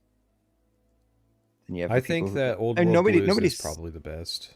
nobody says Honest Hearts is the best, but Honest Hearts isn't bad. It's just kind of not it's there. just not good. Yeah, that's kind of the thing. It's just it just exists. It's a platform. You see, my thing is, I don't like the DLC narrative that they built. Yeah, with Father Elijah and stuff. Yeah, well, there's a lot of things. Vault Yeah. 22 comes through all of it. Christine's part of it. Ulysses is Mhm. referenced throughout it. Like, kind of have a pantheon of characters they work through with the DLC, and yeah, I would have preferred an Arizona expansion if that was just what the DLC Yeah. was just let's go visit Phoenix or something. Mm-hmm. Let's go see what the Legion is up to in their backlines. I feel like that would be much worthier of an expansion. Yeah.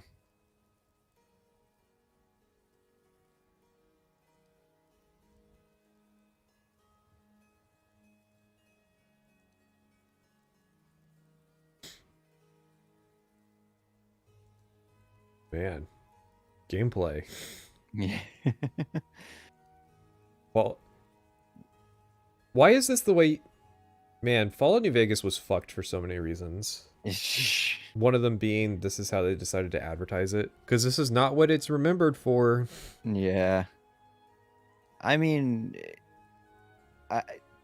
this is definitely Bethesda marketing and not Obsidian marketing this. Because they're just like, look at Yeah. the cool. I feel like who's watching this and going, damn. I guess people that really liked Fallout 3. Fallout 3 was Game of the Year. I remember not being impressed by this, actually. Oh, look, it's the Vault suit that's not in New Vegas. It's the fucking Vault 21 suit. Oh wait, Vault 21 is in New Vegas. Oh, this is from the pre-order bonus. Isn't no, the pre-order bonus is this but with Vault 13. What the fuck? Is there You're talking about the armored? Is there an armored Vault 21 suit?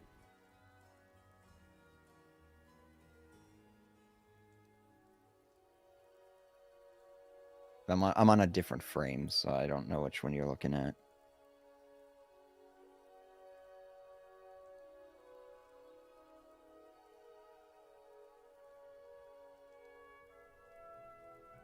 You want to control it to go find the Freeside guy?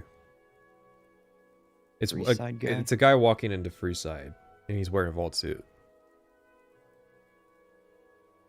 Oh. Is this in the game? You have to fuck the Vault 21 girl to get it. Oh, right, yeah. Someone was posting about how Fallout New Vegas has no waifus, and I'm like, dude, you get to have sex with the chick. Like, people are saying it's cut. as often as you want. That's what I was gonna say, is I'm pretty sure that it's not in the game. At least not as something as you can get. Maybe it's cutting room floor restored it. Oh yeah, probably true. Look, we got gambling. Blackjack.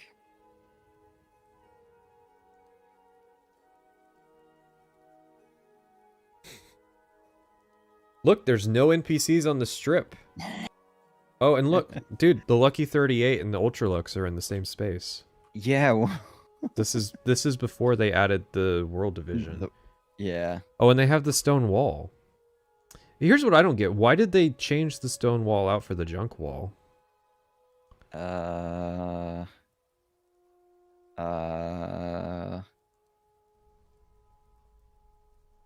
NCR isn't. Oh, maybe because like the NCR came in and restored the walls later. Well, see, with like the quarry and there's a quarry. Like, why is there a quarry? What is taking that stone? And it's like, oh, Vegas has a stone wall. That explains why Sloan has a quarry. Mm-hmm. I mean, there's a real life quarry in Sloan, but you know, it's not gonna still be around in 200 years. Like, there's workers of the quarry, so there's got to be somewhere that's using that stone. The walls predate the quarry. Hey, look, it's the best enemy in the game.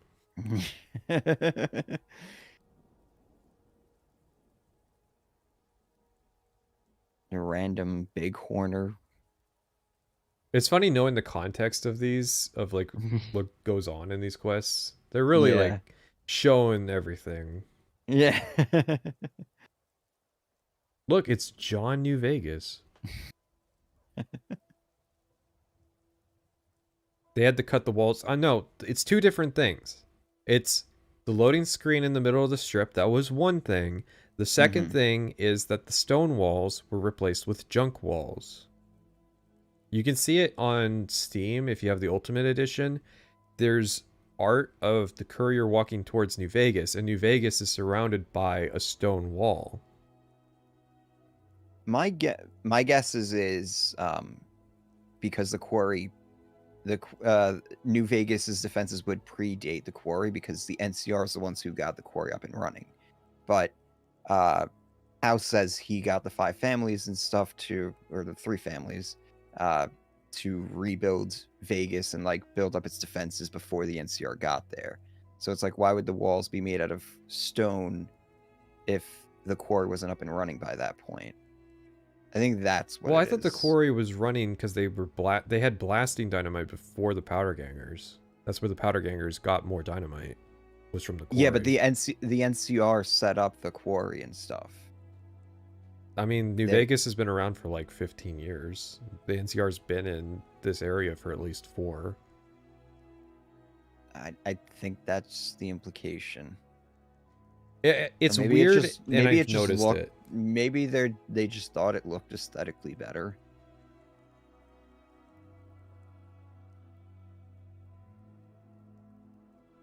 Epic. Oh no, it's this vault. I like this vault. You do? Yeah. I like the lady that you have to kill if you keep the data. Do you have to kill her? Yeah. I guess you could leave before. I don't know, like she makes you delete the data. So if you haven't gotten it out before. Yes. You can also softlock Veronica's quest if you turned in the data first and then take Veronica's quest. I steal the data before. I think I stole the data before I even rescued her.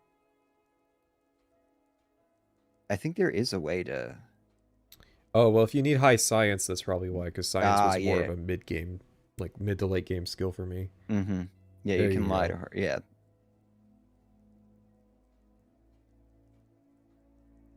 I thought it was weird because I had to kill her.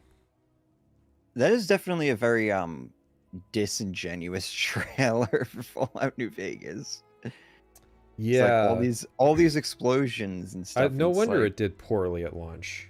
Yeah, because it's a very different game than what they showed. Yeah, and the entire thing was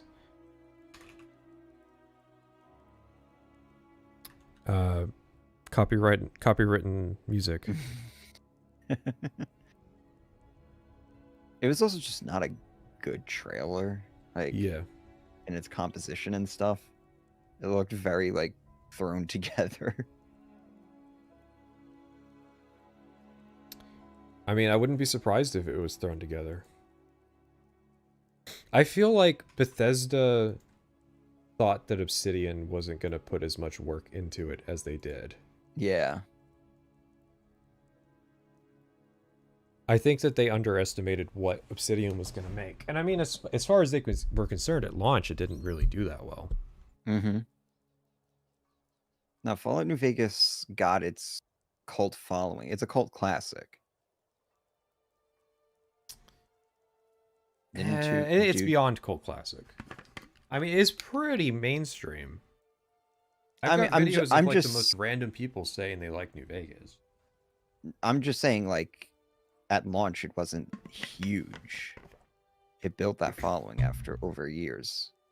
I have a video of Brad Colbert. Do you know who that is? No. Is the name familiar? No. He's the sergeant from Generation Kill in the lead vehicle. I have a video of him giving a speech where he talks about liking New Vegas, and What? yeah, it's from like 2010.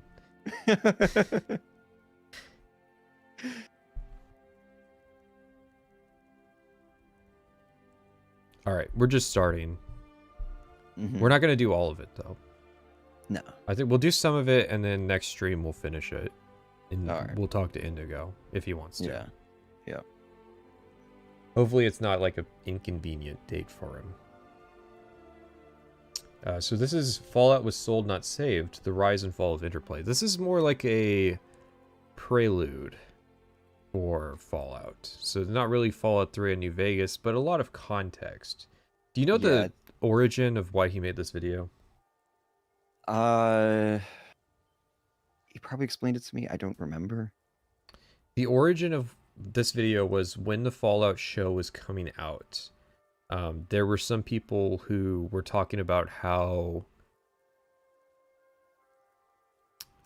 Fallout was like irrelevant and it killed the original publisher, and like Bethesda saved Fallout and made the intellectual property better.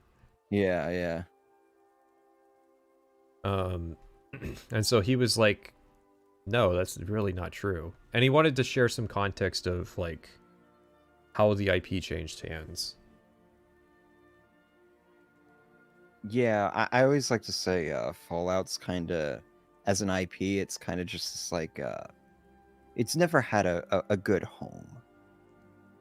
And I feel like that's why it has such a weird identity and, like, a very divided audience. Is because, like, each game is...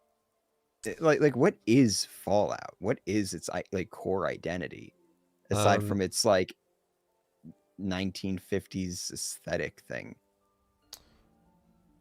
Fallout's core identity to me is you should read the Fallout 1 manual, particularly the foreword by Tim Kaine, where he talks about nuclear war and like what a bomb would do to you. Like, it's a very horrifying kind of foreword to really set the tone for the setting, which is that it's very serious in terms of how it takes the nuclear apocalypse. And there's a lot of like thought put into it. Fallout is like a lot of like what Tim Kaine grew up with like bomb drills. Yeah. And like that Cold War anxiety. Yep. Because it was made right when the Cold War ended. I think that was part of the interest in it. But, why is this video not centered? Because there's a chat on the side. I don't know where the horse went, by the way. The background horse. So that's Fallout 1's manual. Yeah. Now let's fast forward to Fallout 4 with the ghoul in the fridge. Okay, so in my first part of my video, I will be talking about Fallout's tone and how it kind of changed. And basically, it gets exponentially worse with each title. So Fallout 2 doesn't take the subject matter as seriously as Fallout 1. Yes. And then Fallout 3, because Tactics and Brotherhood of Steel happened, it doesn't take it like is twice as insincere or unserious as Fallout 2. So it, like, 4 times as insincere as Fallout 1, right? Yep. New Vegas, let's say it's got a bit more comedy to it, right? It's not exponential. Maybe it's like 6 times as unserious. Fallout 4 is like 4 times 4, so 16 times as unserious. It's 16 times as unserious. And then Fallout 76 is 16 times 16. It's 256 times as unserious. And then Fallout 76 is 256 times 256 times as unserious as Fallout 1. And then the Fallout show is whatever that number is times that number as unserious as Fallout 1. Have you watched the show yet? I have seen bits and pieces of it, I'll say. Will you watch the show? I will watch the video? show, yes. Okay. But I've yet to watch anything. I was actually going to propose if you wanted to do like audio commentaries. That might be an interesting idea. But yeah, so basically Fallout 4 is the way it is because it's modeled on Fallout 3. It's not modeled on the originals. Yes, correct. And that's my point. Is like, it's a franchise that has like serious identity issues because of its broken homes over the years. Yeah. And how it's been treated by its publishers and developers. Which is weird because Emil and Todd have been fixtures of the series for a long time. Yes, they have. And Emil is, as far as I can tell, very passionate about the franchise and the IP. I think he's passionate about his idea of what Fallout is, which is very different. Which is basically what I'm getting at.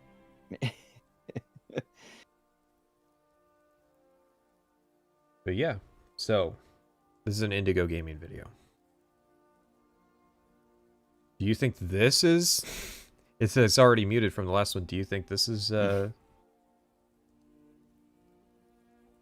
hey, we saw that. Where'd he get the higher resolution version?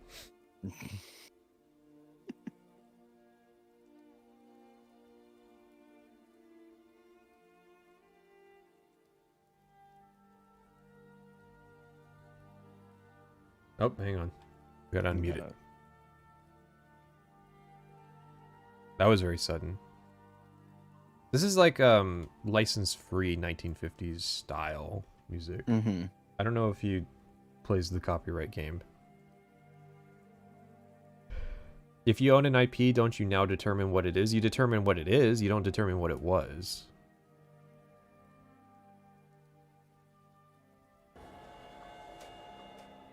In the cutthroat world of video games, bad business can be just as deadly as bad design. I don't know. Have you... 2024. Oh, man. 2024, man. The year the bottom fell out of the gaming industry. That was a headline that I saw. Who ran it? Nobody memorable? Verge. One of those. See, it's like The Verge is like under some umbrella with like a bunch of other like similar outlets, so they all kind of like blend together for me.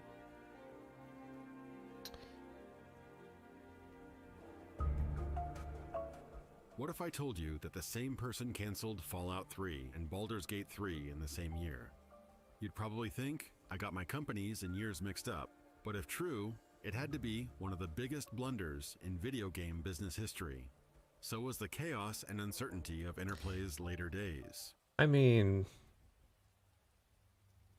it's not a guarantee that those games would have been good. Yeah, and I feel like a lot of the hype around Fallout 3 and Baldur's Gate 3 was that, you know, by the time these games were coming out, those games were almost. But like I think mythical. that's what he's going to get into is like Interplay was on the downhill. Yeah. By the time they were making those games. I know a bit about like staff changes that were going on that tell me that, because like, you know that Tim Kaine didn't work on Fallout 2. Yeah. Yeah, he left because of Fallout 2, so you can already imagine how things were going already then. Yeah. In their prime, they were at the helm of legendary franchises like Fallout, Dungeons & Dragons, and Star Trek, even filming the original cast while they were still with us. Interplay... See, I like Indigo because he plays it very straight, but I feel like the average YouTuber would play this and go, "Oh my god!" That clip of the Star Trek actors. But that's what you gotta appreciate Indigo. He takes it seriously. Yeah, no, his stuff is like classic documentary style. Yeah. A lot of effort goes into it. Which I was surprised this didn't get a lot of views. Maybe it was too confrontational in its title. I think it was just a victim of algo poisoning somewhere. Just didn't was such a pick up enough views in the right time frame, and YouTube's like, Came all out right, too fuck late you." after like people stopped caring about the Fallout show. Maybe. Yeah, that's always the problem with making things in response to things. Listen, Indigo, you just have to work on something so long that eventually it comes around. You know, the Blizzard happens to release the anniversary servers when your video comes out. A key video game figure in the 90s. They published the first titles by future heavyweights like BioWare, Blizzard Entertainment, and Treyarch. Decades on, the original creators It was a very interesting time when studios would go from publisher to publisher. Like, Yeah. they weren't owned by the publishers, so they would just change who they did business with. And now you don't even have a choice because the publishers Yeah, don't even really exist anymore. It's weird because the industry doesn't really need publishers. Like what they At provide as a this- service is vastly reduced from what they provided back yeah. then. At this point, at this stage of the game, pretty much. And Like the yet best they they're- can do is like some marketing and like legal. Yeah, Stuff they and, are like, some early marketers financing. and legal departments, and somehow they have a bigger share than when they were also responsible for handling the like physical distribution. Yeah. Because like that's something that I feel like people didn't really even appreciate back then, the complexity of it. And now it's just like, oh, it's all digital. Like, what do you mean people went to stores and actually bought copies and stuff? Just like, left the company, and Publishers are needed for talent too. What talent? maybe like voice acting talent. I mean, I guess they could act as like a liaison for. I don't know. I Bigger. feel like there could just be legal companies that do specialize in video game stuff, and marketing companies Yeah. that specialize in video game stuff, and No, you don't all that. understand because the film industry has the major studios that then have the subsidiary studios like, you know, like Fox and Sony and stuff. And we gotta be like the film industry. yeah, We but need to have but the film industry also has a lot of independent studios that move from company to company and are largely up to like a central figurehead who decides who they're going to do business with. those. Listen, anything that gets viewed first at the Tribeca Film Festival, that doesn't count. Interplay's an empty shell of the industry giant they once were. In the late Do 90s, they even a still foreign publisher exist? acquired them and terminated nearly a dozen games. Then they auctioned Interplay's intellectual property to the highest bidder, of which they had no part in creating. So Man, corporate rating is such a weird thing. It doesn't seem like it should make money, but Yeah. I guess it does. Well, you know, it's like speculative investment. Maybe one day this franchise will be worth money again. Buy it for pennies on the dollar, and then future. Ooh, look at that Comic Sans. That's what I noticed that too. No wonder they went out of business. Look at this website. I like that they have specifically Descent 3. I guess this is the latest title of these series. Mm-hmm. what happened? How could one of the top Baldur's Gate 3 also had the benefit of Dungeons and Dragons being more mainstream nowadays. When I was growing up, it was still incredibly niche. Oh no, Baldur's Gate 3 Yeah. doesn't exist without Critical Role. And what's it called? Stranger Things. I'm gonna say the Critical Role is way bigger than Stranger Things. Really? Yeah, I mean, I think Stranger Things had like a really banger season, and then like that got a bunch of normies into it, and then that was it. I feel Well, like yeah. it had a pretty hard fall off. I mean, that. It still like normalized it. It still did a lot of work to normalize Dungeons and Dragons. top game publishers in the world Oh, hey, fall there's apart Fallout. in just a couple years? And is there truth to the claim that Fallout was a B-tier forgotten game? that was dredged from obscurity and saved by Bethesda? He's being very neutral, but already the new Bethesda fans have just shut their brains off to what he's saying. This video aims to provide context and to correct the You know what it revision. is it's the title. He had a lot of vitriol as motivation to make this video. He wants to disprove this statement. That this statement is what's going to turn off new Fallout fans from hearing the truth. Did this video come out after Starfield? Yeah, it came out this year. Okay. That plagues modern discourse about the Fallout franchise. Man, I hate this title because I know what this article's about. Because I would get these comments of, it's not a Fallout game unless it has NPCs. I'm just going to say, I think Fallout 76 was cool without the NPCs. I don't think that the dialogue and speech checks are what necessarily make a Fallout. Wastelander definitely was not. It was not an improvement. While these arguments are based on interviews, press releases, court cases, design documents, and the games themselves, it's coming from a place that finds the erasure of the great works from developers and Interplay's Prime more than a little insulting. These games have massive fan bases who still enjoy their creations today, whether or not they know who made them.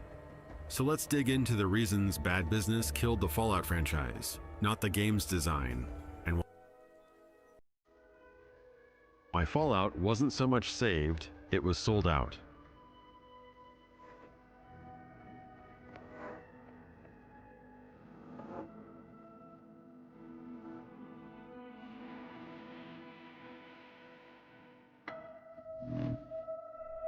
Bethesda wanted to make Apocalypse Road, bought the Fallout IP, and bastardized it to hell and back. What is Apocalypse Road? So, my working theory was that they wanted to do Mad Max.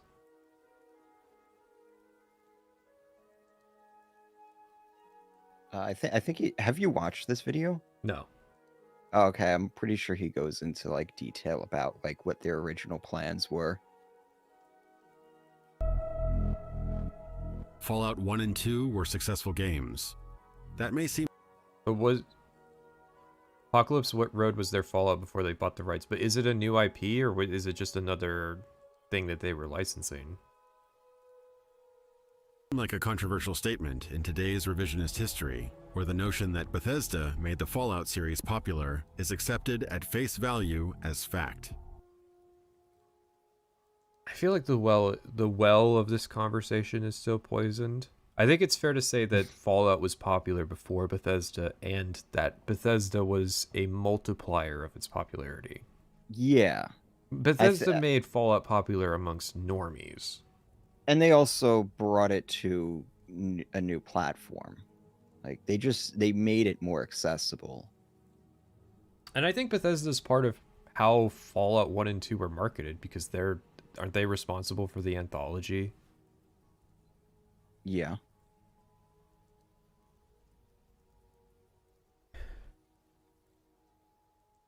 Apocalypse Road was made in prep for Fallout's buyout. They would have a product ready to go and rebrand. If the buyout didn't work, then they would have to scrap it. Man, I want to know... So is that why, like, super mutants are so bad? Like, is that a working theory? Like, the super mutants were made lazy because they might need to, like, emergency rework them?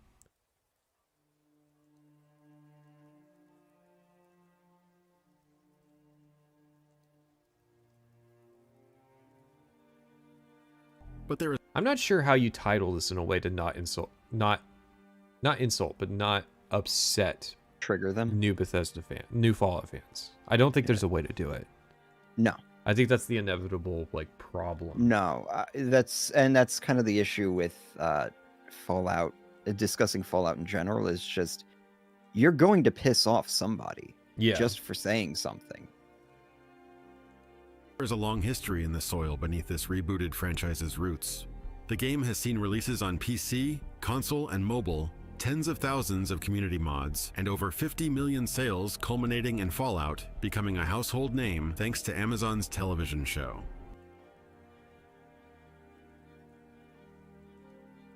I actually Is it want. though?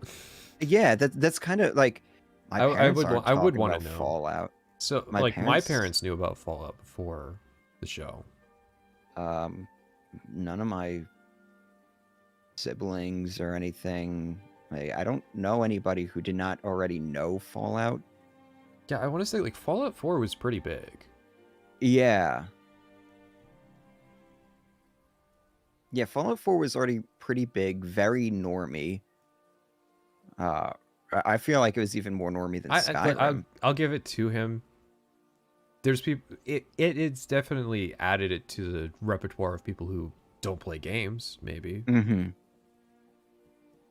I mean, yeah, I It guess wasn't Skyrim. It wasn't there- Skyrim. Skyrim is known among people who don't play games, yeah. and I don't think Fallout 4 was. I guess It's I one guess of there those were things that's impossible. there were to know. He's people probably who right. were yeah. There were people who were watching the Fallout show just because it was getting like good reviews, and it's like, well, I have Amazon Prime. I think it's one of those situations too. Its success is like a lot of it's owed to the fact that it's on Amazon Prime, which a lot of people have, and Amazon Prime not really having many good shows to begin with. So it's like, okay, there's really not much competition. And it came out in a period where there really just wasn't that much coming out anyways, in terms of like television. They definitely got the timing I'm still liking right. that Todd Howard's winning more awards for things that aren't Starfield. Yeah. I'm willing to accept that I'm- the Fallout show I won like an that award. he's winning awards for games they haven't, like, for products that their studio hasn't even worked on. Yes. That's funny.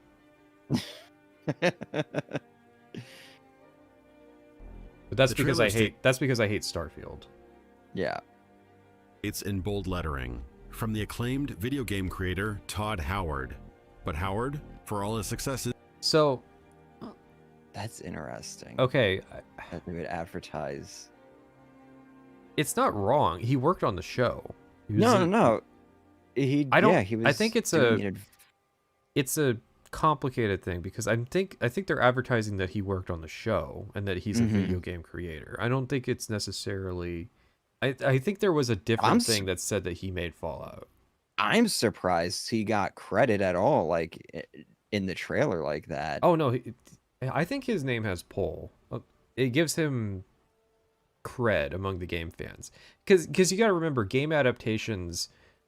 Gamers are wary of Of video of the game Todd. adaptations, not of the Oh, Todd, no, oh. of game adaptations.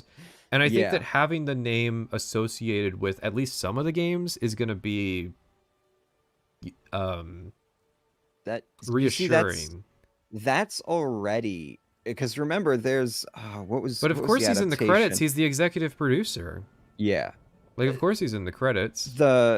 Man, there was a show that they were working on. Oh no, it was the Borderlands movie where they. Oh no, it was a Minecraft movie or something like that. One of those two where they were like, "Oh, it's not for the players, it's not for the fans, it's for a new audience." So it's like that's the mentality that I feel like all of Hollywood has towards video games, is like just this really like they do not give a shit. Like we're just gonna do our own thing with it, and we don't even want to acknowledge that it is a game franchise because that's embarrassing. So like to see a studio instead embracing the, somebody who worked on it, it's just surprising to me. I'm looking. I have a theory. I'm watching the Fallout trailer for the specific line. I have a theory that Todd Howard's retirement plan is to work in Hollywood. Just to be a Hollywood producer. There is something, anything in Hollywood. I don't think he cares that much. I think Todd wants to do the things that were from his childhood. On his bucket list. Well, yeah, like he was in the... I think but that's why I think like he probably wants to do like actually make a movie. Yeah, I don't think he's not Hollywood obsessed. Have you played his games? Yeah, There's they're a lot of not movie references. games.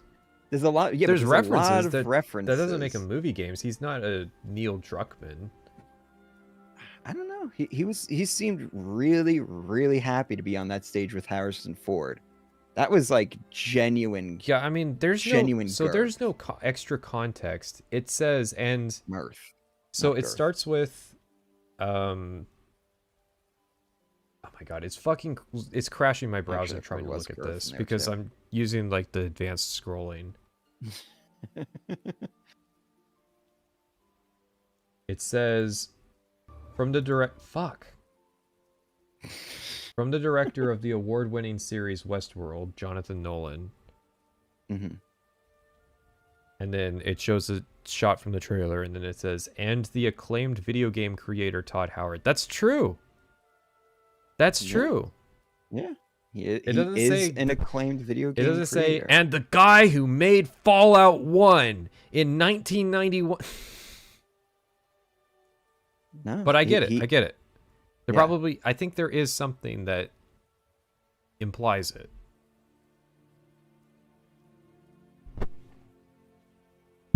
I think it's fine. And experiences. Thanks. The game has seen releases on PC, console, and mobile, tens of thousands of community mods, and over 50 million sales, culminating in Fallout becoming a household name thanks to Amazon. Todd is flawed because he didn't successfully find a successor to run Bethesda. Yeah. No, he's that classic. He has not lined up. He's like the Augustus of video games, where it's just a lot of luck, and he just doesn't have a good successor lined up. Yeah, okay, but he's never training his replacement. The implication is that he's the Fallout guy. He is the Fallout guy. I mean, Todd Howard has made more Fallout games than any of the people who made the original Fallout games. Yeah, I mean, at this point, he is. It's sad, but it's fucking true. Emil has made more Fallout games than the people who made the original Fallout games. That's what I was going to say. It's like, you can either put Todd's name up there, or you can put Emil's name up there. Because those are the people who are putting creative input onto this show at this point. But it's not what it says, and it's not what it's implying. It's saying from the dude who makes video games, Todd Howard. Yeah, that's what it really is. It's a olive branch to gamers. Yeah, it's just trying to ameliorate anxiety that gamers would naturally have about a video game adaptation. Because I remember when before the trailer came out, there were like screenshots of like in Vanity Fair or something of various things, and people were just mocking it because it was the Fallout 4 assault rifle, and they were in some fucking random forest area, which I still don't get. Does the show elaborate on why they visit like the Pacific Northwest and then still end up in like the desert? Anyways, we were making fun of that, and the show kind of looked like trash from what they showed, and I think that they wanted to appease gamers. I don't remember them having AI promotion images. Oh no, wait. No, I do remember. Amazon's television show. The trailer states in bold lettering, from the acclaimed video game creator Todd Howard.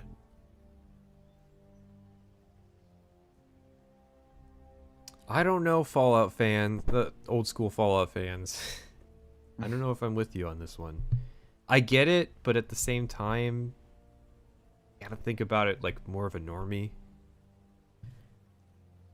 I mean, and that's the part that I sympathize with the old school Fallout fans for, is like the fact that it is normie core now. Yeah. Like that. Yeah, no, it sucks it sucks when the thing you like goes mainstream. Well, not only does it go mainstream, but it's a bastardized version of it. Like horribly so. I understand that aspect, but Todd Howard does deserve credit. He worked on it. He's acclaimed. Yeah, he's acclaimed. He made video games. But Howard, for all his successes and experience, invented very little of this franchise. This is true. Yeah. Yeah. It's Todd Howard has actually invented very little in his career in terms of like aesthetic directions for settings. Like Starfield's kind of it. Mm-hmm. And Starfield's Still should very... credit Tim. Why though? If they make an Elder Scrolls show, do they have to credit Julian LeFay?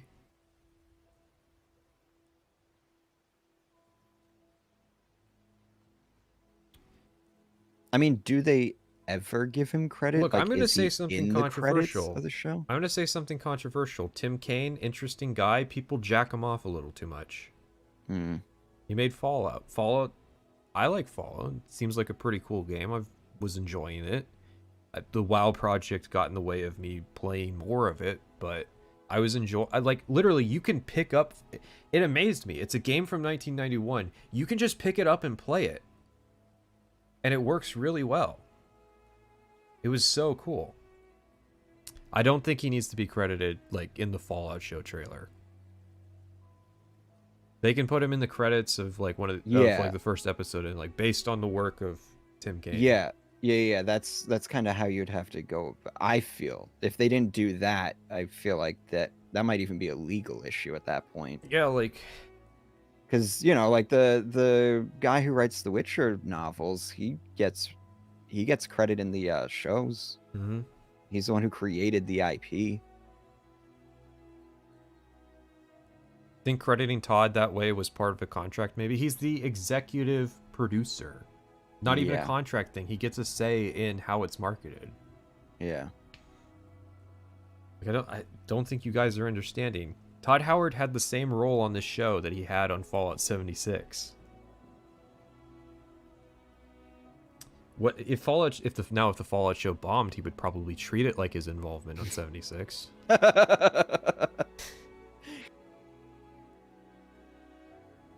Most everything people know and love about Fallout didn't start in 2018 with Fallout 76, nor in 2008 with Fallout 3. Imagine that timeline.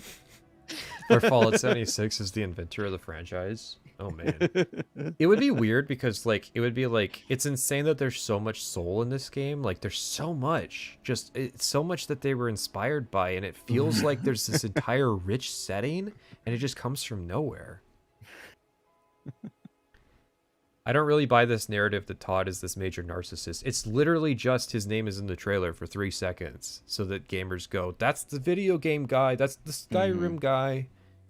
That's the they were hoping really that they would go, that's the Starfield guy. But then Starfield didn't work too well. Whoops. Why is Tim Kaine a chud now? What did I miss? You didn't miss anything.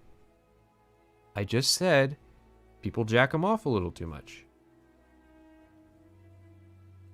And he didn't do anything wrong. He's just, people treat him like he's something he's not.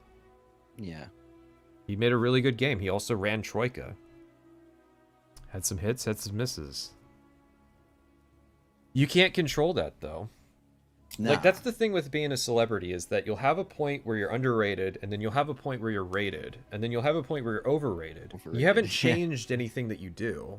But now people are like, man, I always hated that guy. And it's just because you grew too popular and people talk about you too much. Yeah.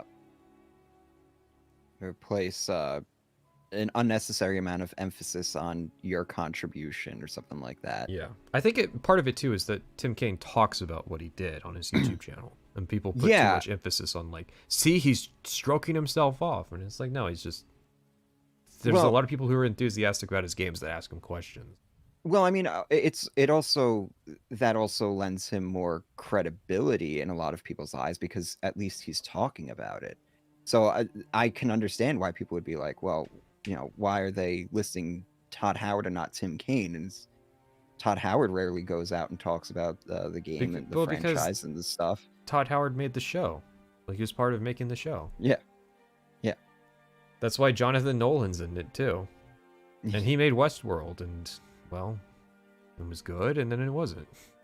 A good first season. Felt like one of those shows where it's like they just had no idea. That's what we asked at the after time when first the trailer season. came out was, which part of Westworld did you make? Yeah.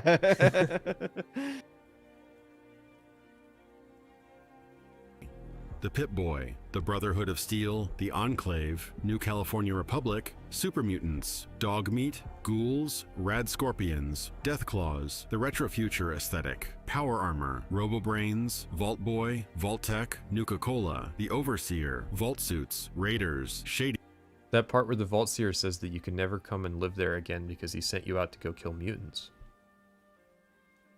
Sands, Mr. Handy, and of course, War. War never changes.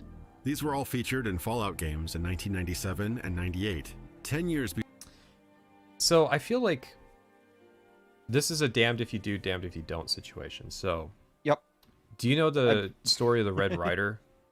The BB gun in Fallout 3. No. The BB gun you get in Fallout 3 in the vault is referencing the Red Rider rifle. And that goes all the way back to Wasteland, which was Fallout before they lost the Wasteland rights to Electronic Arts. Yeah. So there's this joke of there'll be a shitty BB gun, and then you can do an Easter egg, and you can get a BB gun that's a Red Rider, which is a real gun. It's based on the Daisy Red Rider, and it'll be the best gun in the game. And they did Okay. this joke in Fallout 1 and 2, and it's from Wasteland 1. Fallout 3 references the joke, and was going to do it too. You can find the gun that was supposed to be the powerful BB gun in the files. It's called Black Bart's Bane. They just forgot to put it in the game. New Vegas does it. New Vegas has it's a different name. It's like the Adelaide's BB gun or something, and it has like extra crit chance. But a lot of the stuff that's in Fallout 3 is because it's based on Fallout. You know, they're Yeah. so. I hope it's not like, well, they ripped it off, and so he doesn't get to credit it, because like, well, what if he didn't reference this What stuff? if he? Yeah. Then people are going to say it's even less of a. I mean, people already accuse it of being, a huge departure from the original games and stuff, and Mhm. doesn't do it any sort of justice. And I'm not disagreeing, but imagine the universe where they didn't rip off a bunch of stuff, and I think he's building to something. yeah. before Bethesda even released their first game in the series. Sales figures aren't nearly as public as they are today, with Hey, the entire history of World of Warcraft.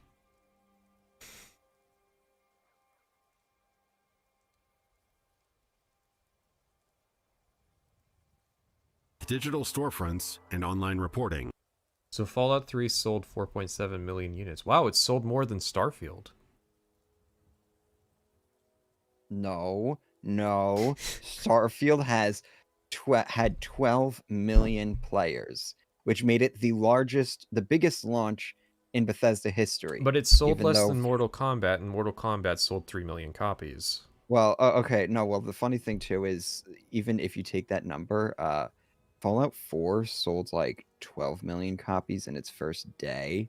Mhm. So, yeah, I really doubt Starfield was the biggest launch in Bethesda history. How many copies do you think Starfield would have sold if it wasn't on Game Pass day one? I'm gonna guess probably like 7 million. Yeah. I doubt they lost even half of their potential sales. But man, that's a lot of money just to trade them out for Game Pass subscriptions. Yeah. Well, it was a dry year. Most people on Game Pass were not playing two full-featured, fully priced AAA games. So, the calculus works. Mm-hmm. It just works. Well, we priced it out. If Trust the you accountants. pay for Game Pass and don't play anything, you give them $140, $150. What's 15 times 12? Whatever that is, you pay them that much. It's more than two $70 games. Yep. But if you play more than 2 games, then they're at a loss with Game Pass. So technically, but as I was explaining to you on Discord, I genuinely think Game Pass is actually like some sort of weird money laundering not money laundering, but they're playing with funny money there. Well, the accountants are definitely not, their auditors are definitely not looking too deep into so it, that was because what they might be doing is calculating the loss or the cost of the loss of the Game Pass subscription at cost for the product itself. My theory I gave you, and yes, this is our best guess. This is my best guess for how they're making money. Is they might not necessarily be making more money, but what they're doing is making themselves more valuable to investors. They are creating shareholder value. Yep. And the way they're doing that is they're shifting the numbers on the books. And the way they're shifting it is they're shifting it from hard sales to prospective profit, right? Mm-hmm. They're able to say at any time that we don't know, this person could just stop playing games, so it stops costing us money, but they continue to pay for Game Pass, and so they get to say, instead of, we made $70 from this person this year, they get to say, we made $45 this quarter from this person, and we're projecting that we're going to make $135 more this year. And I think that's why. I think that's how they're working the numbers, is prospective profit on the books, so it looks better to an investor who doesn't think through the thing. Yes.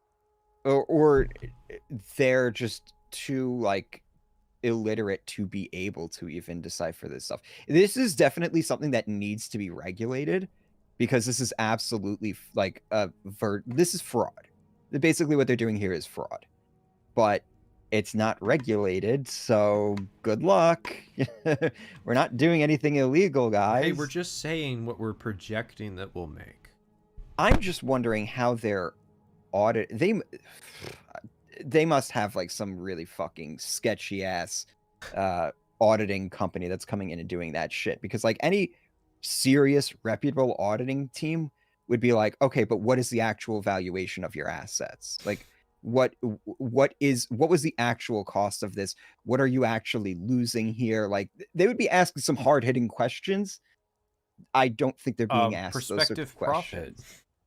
Yeah, that shit doesn't actually... We're selling prospective profit and microtransactions in the games. Yeah, that doesn't actually there aren't lines in an account in accounting for those sorts It'll of be things. fascinating if it ever falls apart and we find out what the hell was going on at Microsoft in the last 4 years. I think it's an investment scheme, and I think it's nobody wants to raise alarm to it, because if Microsoft actually wakes up to what's going on in Xbox's gaming division, that's a huge fucking legal that is a very big legal liability there. And I genuinely think the rest of Microsoft is just unaware of what's going on in Xbox. And I think too that they found a scheme where the developers have to assume the risk for the publisher's actions. Mm-hmm. Because they'll be able to say, well, your game didn't sell that many copies. And it's but you told us to release it on Game Pass on day one. That's why we didn't sell that many copies. And it's well, that's too bad. You're not making us enough money, so we're shutting your studio down. We're shutting your studio down. But we still have your IPs, and we still have your entire back catalog. So now we don't even have to pay you royalties. That money and all that stuff, we get to write that off the books. I wouldn't be surprised if that's one of the reasons they closed down Tango Gameworks. Probably. They were just oh, this is a good medium hit and stuff. We need to save some money, but we get to keep making money. We keep selling their games. We just don't have to cut the developer anymore. So anyway, it could be that too. That's your update on the Game Pass saga. Yeah, it goes deep. However, according to insiders, the original Fallout games sold very well. In 2017, former Interplay CEO Brian Fargo stated Fallout sold 600,000 copies. And around that time, ex-Black Isle Studios head Fergus Urquhart claimed that Interplay had to pay additional music royalties because Fallout shipped over 800,000 copies. Considering its relatively small budget of just $3 million, Regional pricing and sales aside, this was an incredible return on investment of about 10 to 1. I mean, that's pretty well. Those are crazy for 1991.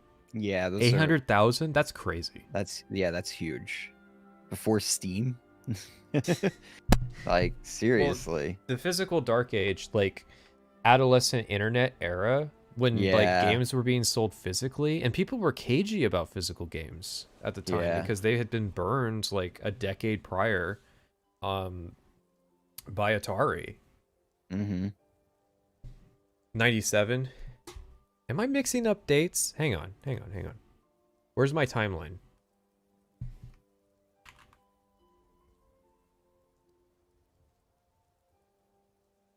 I am mixing up dates. Because Black Isle was founded in 96. Okay, I mean, 97 though, like, still pretty good. No, that's still really good. I want to say like a million didn't start happening until like the 6th console gen. I'll be right back.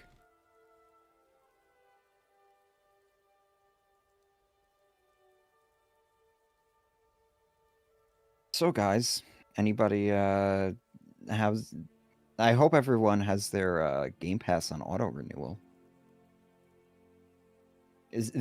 I have like an hour-long rant about Game Pass and like my theories about what's really going on, and I'm just not sure where I want to like how I want to get it out there. I was considering doing it in a Starfield follow-up video, doing a dedicated video, somehow shoehorning it into the Skyrim video. It is there's some really fucky shit that's going on with it. And I think Microsoft is just so obsessed with OpenAI and stuff that like Phil Spencer and his whole crew are just able to do whatever the hell they want right now. How's this Thief video coming? It's coming along. I'm aiming for like February, March. I would try to release it sooner, but there's no point in releasing a video in like January because ad revenue is dog shit. So I'm using the time to blow up the scope of the video. Which one? The Skyrim. Yeah, because you were gonna downsize it. I was gonna downsize it, yeah, and I decided I'm just gonna combine part 3 and 4. So this is gonna, it's gonna be the final video. No, It's gonna be everything. I need it done and over with. Isn't ad revenue always dog shit? It changes through the months. Yeah. We're going out of December, so it's gonna get bad. And who knows how the market's gonna go. Yeah, that too. Listen, we might not be getting slave labor from India anymore. I can't believe that's the big discourse right now. It's crazy how fast that blew up. Oh yeah. Well, it's because it's actually relevant in the business world. Like H1, like visa holders and stuff like that, they are a very large part of the economy. Yeah, and I mean, if you're gonna focus more on nationalist policy, I guess that's where you start. Is like, we really should only be poaching like the top 1% of talent, not necessarily like middle tier people. We need to be investing in our education to produce better workers. If the problem is that American workers aren't good enough. Yeah. But the problem sounds like American workers just expect too much, like, the 40-hour work week and work from home. Yeah. Yeah, God forbid. Vacations. Yeah, God forbid vacations and healthcare and stuff like that. Actually, I'm not going to talk about my views on what should be done with healthcare. I imagine that'll piss off some people.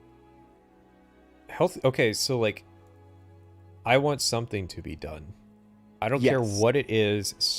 I want something to be done I feel like that's how we got Obama. Obama was Mhm. very much just something has to be done, which is Yeah. funny because, you know, it was better before Obama than it is now. So Mm-hmm.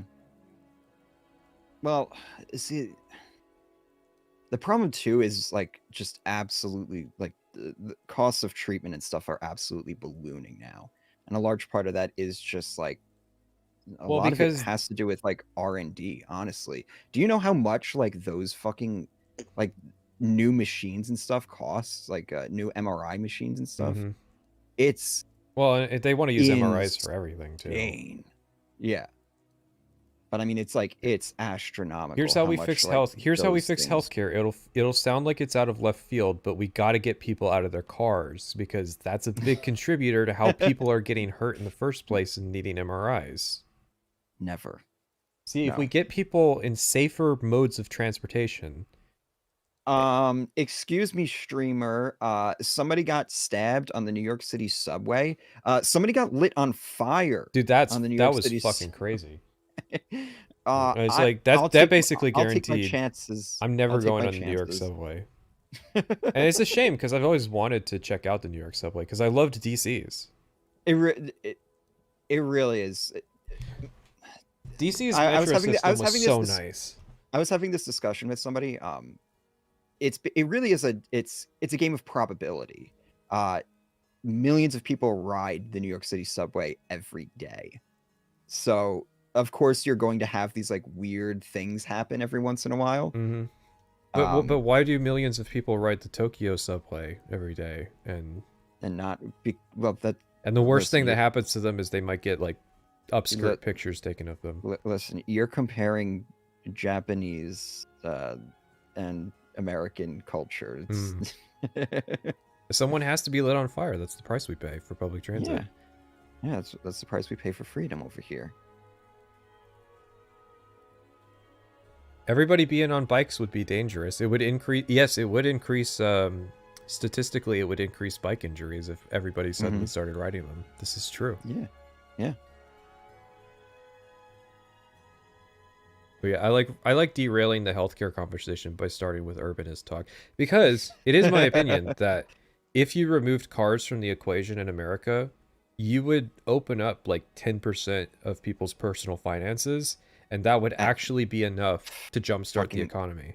At least. Like if you got cars out of people's personal finances, they could spend more money on their housing or their healthcare needs or just their like entertainment, hobbies, travel. There's all kinds of things that they would spend money on. Well, you see, No, you I don't say like fuck that. cars. That subreddit sucks.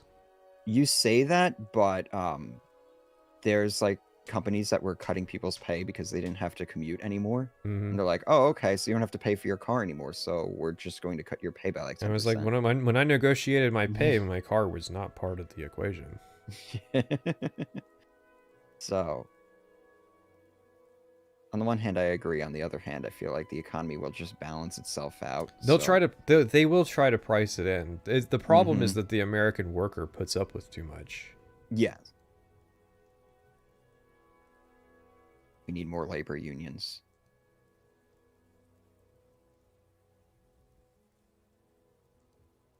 If freedom's greater than safety, why does everybody drive an SUV? Like the ultimate vehicle of freedom is the motorcycle, in my opinion. The close second is the bicycle. No. Are you kidding? The greatest freedom is a Chevy Tahoe. The motorcycle The motorcycle could go anywhere, and it goes like a long distance because it's fuel efficient. My Tahoe can go anywhere that is appropriately accommodating. If it's not appropriately accommodating, one, they're infringing on my rights. Two, it's a place I don't even want to go to. And if I can't afford to pay to fill my Tahoe, I'm just poor. Instant death on a motorcycle when it crashes, but it's free. Skill issue, hello? But that's my point, is that if freedom trumps safety, why do people drive SUVs? Because the ultimate freedom is ultimate comfort. What about an RV? RVs are overrated, in my opinion. RVs have ruined outdoorsmanship. Yeah. Because it's like, I want all the creature comforts, but I want to be on the road. So stop at a hotel. But I don't want to pay for a hotel. But I think hotels would be like cheaper than Cheaper. owning Oh, an RV. absolutely. Do you know how much fucking just the gas alone in an RV is gonna cost you So more? I'm gonna tell this story. I'm gonna bitch a little bit. I went on a bike trip about 50 miles from where I live, and I went to this campground, and I got turned away from the campground. I rode my bike 50 miles to a campground and got turned away because they only did RVs. They got rid of all of their like bike camper, like bike Yep. packing campgrounds. And I'm like, I see 3 football fields worth of grass Yeah. that I could just throw a tent down on Just and let me sleep. pitch a tent. Yeah. But No. they weren't going to go for that. So I had to go like 2 more miles to a place where I could camp out in the woods. Oh, were you even legally allowed to be camping in the Yes, woods? because I was near Okay. a trail that allowed camping. I live near a national forest. Okay. So You see, you can 'cause camp anywhere in it. So, funny thing about New York State, there's basically nowhere that you can legally, Mhm. I forget what it's called, like backcountry camp or something like that, Yeah. or rugged camp or That's a something big like issue that. east of the Mississippi. West of the Hmm. Mississippi, this is why people who are like, we need to sell all the federal land in the West pissed me off, because the Oh great thing about God, that is you can camp anywhere in the West. yeah, I love that stuff. yeah. No, over here it's like basically impossible. Your options are either a state park Mhm. or the Adirondacks, which is just a giant state park, So really. there's a law in Arizona. Campgrounds can't turn away bike packers. They cannot legally turn away bike packers. They have to make a place for them to camp. Ooh, And the law is that they even have a reason for the law next to it, which says that bike packers literally have no other option, and they yeah. spend lots of money in the state when they're here. So the state can't afford to turn them away. Well, it's also like, not for nothing, it's also kind of like dangerous to be turning away a bike packer because it's like, what if you spent like you're fucking exhausted by the time you get to the place and it's just like, nope, fuck you. The next place is like 15 miles away. Mhm. It's nighttime now. It's just like, okay, guess I'm gonna go on the road and get killed. Thanks. Yeah, that's why a lot of people only follow trails east of the Mississippi, whereas west of the Mississippi, you Yeah. can pretty much go wherever you want. Yeah. It's it would be nice if more states had like what Sweden has, where you can camp anywhere as long as you're not within 100 feet of someone's Yeah. house. So Yeah. like you can camp on their private property. Yeah. I feel like that should be where the culture is, because that's free. Hmm. Now there are limitations. Like I don't think you can camp on someone's property like for 2 weeks in a row. I'm pretty sure you have to But leave their property the next day. no, but see, we can't do that because then we're gonna have homeless encampments everywhere that are legal. But that's what I'm saying is like you put a day limit on how many times in a row you can camp on someone's property. Yeah, but I mean, what you're gonna have the police enforcing that. Mm-hmm. That's just not. That's just not. Well, we have guns in sustainable. America. Whoa, hold on now. Skyrim cost $100 million to make, so a game the size of That's like a flashbang. 'Cause I knew it was true, but Fallout 3, released on the same platforms just 3 years earlier, easily cost tens of millions to make. do we not know? That's Probably. that's interesting if we don't know. We can extrapolate. Do we know how much Oblivion cost? Not off the top of my head. I mean, here's the thing: is that like national parks, you're not allowed to camp in the same place for 2 weeks, and they don't have Yeah. issues with homeless people living in them. I mean, Well, not in our area. national parks and stuff. They're out in the middle of nowhere. Hmm. If you're a homeless person, you're not going to want to live out in the middle of nowhere. You need to live near a city. What if we helped the homeless people?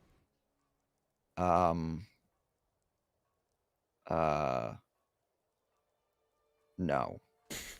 Fallout 3 sold about 12 million copies, blowing away the numbers of the Interplay games, but easily cost over 10 times as much to make. Wait, Fallout So- 3 sold 12 million? He said Fallout so. There was a thing earlier that said it sold 4.7 million. I think it sold 12 million over time. Oh, okay. Okay. Because we were talking about that earlier, like, more people played Fallout 3 than Starfield. Mm-hmm. But while it was a much bigger payoff, it was a significantly greater investment too. I mean, the payoff of Fallout 3, and this was Bethesda's plan all along, because they were a private company, was to get bought out. Yeah. And so they wanted to increase their valuation, and so that's the payout. I hope that the people who made Fallout 3 had a stock option. Yeah. Yeah, I mean, even at the end of the day, you're still holding the IP.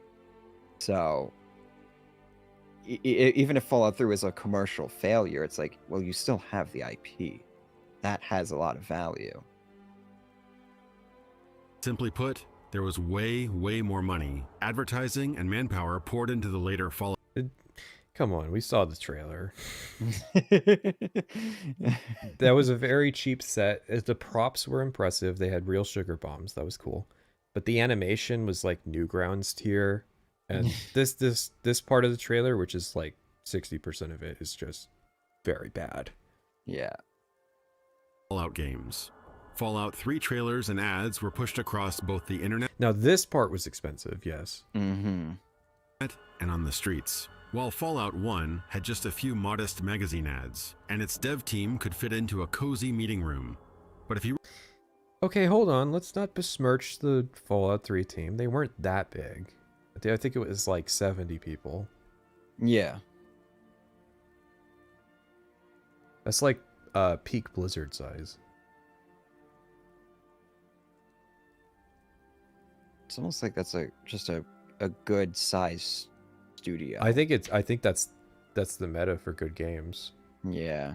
I feel It's like 50 what you to need that size 70. studio, and then you just need to improve the tools so that size studio Mhm. can do more. I don't Yeah. think scaling it up is going to necessarily result in a I better think- game. I think improving the tools and just giving them more time. The thing with Vanilla WoW is it changed a lot over time. Team 2 at the start was like 10 people. And then at the I end really- it was like 80. I really wonder, like, what if they had Skyrim-sized team working on Starfield for like 5 or 6 years? It would be a better game. I think so. Yeah. Undisputedly. I think it would be. I That's- think it would be a that's better game, and Bethesda's there probably would be more content as well. If they were losing all Yeah. that dev time to just like micromanaging and trying to do like just keep documentation in order, it's just like Mhm. so much waste.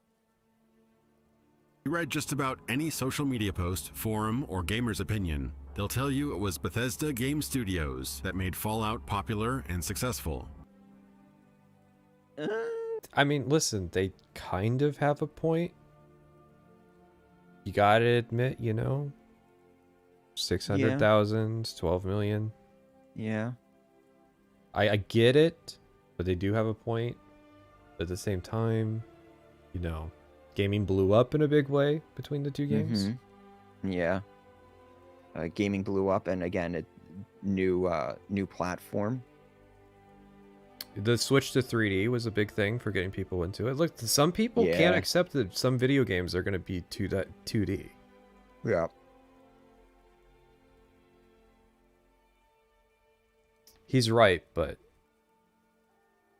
It's a bitter pill. what he's fighting is a very specific type of forum post that I've seen before, which is like Fallout was nothing before Bethesda, which wasn't Yeah. true. Which wasn't true. Yeah. So what really happened? Let's dive back into the 90s and trace the steps that made Fallout brilliant, and the missteps that led Interplay to bankruptcy, eventually pawning off the franchise in its death throes. Yeah, this is kind of why I've tried to not do like a make a video that's targeted at a specific audience, Mm-hmm. because It doesn't work. yeah, It doesn't. Every time I've tried to like target something, it doesn't work. Like you can target it for like a specific like section or Mhm. like a point in the video and something, but like to single out the audience and then be like, yeah, you know, this video is for you to inform you. I'm You gonna, know, fix your opinions. yeah. It's a noble video though, because there's a lot of work that went into it. Oh, absolutely, yeah. Just looking at the source list, like he did the legwork. He should have gotten more Mhm. views. But I do think it's like the new Bethesda fans can't handle the confrontation. Yeah. That's the title and the intro is like a lot of it seems very accusatory towards new Bethesda fans, which If you want to convince again, somebody, you got to start soft and then yeah, like, ease them into it. yeah, you ease them into it before you put the vice on their balls. Fallout is one of the best role-playing games to be released in several years, and it succeeds in entertaining gamers by providing a fresh and compelling storyline, good graphics and sound, and attention to those little details that can transform a good game into a great one. Okay, so I disagree with not the video. I don't think the Starfield video wasn't targeted at anybody.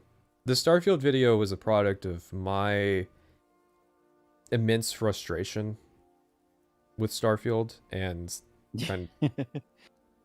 it was for people who played the game or were skeptical of the game. Yeah. That's not a video that's going to convince in the trench Bethesda fan who liked Starfield of what's wrong with the game. Your video was closer to that because you had like TKS Mantis say that your video was good. Yeah, that was a interesting development. Fallout started in early 1994. Producer and programmer Tim Kaine worked on a new RPG before he had a firm grasp of a story or setting, in between his work on Stonekeep and tools for other projects.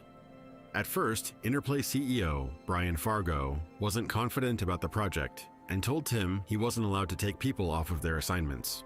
Instead, Tim had to lure volunteers to discuss the game after office hours, with the promise of 6 o'clock pizza.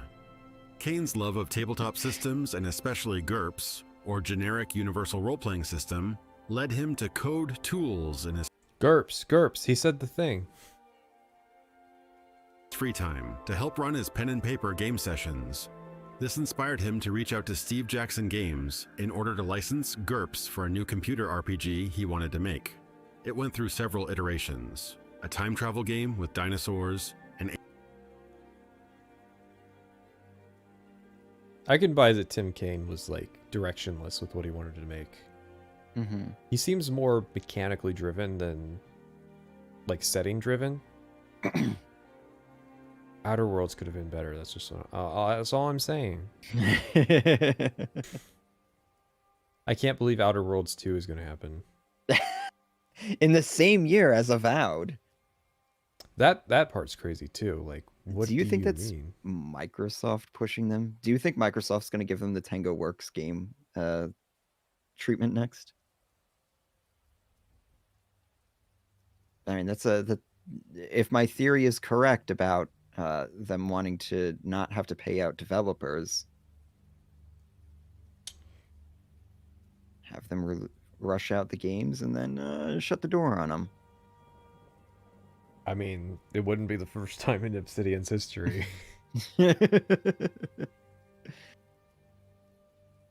alien invasion, and even a fantasy RPG, eventually landing on a post-apocalyptic setting, codenamed Vault 13. It's in these early meetings that Kaine connected with team members like Leonard Boyarsky, Jason Taylor, and Jason Anderson, who would provide a lot of the core concepts, such as using fallout shelters to introduce the character to the setting as a fish out of water, and the retro-futurist aesthetic, where robots and fusion cores exist, but in the fashion and culture the 1950s imagined. I always figured that was Tim Kaine's idea. That seems because he's talked before about how he like comes up with stuff.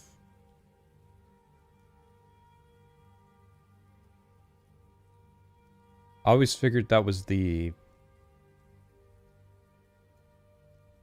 wellspring of how he did it, was just like a fixation on the 1950s.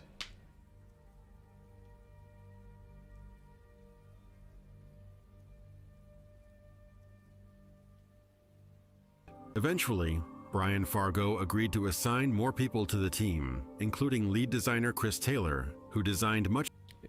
People who've seen this video, does he bring up Wasteland? Yes. of the Okay. system work due to How do you know? I watched this video. Oh. You didn't tell me that. his I experience with did. RPGs. Tabletop RPGs were one of Fallout's biggest inspirations and its biggest problems. Deathclaws were based on an unused Turask model made for one of Interplay's D&D games. Advantages and disadvantages in GURPS Wait, what's the downside?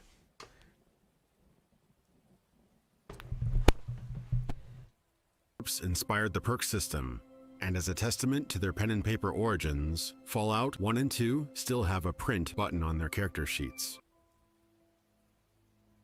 Hey, come on.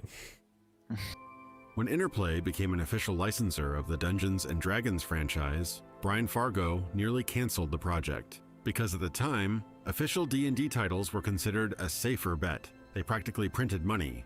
But Kane's team weren't interested in fantasy or D&D, successfully arguing Well, listen, you gotta homebrew 5th edition into being a good Star Wars role-playing game.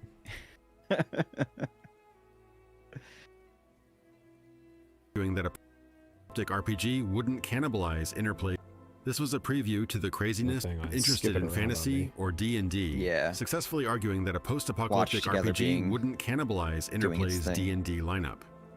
This was a preview to the craziness and hoops the team had to jump through just to get the first That game is out the art door. style right there. Yo, how come Bethesda doesn't do this?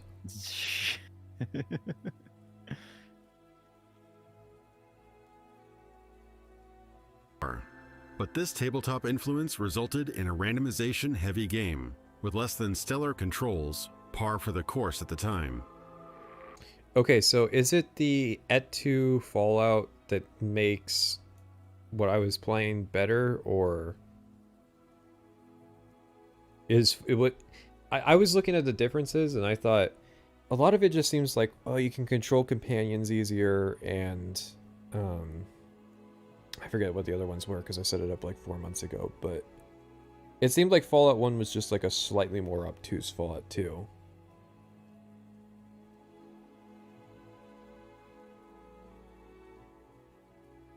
The iconic mouse drive interface makes navigation and combat a breeze, though it's worth taking a peek at the manual too. Conversations come to life through eerily realistic facial animations, and the main graphics shine with detail. I like the glazing that 90s era magazines would give games. It's so realistic looking. I don't buy that people thought it was realistic. I didn't think Yeah. that the games I played when I was a kid were realistic. I always thought, Yeah. like, man, these look like shit. Immersive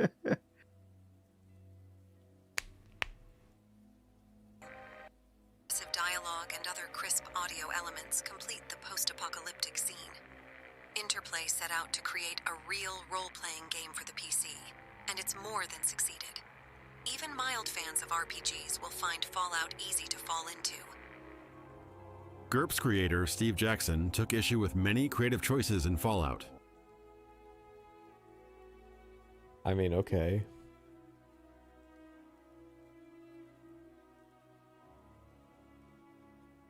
Notably, the Vault Boy illustrations and the violent execution in the game's intro. Hey, there's Nate! There's Nate! It's weird that he would have a problem with that. I mean, it's really big, just pieces setting, like world building. Like, yeah, the United States before the war wasn't a good place. They invaded Canada and like went and executed people.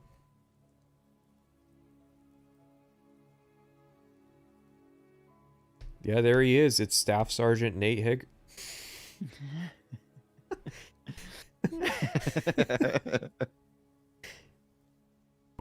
After a heated meeting with Steve Jackson in person, Interplay cut ties with GURPS, but thanks to some clever modular programming and designer Chris Taylor's homebrew RPG system, The team replaced GURPS with what is now called the Special System in mere days. Man, that's crazy. The guy that made GURPS didn't like it, so they had to change it.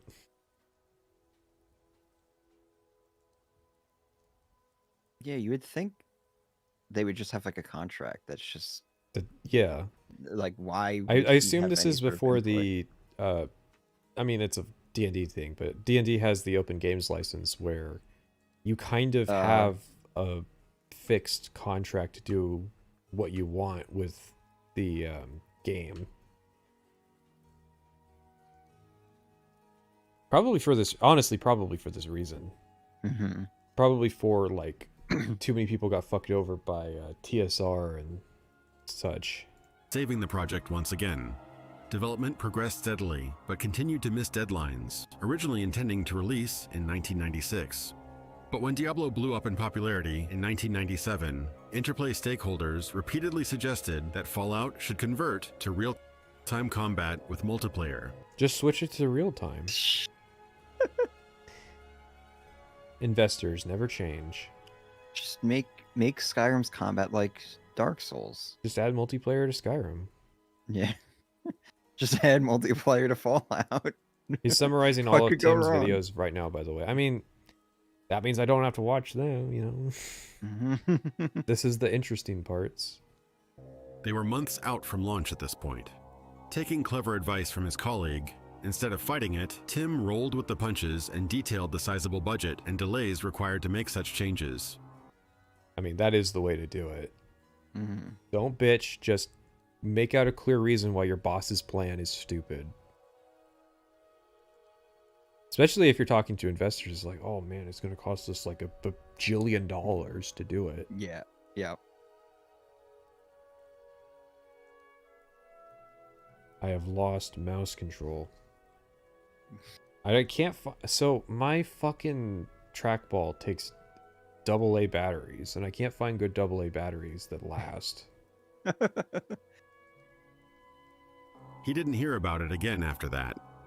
In April 1997, the team were tasked with releasing a modified version of Junktown as a demo, which got downloaded tens of thousands of times.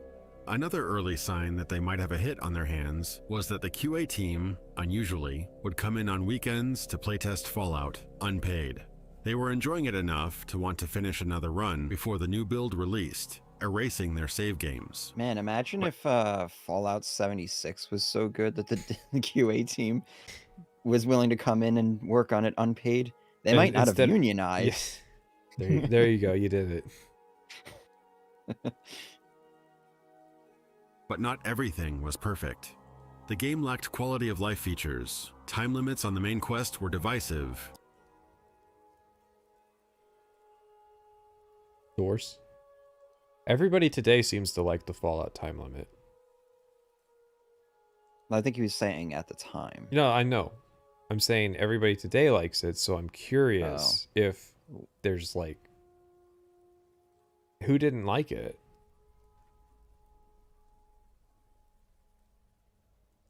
I'm curious.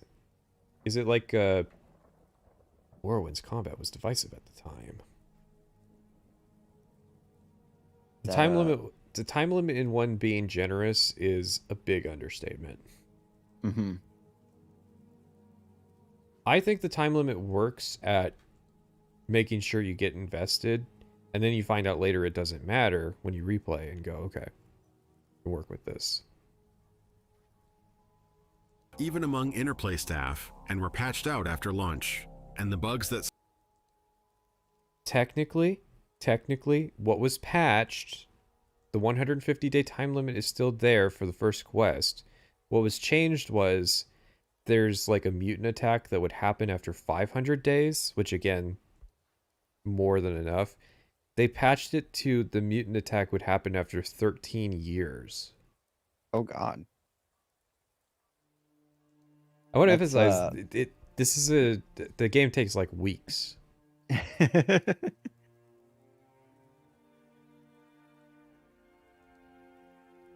snuck through testing made Fallout an uneven adventure.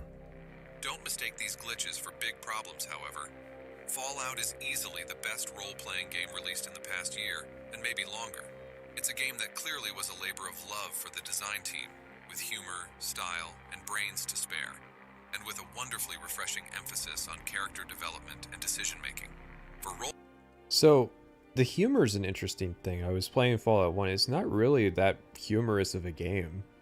Pretty much everything is played extremely straight. No, there must have been something there. Humorous for the time. Yeah. You're so used to post Borderlands. Mm-hmm.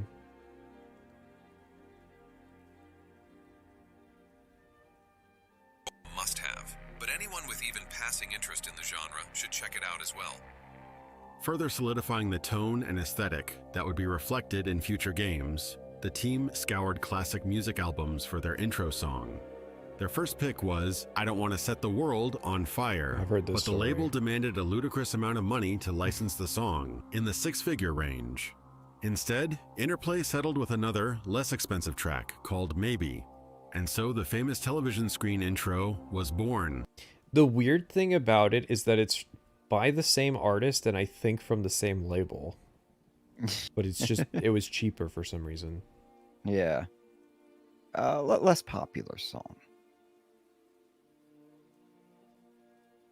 The echoes of the past, the radiated corpse of America, serenaded by the nostalgic but haunting words, maybe you'll think of me when you are all alone.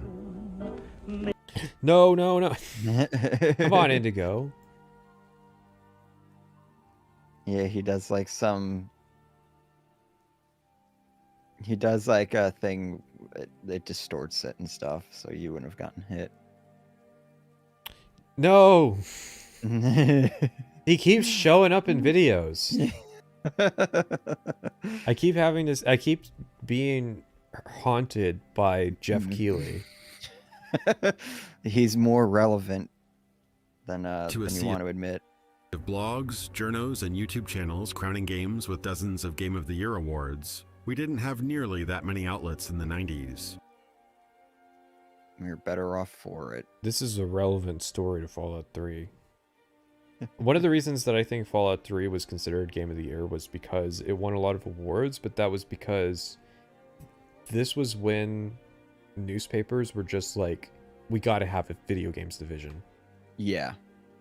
And so that's where a lot of these come from. They would just hire some guy to run their video games division, and he would be like, I don't know. I gotta pick Game of the Year. I don't know. What did I play most recently? I don't know. Fallout 3 came out in October, so... I'm willing to bet several, like some of those, like one guy was working on multiple newspapers as their sole guy. Probably, yeah. So he gets to vote like 5 times. This kind of stuff, this is all... I think that this stuff's like a red flag. When you've got a billion Game of the Year awards, red flag. Yeah, it's like a lot of them are like you've never heard of them. Yeah, it's like that thing that I was making fun of in my Starfield video, where they have like fucking IGN Brazil that gave it like a 10 out of 10. It's like, okay, what about IGN itself? 7 out of 10. There's just like a bunch of random things that you've just never heard of, and even with them scraping the bottom of the barrel, they still only managed to get like 15 names up there on the screen. Hate newspapers. It's true. I hate the newspapers. Coverage was still in its infancy, and magazines were expensive to print. Nevertheless, Fallout was showered with praise, especially as time went on. Fallout snagged the best RPG of the year from GameSpot and Computer Games Online. It is funny that we went from things have to get passed around via word of mouth to, okay, now we have like aggregates and like websites and like critics and stuff that get the word out.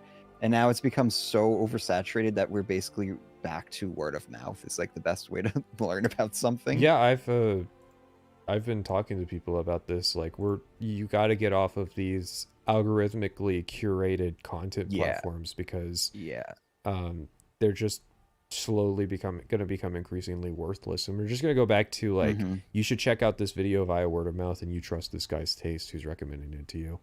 Yep. Like we basically we need a database of like curators, pretty much.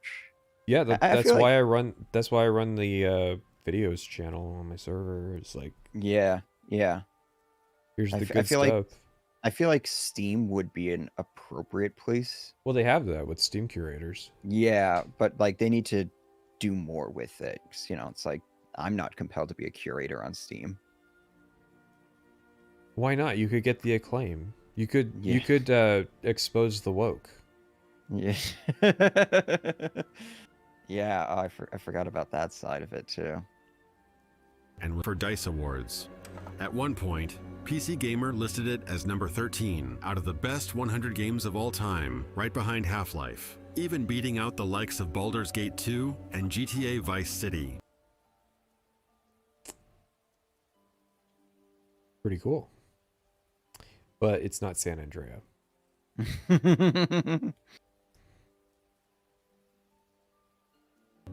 Many inducted Fallout into their respective halls of fame, such as IGN, Computer Gaming World, and GameSpy.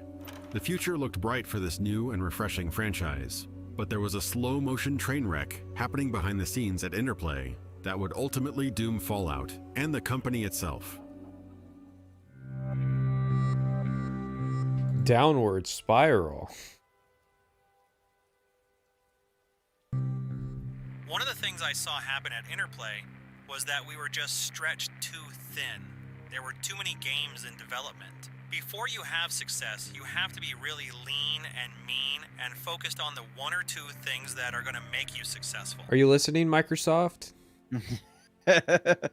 No, listen to me. They know. It's a feature. It's a feature of their business model. They know what their future plans are. They just haven't revealed to you yet. That Tango Gameworks and Arcane Austin, those are just the beginning. Mm-hmm. I really wonder if Machine Games was like gonna get shut down too. They're like, listen, if this Indiana Jones game doesn't... They had a few Wolfenstein games bomb. People swear they like Wolfenstein, you know, nobody seemed to play them. Yeah, so it's like... I genuinely feel like part of their business strategy is just burning studios to the ground.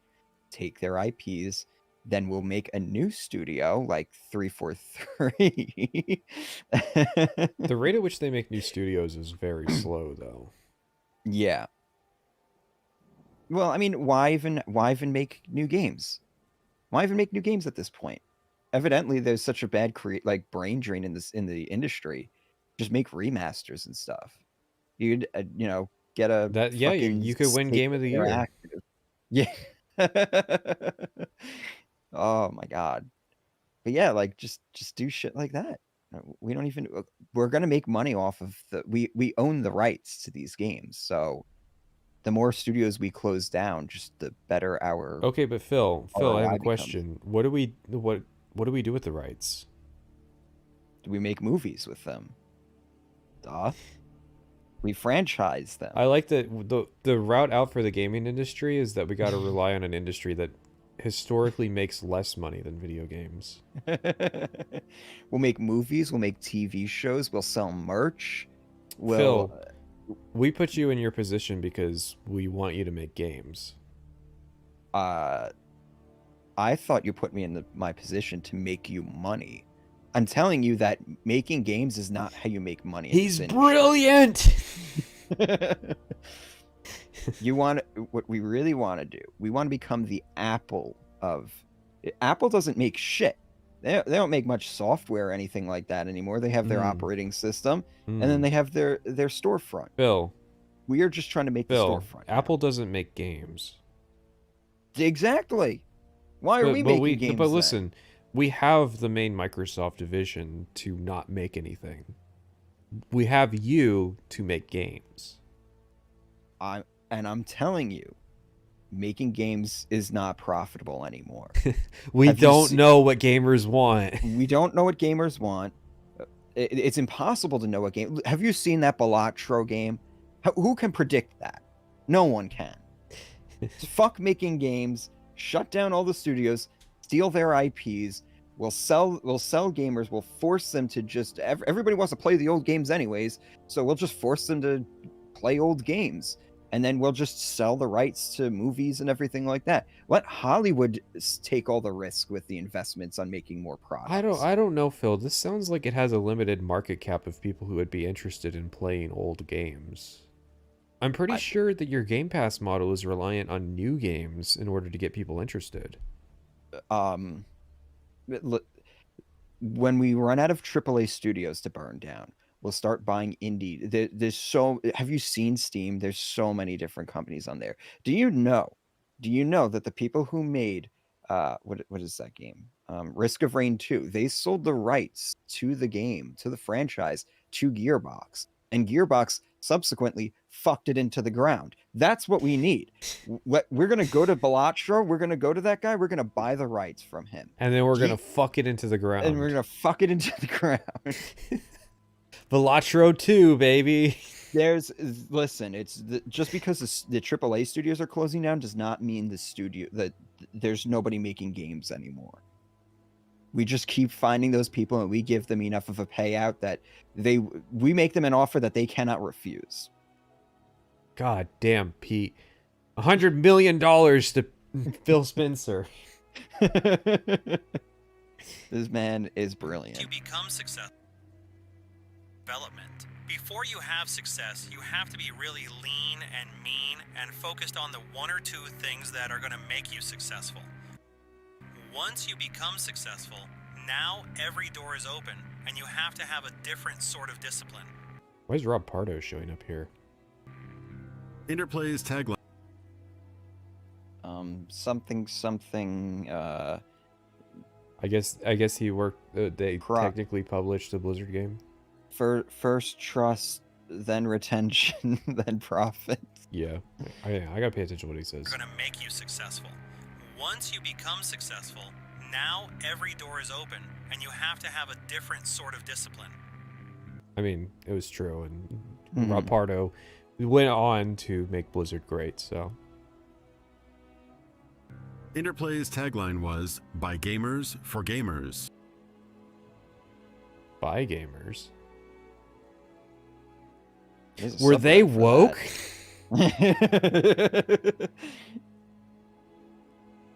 Employees loved their work and reserved conference rooms after hours to play games. Team members would invite people over to play LAN games of Warcraft, and poker nights were common. It was a fun, creative, and energetic atmosphere in its prime. One of Interplay's greatest successes. We can't have that anymore. Do you know how much of an HR nightmare that is? You don't want your employees. I don't see a lot of women engaging with each other outside of work. Listen. This pool of people, it's too static. What do you see here? I see a lot of white men. This is not what we need, Phil. Games of Warcraft, and poker nights were common. It was with the boys. As soon as girls got in the environment, it ruined everything. a fun, creative, and energetic atmosphere in its prime. One of Interplay's greatest successes was the decision to publish fledgling. Just to clarify, I don't actually subscribe to that idea. I think there's much worse things that killed the games industry.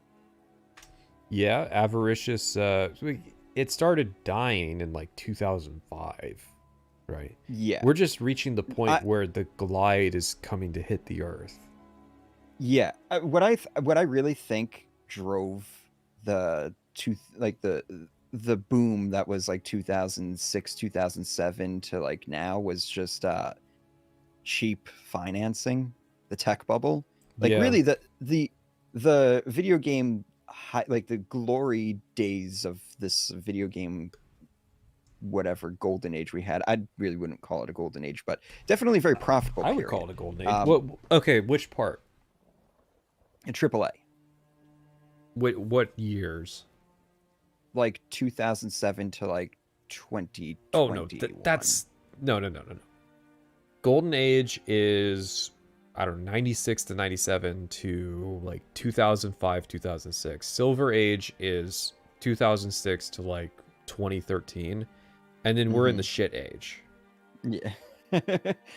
But yes, I'm not talking about quality. I'm talking about just like profit potential. Yeah. And I think it really just tracks with the tech bubble. People were investing into tech. People looked at video games as just an extension of tech, which isn't really not. It's like calling Amazon a tech company. It's like calling Netflix a tech company. Yeah, exactly. They're not. But if you had anything related to tech anywhere whatsoever, throw money at it.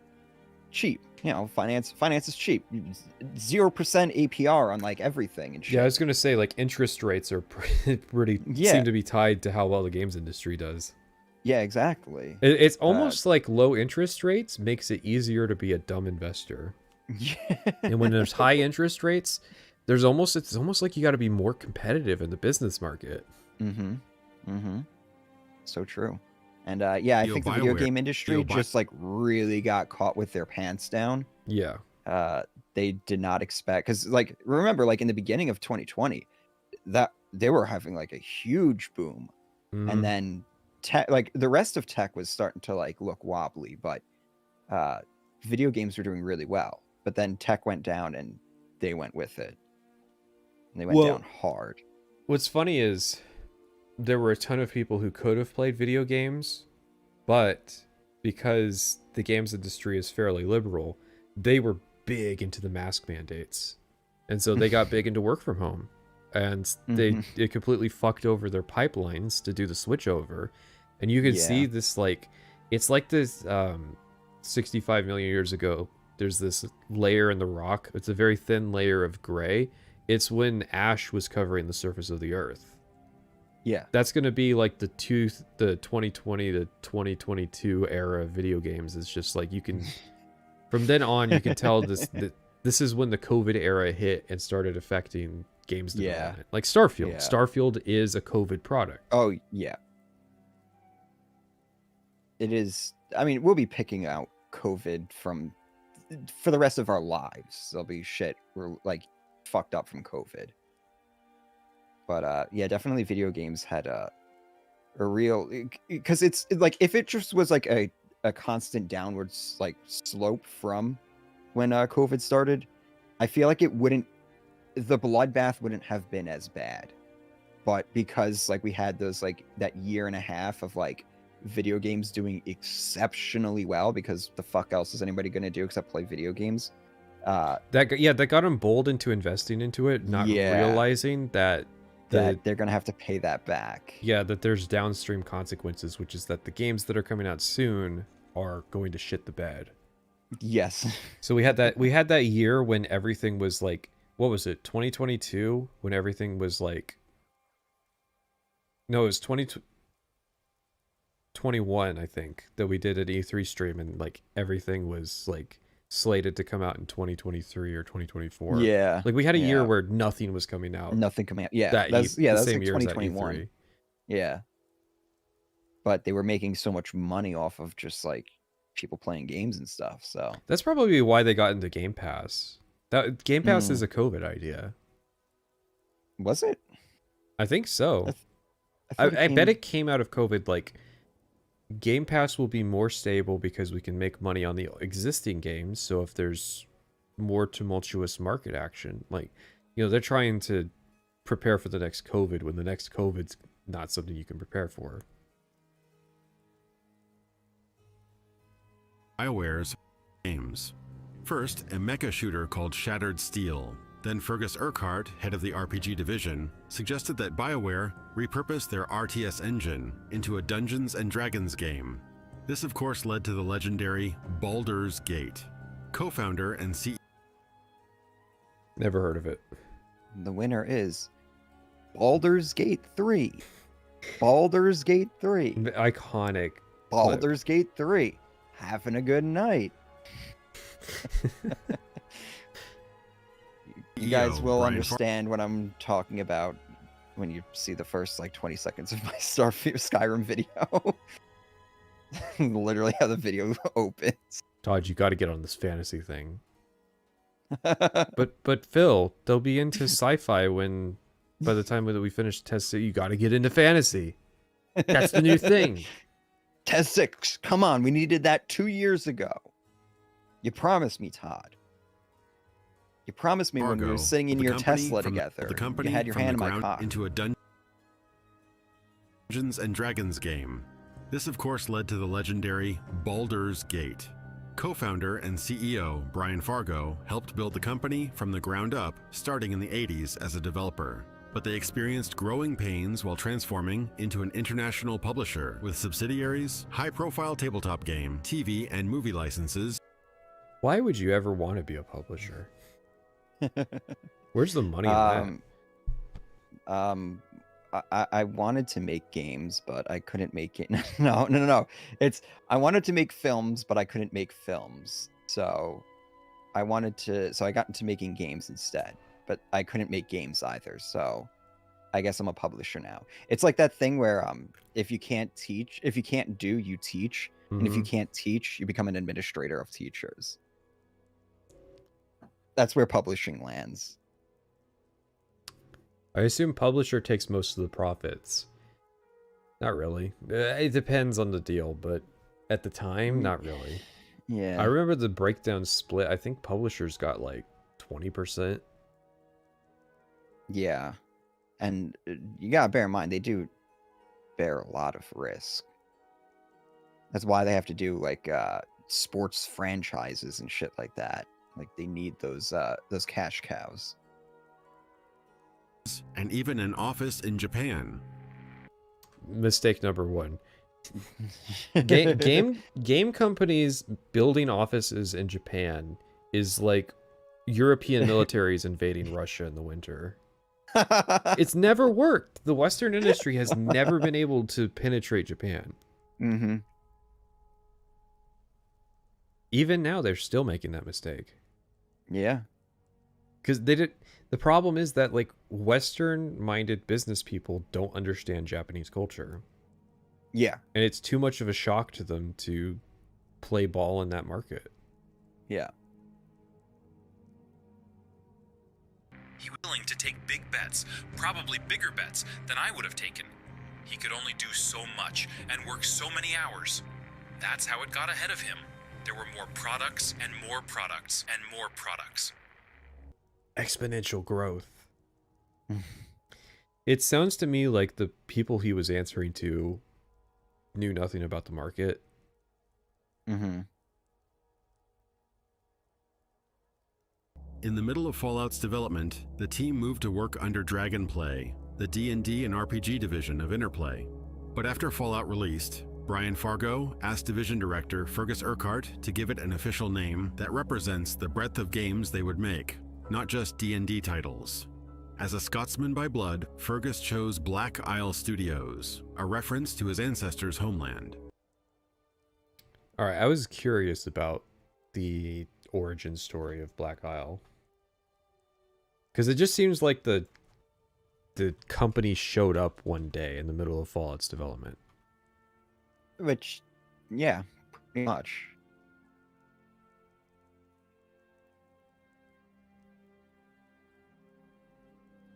And so, one of the most legendary RPG developers was born.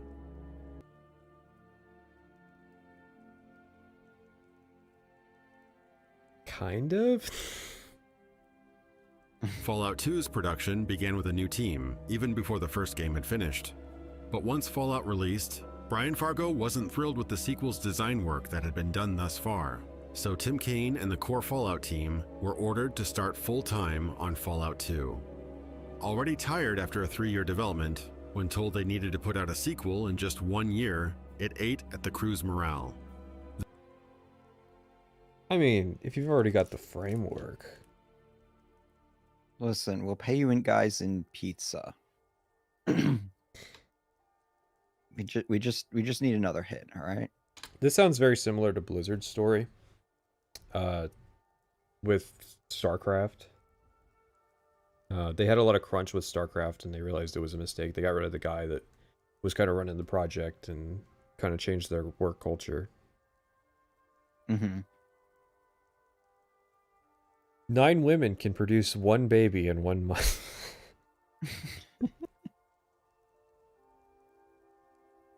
Then, after having bonuses cut and Tim Kane's creative authority overridden by departmental conflict and cross orders, he had had enough.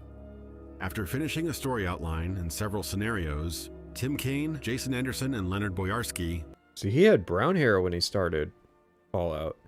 Now it's gone.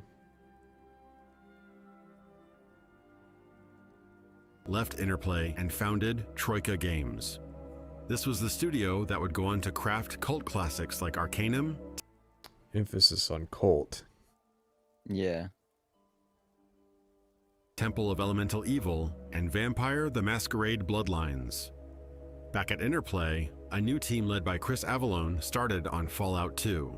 But this time around, development was a lot more splintered, having individual groups of 2 to 3 people working on different areas separately, with only a couple quests added later, linking between them. There was more people working with less sounds like Starfield.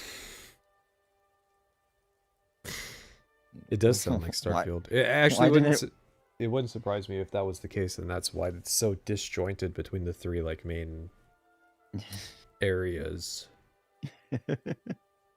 But I mean, if you have a year to make the game, I think this is the way to do it. This is yeah. You just divvy everybody up into strike teams and then just fucking grind that shit. You have that's how you remove as much red tape as possible. You have like complete autonomy on your section of the game. And if that was possible on Fallout 2, and trying to make a bigger game in a shorter period of time, which of course it sounds like saying it that way, like, well, that's stupid. But you had the engine and and a lot of the mechanical framework. And probably reuse some assets and stuff too. Listen, Fallout 76 did it. Yeah. 2 offered a much larger game world, with more of California and Nevada to explore, and more quests to tackle. Debuting here is the series' first drivable car, through fast I can't escape it. travel at least, with storage in the trunk, and some now classic additions to Fallout Canyon, such as the enigmatic and formidable Enclave. The game's scrambled production, new designers and writers, and quick turnaround led to some problems, however. The game has a less consistent tone and more pop culture references. And Brian Fargo's insistence on a holiday release and a more accessible sequel led to a mandatory tutorial section and a fair share of bugs. While many prefer Fallout 2 over the original due to its greater sense of freedom and scope, by most estimations, it sold about half as many copies. Meanwhile, that's interesting. Fallout 2 had a time limit, right? No. No. It inherited an ending. The game would end after 13 years, just like Fallout 1, but I don't think it had a time limit. I thought you were talking about its development, because here I'm sitting here thinking like, okay, this sounds a lot like Fallout 3 and Fallout New Vegas, right? Fallout 3 was Fallout 3 was more open. It started in 2004 with pre-production. Yeah. Fallout New Vegas was very tight, though. Yeah. These ads during the live stream are killing me. So, YouTube turned on by itself the ads automator. Oh. And I'm very curious. I am curious how that turns out. Because how does it know? It doesn't. It just interjects. Yeah. So like, I'm not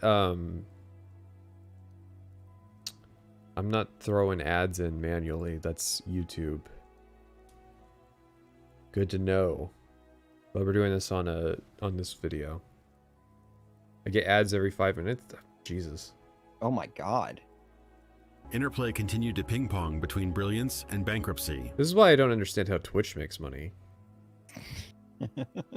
They launched VR Sports, even though it wasn't actually virtual reality, to compete with the growing dominance of EA Sports, but heavily invested in the doomed Sega Saturn console. They also put a lot of time and money into a failed online multiplayer platform called Engage. Another attempt at breaking into multiplayer was a late 90s pitch by Fargo, making Fallout into an MMO. These sound like investor scams to me. It was the right time period for an MMO to be taken seriously as an idea. But Fergus Urquhart talked Brian Fargo out of that idea. Well, more like talking him off the ledge. Since he identified the immense expense and time needed to build such a game, in the 100 million range. In the 90s? That's... I don't buy that. That sounds to me like, oh yeah, it's going to cost us $1 bajillion. Like that trick again. I don't buy that it would cost them $100 million to make an isometric MMO game in like 1999. When did ESO come out? 2014. Okay. So that's just its cost. All right. Pet projects, such as the Fever Dream point-and-click adventure of Light and Darkness, though missed in its Fever Dreams sequel, Riven, sold like hotcakes, its many clones struggled to see those kinds of numbers. That's because Myth was a normie game. Or, sorry, Myst was a normie game. Was it? Oh, yeah. A lot of people knew about Myst at the time. But everybody also knew that the genre sucked.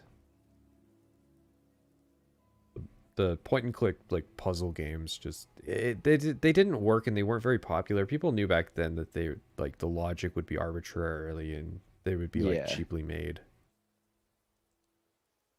And the adult themes and tasteful nudity on its cover art turned off family-oriented stores from putting the game on shelves. Interplay's early Star Trek games, Star Trek 25th Anniversary and Judgment Rights, were well-received adventure titles. Did I tell you that Obsidian was pitched on doing a Star Trek game first? Before New Vegas?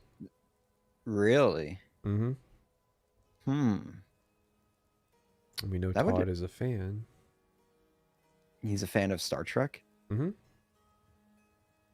Oh, wait, so you think Bethesda pitched them on Star Trek?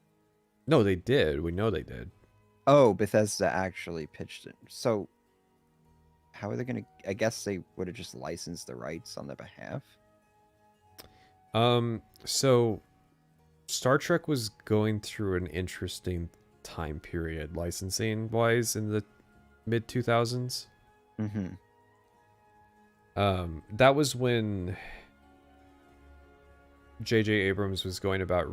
They were going to reboot it, and I think that they wanted Obsidian to... Because there was a Star Trek reboot game that came out with the movie. And I think that they were going to try to get Obsidian that job, was the idea. Oh, okay. Huh. Imagine that world. Yeah, because, like, you know, it's... People make a game. People make the game. So it's like you would have had the team that made Fallout New Vegas instead made a Star Trek game. I'm really curious what that timeline would look like. I don't know if it was that serious of an offer. Like, I don't think they would have given the license to Bethesda at the time. So I forget who made the actual Star Trek game. It ended up being, like, you know, a third-person cover shooter. Yeah. So, but like even if they contracted it, right, and they just like leased the rights to, you know, make the game or whatever, I'm still curious, like, what a Star Trek game with the like with the J.J. Abrams Trek with the Obsidian team. Yeah, it just sounds bizarre.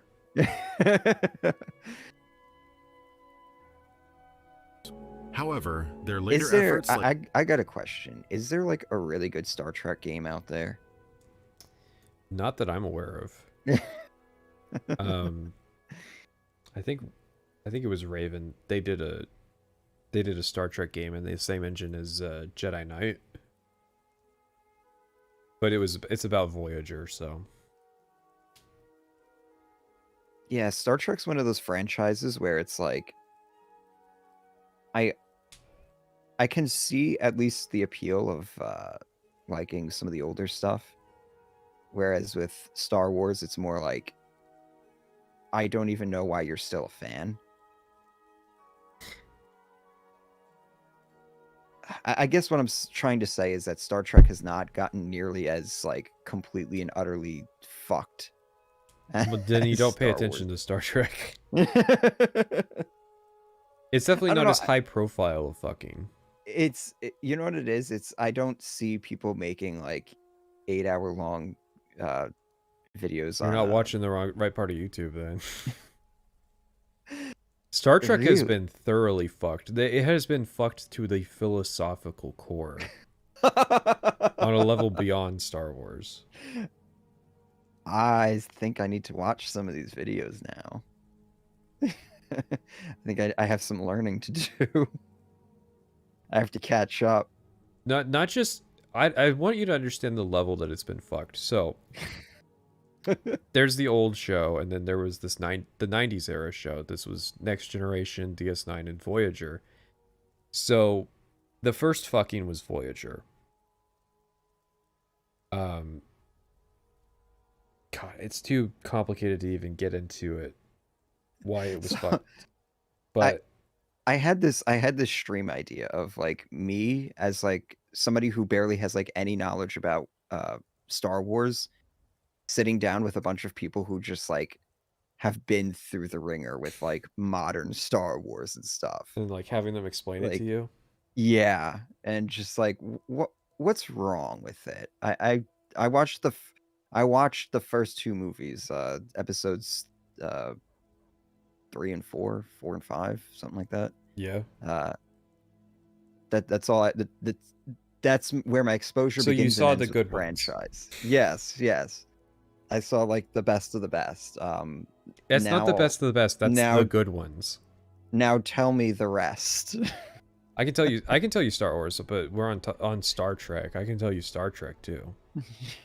So, Star Trek was a show that was run- I'm just going back to my original point. Now I'm realizing that I think we need to have two different live streams. One where we do Star Wars and then one where we do Star Trek.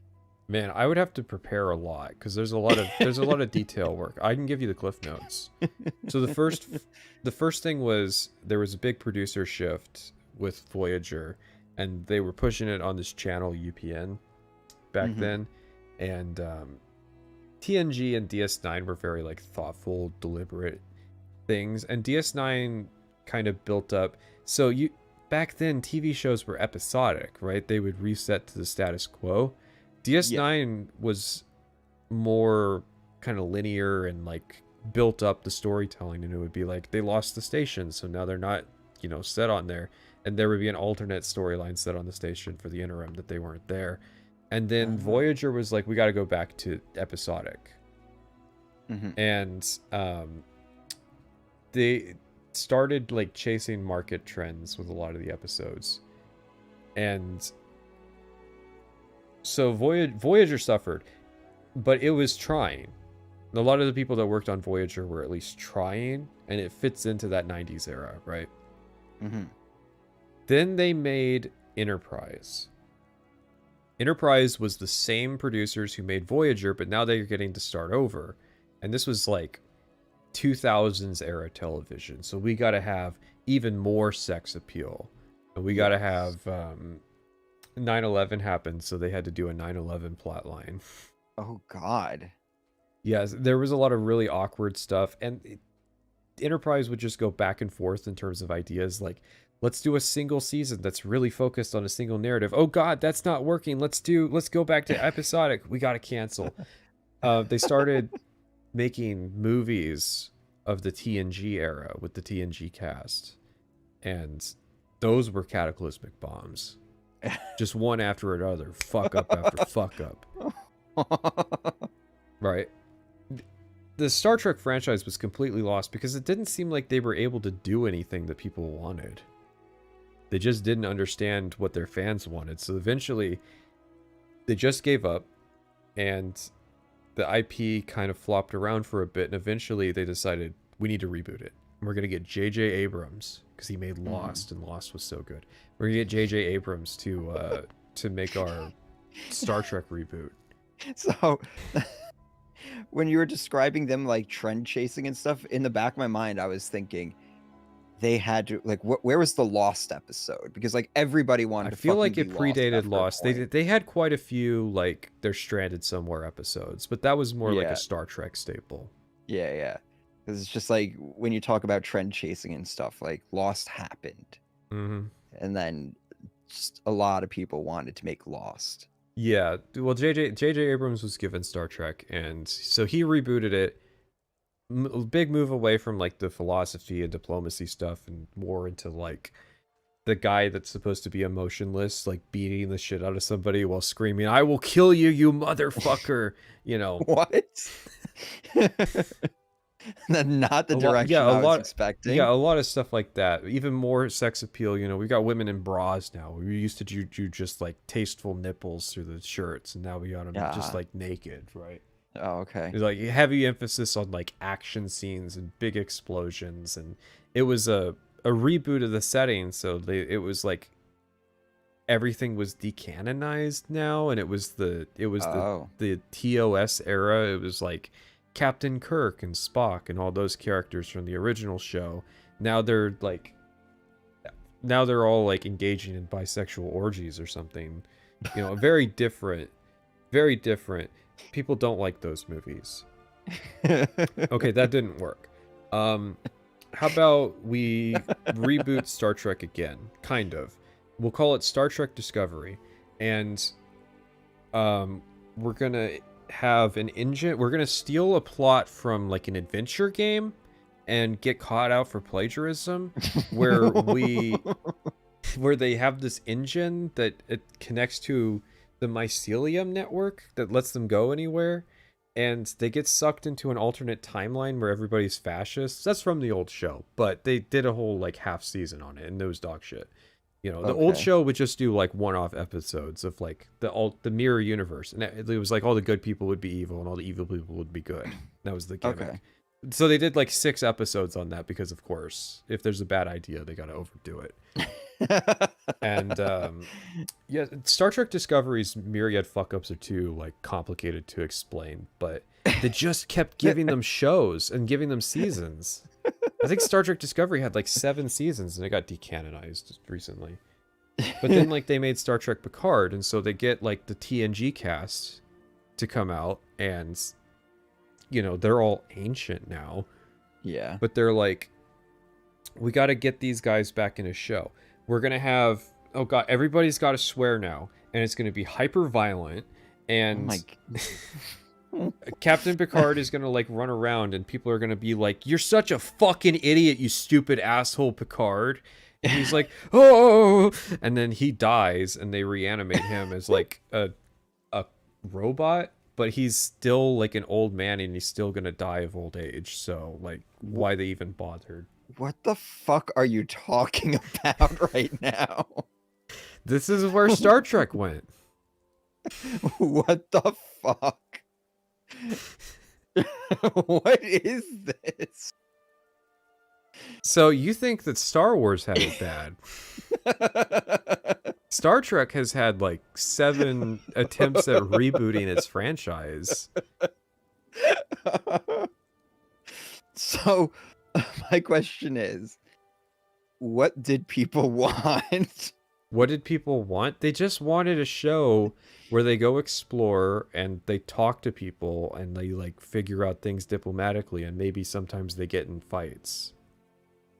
Like that's all Star Trek really is. That sounds so fucking boring. Well, yeah, that's why they didn't make that.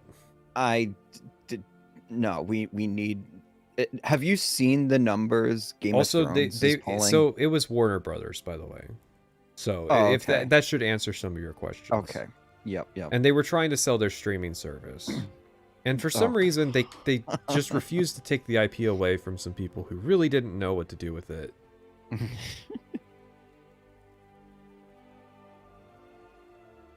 Wow.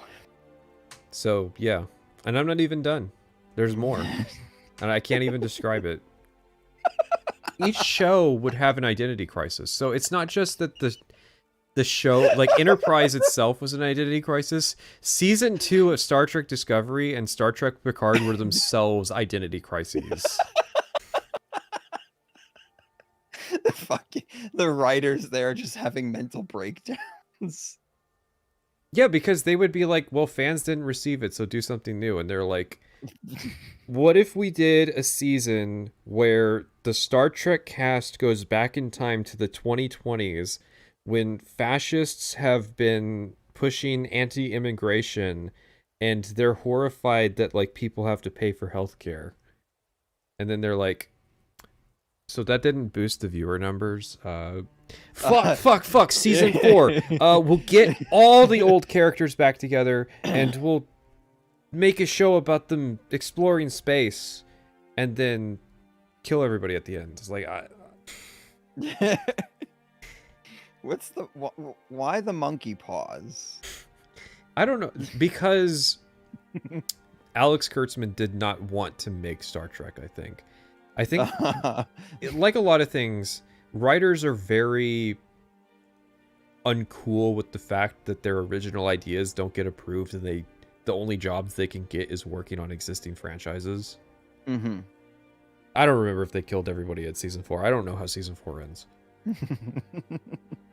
Don't forget, oh yeah, the number of characters they kill by like torturing them to death.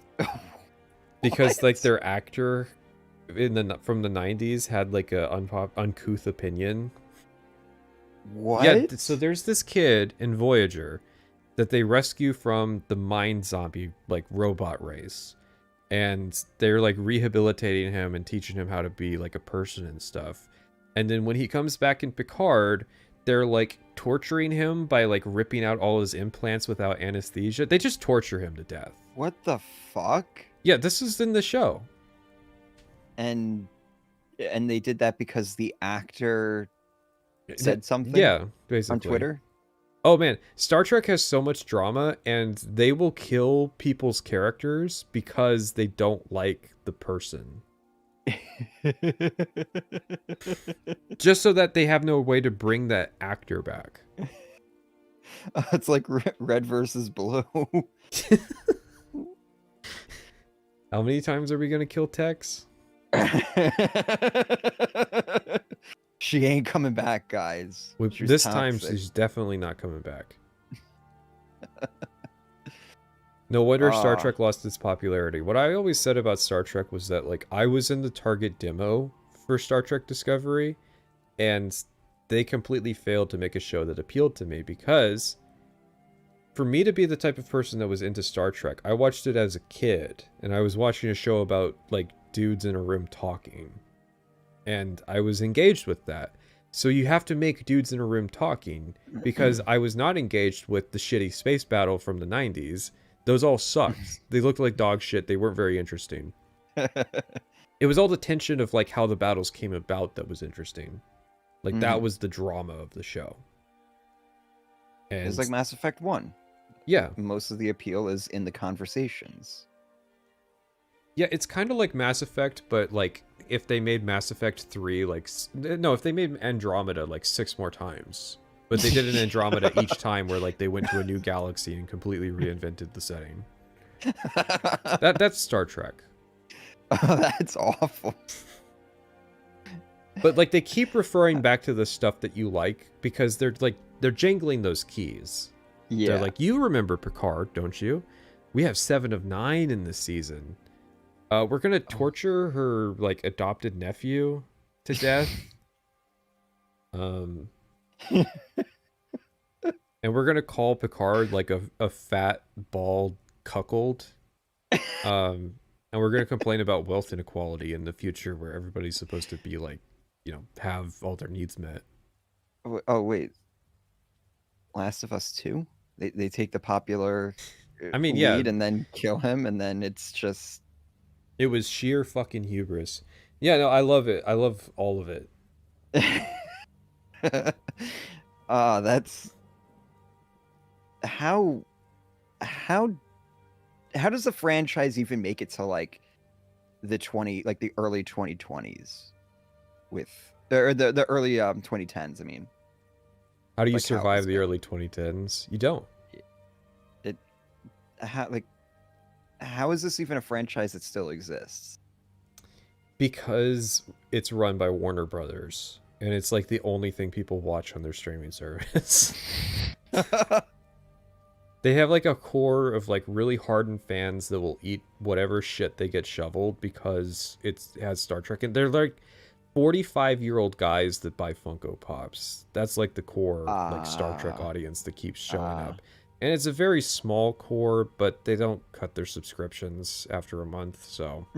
So as long as the budget for the show's like production is low enough...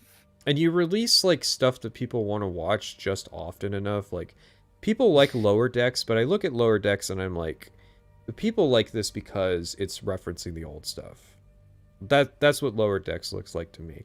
It's just good enough to placate the fans so that they can get you back in to watch the garbage. But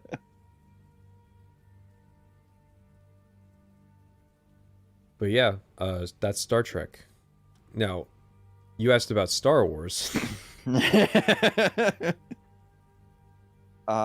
Star Wars is a relatively simpler thing. So there was episode 6, and it had a side plot that people really didn't like, but for the most part, people generally liked episode 6. And then there was a gap, about a decade, and then there was the prequels, and people didn't like the prequels because it was written and directed by both George Lucas, and it was a little bit too much about like 9/11 and like global war on terror, and mostly like boring political drama stuff, spaced out by like boring action. Yeah, like most of it, it has the line. You know the line like, "This is how democracy dies," with thunderous applause. That's from the prequels. So yeah, the people generally didn't like the prequels. Another decade passes. George Lucas sells Star Wars to Disney, and they make the sequels. Yes. The first one was made by J.J. Abrams. Okay. It was just episode 4, but rehashed. And it's that same like 45-year-old guy that buys Funko Pop that really liked the first sequel movie, but it made like $2 billion. Yeah. Like it made an absurd amount of money. Yeah, of course. It's so the first then, Star Wars game in like, or movie in like over a decade. Then they gave episode 8 to the guy that made Brick. And Looper. Brick? Have you ever seen Looper? Oh, Looper? No. Yeah, you've never seen it. Unless you're a film connoisseur, you've never seen anything that Rian Johnson's ever made. Okay. He's a very subversive director, and he wanted to make a movie. He made a movie about how Luke Skywalker was like this loser incel that wanted to kill his nephew. Luke Skywalker, who, by the way, redeemed Adolf Hitler and gave him like an honorable death and killed Satan. Wait. He got tired and like tried to kill his nephew, and then banished himself from society for 30 years while the Fourth Reich rose again. This is the plot of episode the 8. Yeah. Okay. So most of the movie is Luke Skywalker being emasculated. This is like 50 minutes.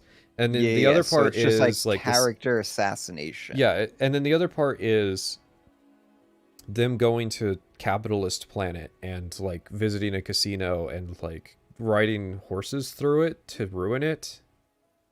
And then like getting caught trying to break into a ship and about to be executed. And then the main girl goes and kills Space Hitler V4 and like tries to make out with her not brother.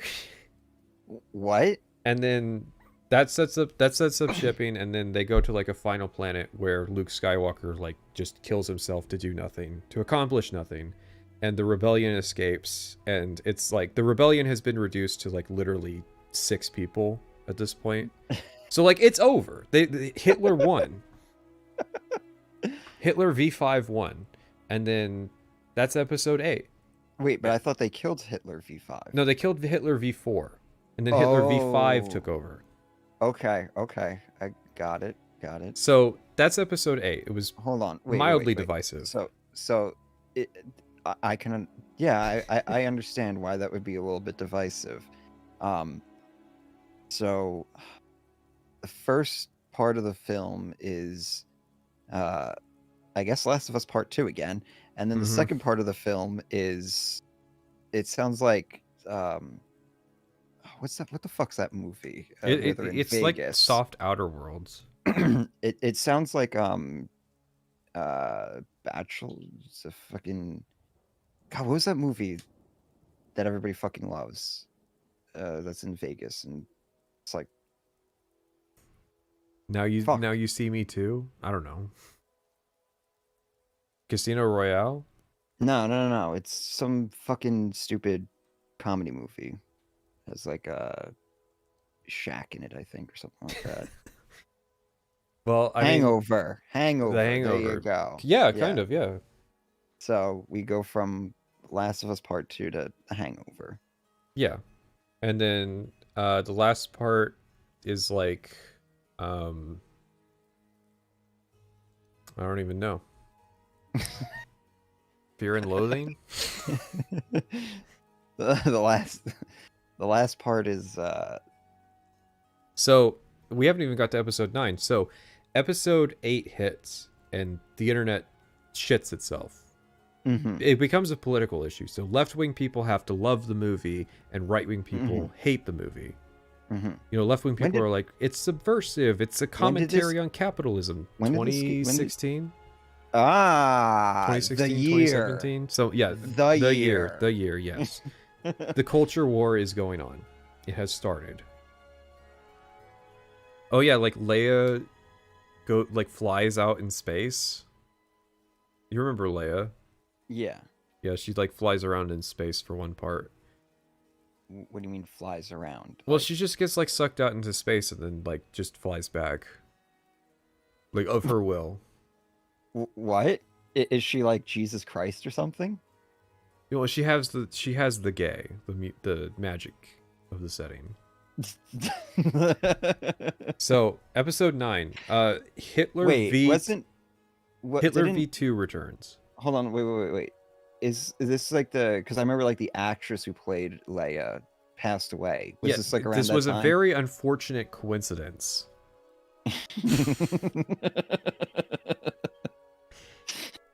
Oh yeah, episode 7 kills Han. Episode 8 kills Luke, and episode 9 kills Leia. Okay, so they're just going down the line. Like... Yeah, I mean, there's summary execution after summary execution. Yeah. So, episode 9, Hitler V2 returns from the dead. Okay. There's a line, and it's delivered by Oscar Isaac, who got paid a lot of money to deliver this line and does a good job just expressing the exasperation that they must feel, which is Jesus Christ. Somehow, he doesn't say Jesus Christ. Somehow, Palpatine returned.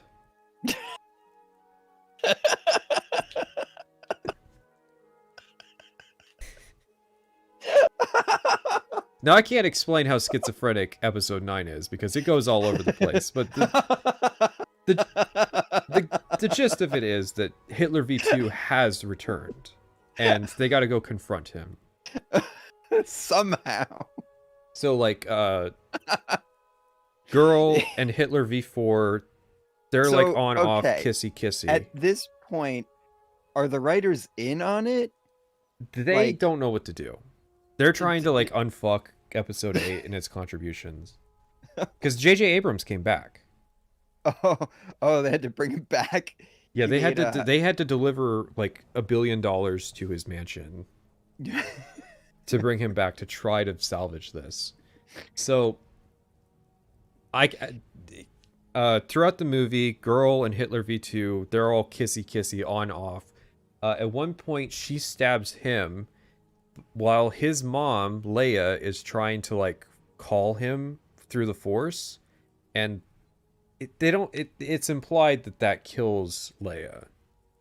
So Girl has killed Leia, and then she uses the Force to resurrect Boy, and then like they show up together to fight Hitler V2, and What?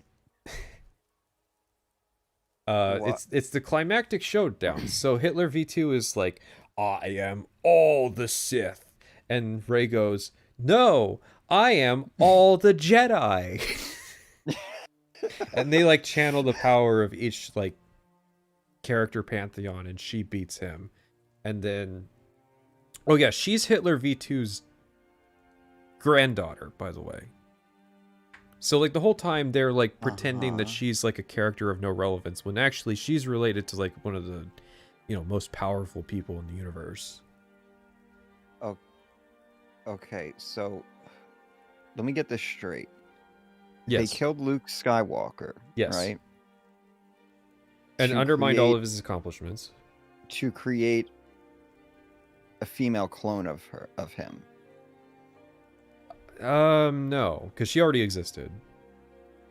No, but like, Well, Wait. yeah, of course. She ends up being like the same, like, of course, Well, like unlike him, she doesn't go through any like hardship. yeah, no. But that's the whole thing, is like she's just redoing his plot line. Yes, kind of in a very truncated way. Okay, in a very awkward sort of way. Yeah, and she makes out with Hitler V4 because people on the What? internet ship them. Do you know what shipping is? No. Okay, so shipping is when fan fiction writers write Oh no. relationships of two characters. And so after episode 8, because they had like a lot of tension, they would like call each other and be like, I hate you, and he would be like, well, I'm shirtless, so and I'm Adam Driver, so like, do you really hate me? And she's like, yes, I'm only wet because it's raining here.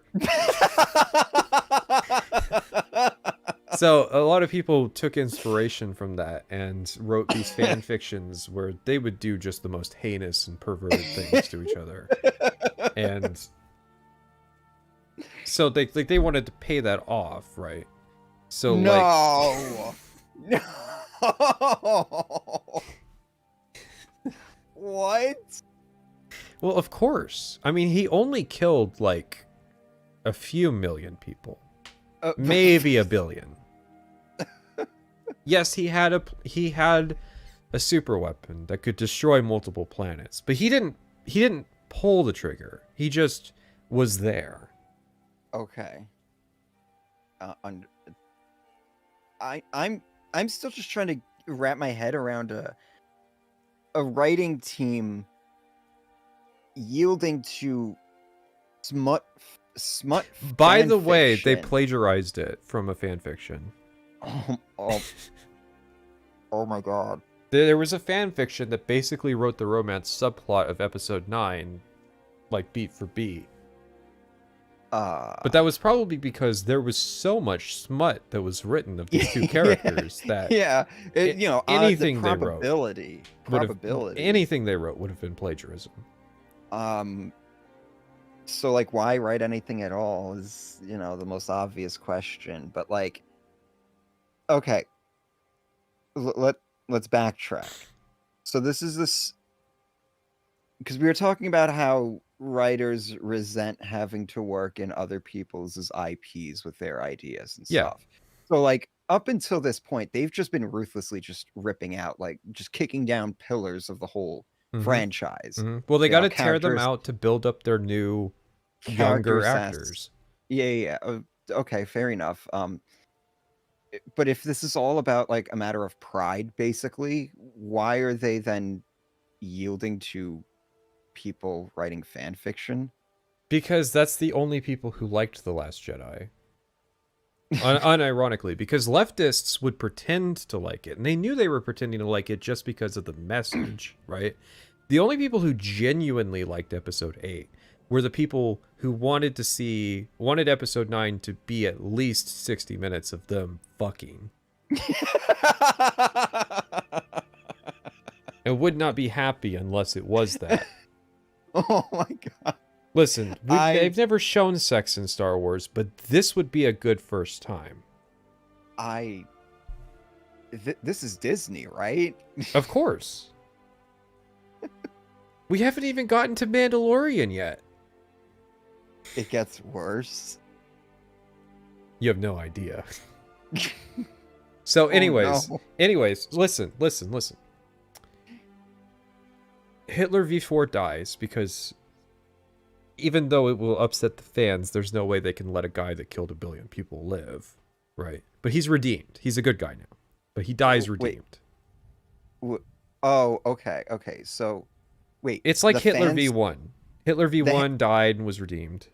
Yeah, but like the fans would have been upset that Hitler V... This is 4, right? Yeah. We're talking about? Because they liked the bad boy element. Oh. They're fine with a little genocide if it's hot. I see. It's okay. Rey sucks out his soul.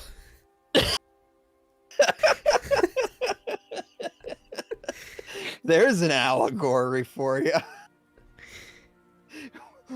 I need the media lit people to get on that one. What does that mean?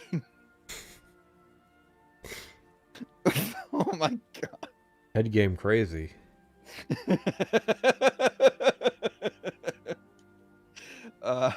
So she goes and buries the lightsabers of Luke and Leia, because Leia had a lightsaber, I guess. They're all dead, right?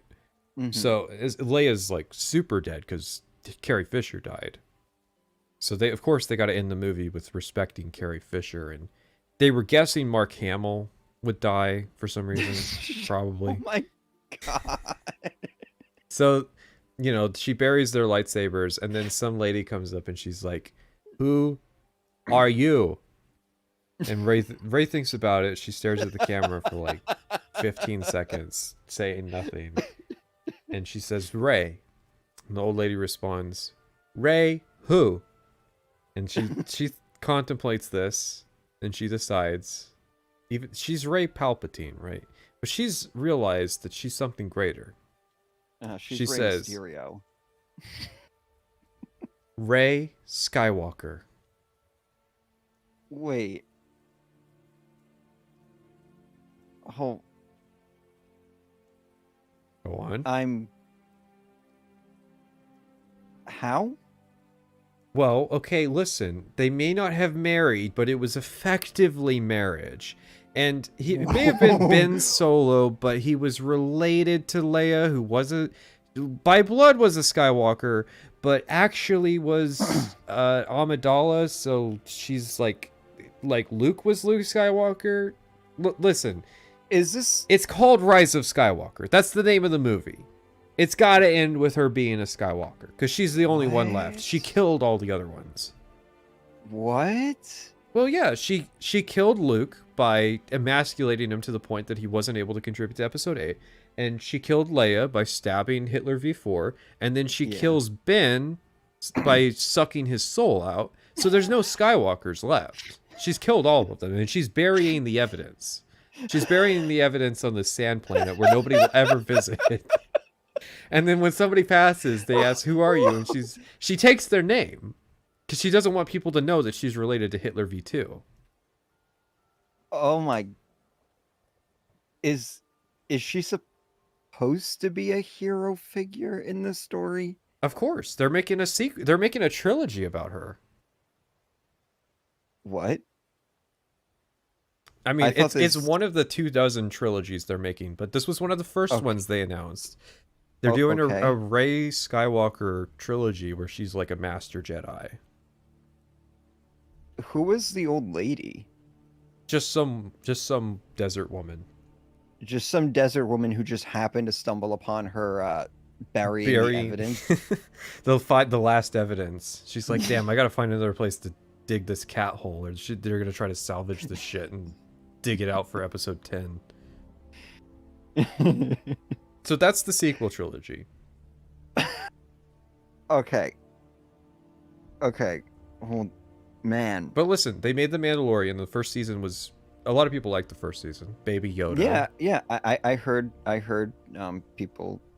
I think it was the right. first positive news that I've heard from the from Did you anything bring up the related Death to the Star and the Disney dagger? stuff. Oh, right. The way they found Hitler V2 was they went to the ruins of the Death Star, and she had this knife that her parents were killed with, and she pops out this protractor from the side of it and lines it up with the ruins of the Death Star.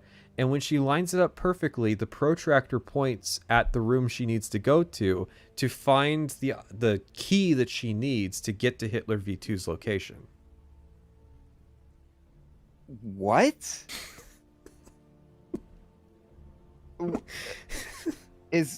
So is like, does that mean like this whole universe is predetermined now? No, listen, there's the guy who carved that knife 20 years ago knew how the ruins would decompose, because by the way, the Death Star is crashed in an ocean. Okay. I was imagining it crashing on like an airless rock. No, somewhere. it crashed on an ocean planet. So how did she put on like a scuba suit? Is she going diving? I remember there was a really dumb plot about like, you can't go out there. There's an African woman that says this. You can't go out there. It's too dangerous. She's Lando's daughter, by the way, but also like Lando hits on her or something. By the way, Lando's the only one that survived because, you know, he had sex with robots in the Solo movie. We didn't even talk about the Solo movie. This came out before Rise of Skywalker.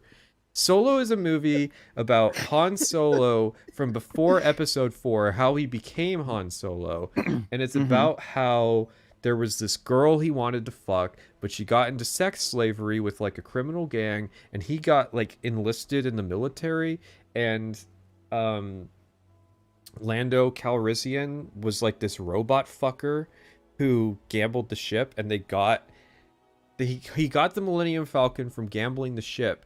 But there was this robot on board that Lando just wouldn't stop fucking, just over and over. And eventually, like, she dies and her soul gets uploaded to the ship. So actually, the entire time, this robot soul that was fucking Lando is on the ship all along. So the real doll had an actual soul in it. Well, like a machine spirit. Okay. So like the AI from what's it called? Outer Worlds. The ship AI. Yeah. Okay. I forget what else happens in Solo. There's a big dumb heist. Eventually he meets up with his sex slave love interest, but actually she's evil, so like, you know, he's freed up to go procreate with Leia, sorry. Not Padme. Okay. So is she still enslaved at that point? No, I think it was a plot point that like she was actually willingly hanging out with the bad guys. It's the Daenerys actor, by the way. Oh my god.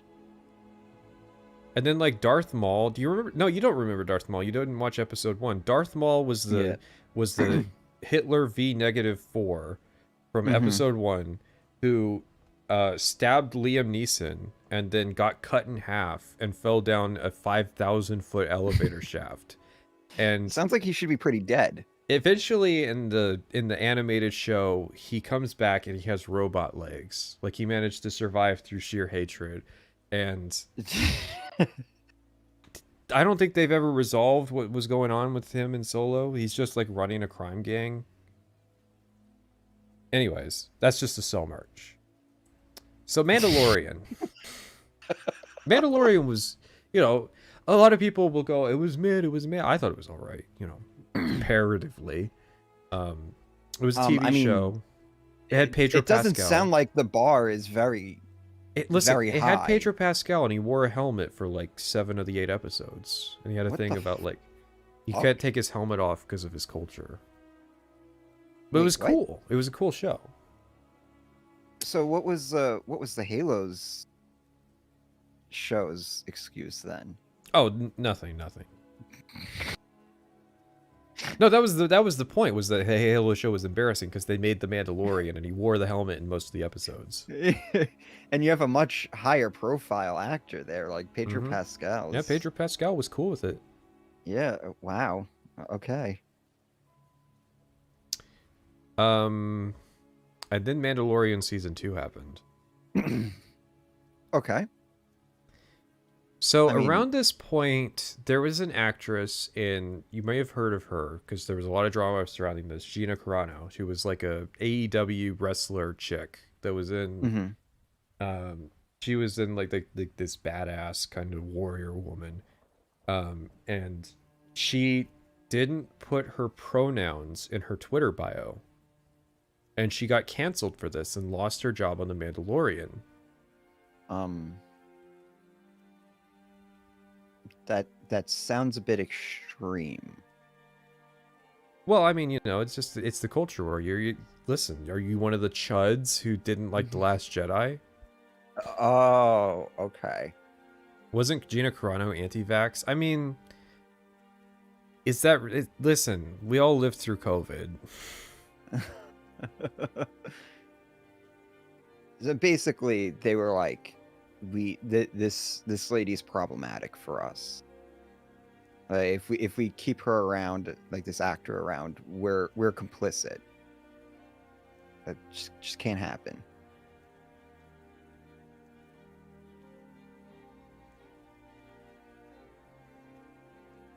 Hating your neighbors is how you get Nazis. I mean, technically true if you're like Poland. But I digress. Okay, at this point we're starting to reach into stuff where I barely remember the fucking plots of what happened. All I remember from Mandalorian season 2 was that there was an episode where Bill Burr shows up and there's a guy who's like, and the Empire was good and we killed lots of alien children and we created order across the galaxy, and Bill Burr was like, I'm gonna shoot this guy. Oh, and Mandalorian was forced to take his helmet off for the entire episode, and it was big moral conflict for him. At this point, he kind of stops wearing it. Oh yeah, there was a Mandalorian chick who was in the Clone Wars. So at this point, there was this show called The Clone Wars during the prequel era. And there was a guy named Dave Filoni who ran it, who had this thing for this preteen alien girl that was like Hitler V0's apprentice. Oh, okay. They would do like, you know, listen, it was all right, but she, you know, didn't wear panties and did lots of flips and what? Okay, that part's made up. That part's of me. But okay.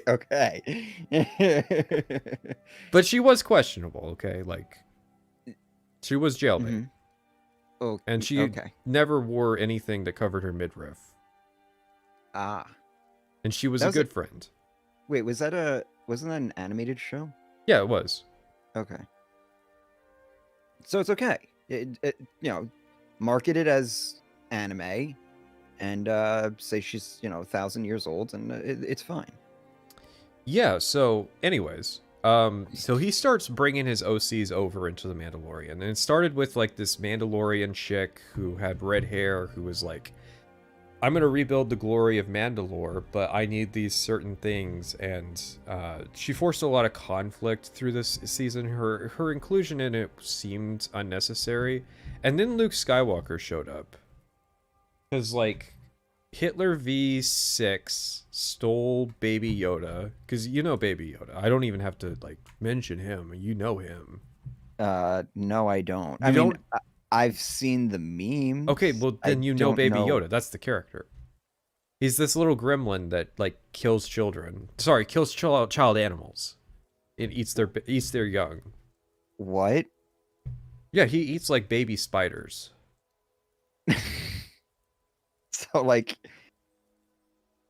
Yeah, he's like 50 years old. You know, he's got the mind of a grown man. It's just that his body grows slowly, and he's big into the diaper play. I mean, that's just a slight exaggeration. I don't think they do diaper play. I'm not sure how he, you know, takes care of his digestive products, but yeah, but I mean, like, he's 50 years, like. So, Gus from Breaking Bad shows up to kidnap him because he's got he's got the magic blood that'll reincarnate Hitler V2 into Hitler V4 before they cut that plot point. Wait. No, Hitler V3. Sorry, they're reincarnating. They're reincarnating Hitler V2 into V3. I'm still I thought Luke Skywalker was dead. No. So this is after episode 6, but before episode 7, which means that they need to use deepfakes to incorporate Mark Hamill, but as he looked in the 80s. Yeah. I forget how they did it. I think it looked cursed, but people forgave it because it was Luke Skywalker. It was actually Luke Skywalker, not Jake Skywalker, who was emasculated to death in episode 8. Who's Jake Skywalker? Is that just like a Jake nickname? Skywalker is the nickname for the Luke Skywalker who behaved horribly out of character. So like Mr. John Halo. Yeah, so he shows up randomly to rescue Baby Yoda, the 50-year-old man, from... Okay, question. Yes. Where does Baby Yoda come from, and what happened to OG Yoda? We don't know where Baby Yoda came from. Maybe it's in a later season. He has no formal relation to old Yoda. Old Yoda dies in episode 6. But he comes I forgot this. He comes back in episode 9. So in episode 9, the ghost of Luke Skywalker comes back to say, oh yeah, all that old Jedi stuff, that's not a waste of time like I said in the last movie. Actually, it's super important, and I was just testing you, and now we have a new writer that is making me say these things. So, before he says all that, he strikes the tree that was on the island that he was living on that had all the books on how to be a Jedi in it, and... No shit. Fuck, I'm forgetting what the ghost plot is. Fuck, my mind's unraveling. He tells Rey Skywalker to not feel too bad about cuckolding him to death, and then Ghost Yoda shows up and he shoots his tree with lightning and says, actually all those old Jedi books are shit. What's important is inside. What's important, that chick's got it. It's inside her. Wait. The chick that stole his name? Yes. She's the one. Yeah, Yoda likes her. Yoda likes her. Yoda likes her. Luke, because Luke was a cuckold. Yoda wasn't into that. So Luke is basically simping for her. Like, no, he's like, hey, it's all right. I mean, like, kind of. He doesn't really believe in her, but Yoda's like, you know, Luke, you may be 60, but you still haven't learned a lesson since you were 20 and used to hang out with me. But I thought Luke is dead. He's back as a ghost. What part of this did you miss? So we have an argument between two ghosts. Yes, and because ghosts can strike trees with lightning, we will now be able to have Ghost the Palpatine. Old Testament? Where's the fucking burning bush? The tree was lit on fire. That's the burning bush. So she's Moses. Yes. She parts the sea to the Death Star so that she can recover the Old Testament that will let her defeat Baal, so that Yahweh will be able to become the one true God and manifest the Messiah. which is her son with Ben Solo after she fucks him for 60 minutes in episode 9. Does the plot twist end, like, is the ultimate plot twist that she's a virgin this entire time? Well, of course. She's the blessed she's the blessed virgin. Yeah, of course, and Jesus. Yeah, Don't forget that. All in one. All in one. Mary, Jesus, the Holy Spirit. She's got it all. She's got the spirit of all the Jedi. Yeah. She's beyond the Trinity. She's like how many bodies does she have on her at this point? I mean, culpable billions.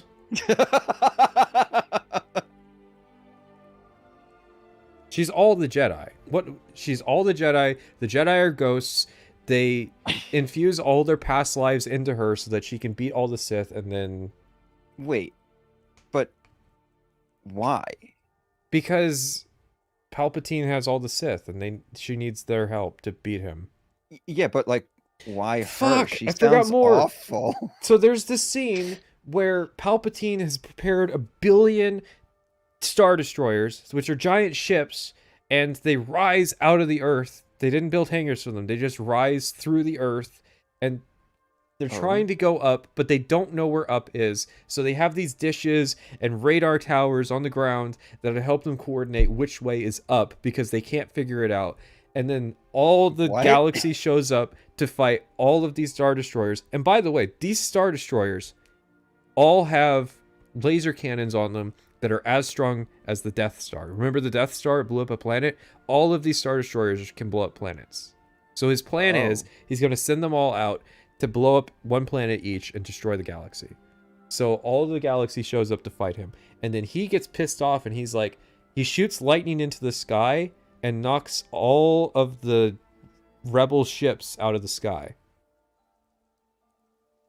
That's how powerful Palpatine is. Then he shoots lightning at Rey, and she blocks it with 2 lightsabers. Oh, well that's a lot of Jedi power she's got. Yeah, of course. She's fucking juicing with it.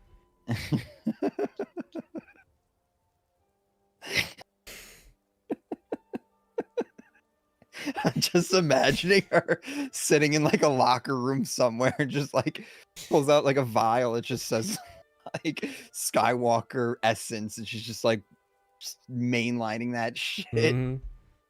She is the Skywalker. That's the Skywalker who rose and Rise of Skywalker. That's the name of the movie, Rise of Skywalker. Yeah. Gold, ship it. Wait, that's how the movie ended? The movie ends with her saying that she's Rey Skywalker. Wait. All of this happens before she becomes Rey Skywalker? Yeah, of course. Rey Skywalker is the end of the movie. Before the end of the movie, Hitler V3 shoots lightning into the sky that destroys everything. And the rebels barely surviving take out this radar dish on the ground, and that causes all the ships to forget where up is, and they all fall out of the sky. And that's it. What? Well, yeah, they didn't know which way was up. They've lived underground their entire lives. Oh, yeah, and they rode horses to destroy the ships. They rode horses not on the ground, on the ships, on the side of the ships.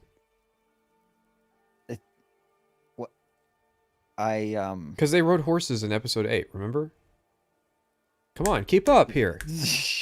In the casino? Yeah, in the casino, they rode horses. And that means that now they ride horses, like in the rebellion. Oh, okay. No, Hitler V1 is Darth Vader. Hitler V2 is Emperor Palpatine. So, yeah. Okay. So he lost. Absolutely. We promise he cannot return this time. But he's still alive. He maybe in Fortnite he will announce again that he's back. Did I mention that? He announced his return, that he was back alive again in Fortnite. Thanos hit the gritty in Fortnite, and then Emperor Palpatine said, "I have returned." I forget what he said, but I didn't for just like a Fortnite crossover, right? Well, yeah, of course. Okay. So it's They like still don't have he's- lightsabers in Fortnite though. Mm. Don't they have like melee weapons in that game though? Yeah, but they don't have lightsabers. Why? Is the licensing cost too much? They cost too much. They wanted $250,000,000,000. Okay. So, where are we at? I don't know. I don't remember Mandalorian season 3. I don't even know if there was a Mandalorian season 3, but I think oh, no, right. So, Luke Skywalker is back in the story and he meets with Grogu and he's going to train him and he's going to Wait, okay. Who's playing Luke Skywalker at this point? Is this Mark Hamill still? Or has he finally No, he's rest too in old to do peace? the movements. They got like a body double that they're deep faking. Oh yeah, Book of Boba Fett. That was between the second and third season. So, do you know who Boba Fett is? No, you don't, because you didn't see episode 6. So Boba Fett was this bounty hunter from episode 6 who got absolutely shit-whopped and sucked and died. But people like him for some reason, because he's got a jetpack and he does like kind of a cool nod. He's like a Tarantino character. It's like side character, right? Okay. So, his dad was this bounty hunter in the Old Republic, and they cloned him a billion times to make the perfect soldiers, but he had one clone set aside without all the like training and modification to raise as a son, and that was Boba Fett. So eventually Boba Fett digs his way out of this thing that ate him in the desert.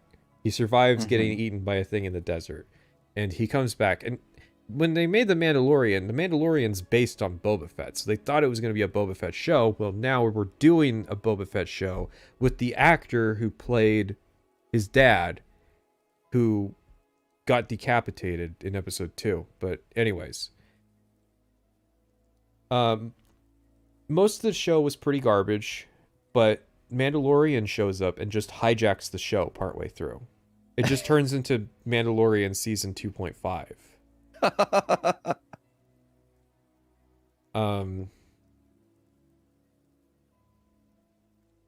So yeah, that was Mandalorian season 2.5, and then Luke comes back, and then Ahsoka Tano, remember the jailbait midriff girl from the Clone Wars? So Dave Filoni's finally able to put her in something. So they bring adult Ahsoka to this Mandalorian show, which is no longer really about the Mandalorian. It's about it's like Baby Yoda and his adventures more so.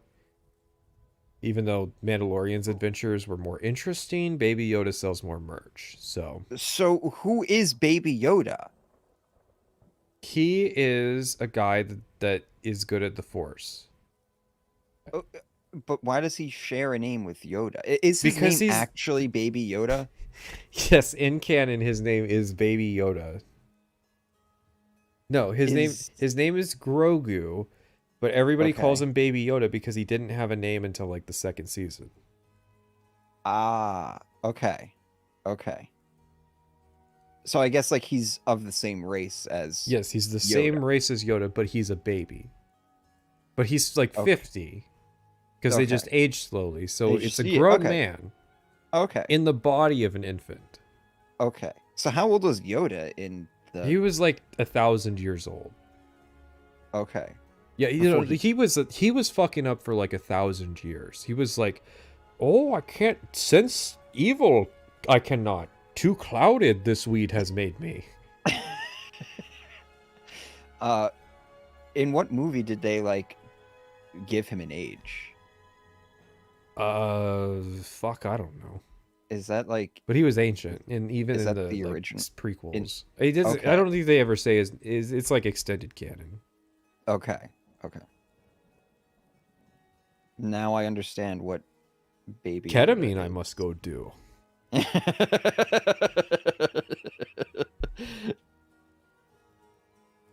So, okay, question. Another question. Yes. Why did Baby Yoda take off when Jar Jar Binks did not? Well, Baby Yoda has big eyes, and he's not really like too offensive of a character, whereas Jar Jar Binks is like, he's like a troll from World of Warcraft, you know, like a really offensive stereotype. He's like, oh, Misa stepping shit because Misa bumbling retard. Well, I've heard of the theory that he's actually a Sith Lord. No. So what happened was, somehow he was elected. Somehow he was elected senator of Naboo, which is the planet from the first movie, and he, in episode 3, he proposes a vote to give Hitler V2 the ultimate power in the Republic to just like endless emergency powers to do whatever he wants to. Okay. Somehow. Okay. And then he like, I don't know what happened to his character afterwards. I think he drowned in cum or something. I don't know. The notes weren't clear.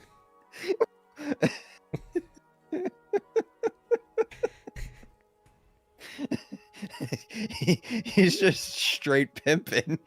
He died a player. Yeah, he becomes a war criminal, gets elected senator, you know, puts Hitler in power, and then like goes out P. Diddy style.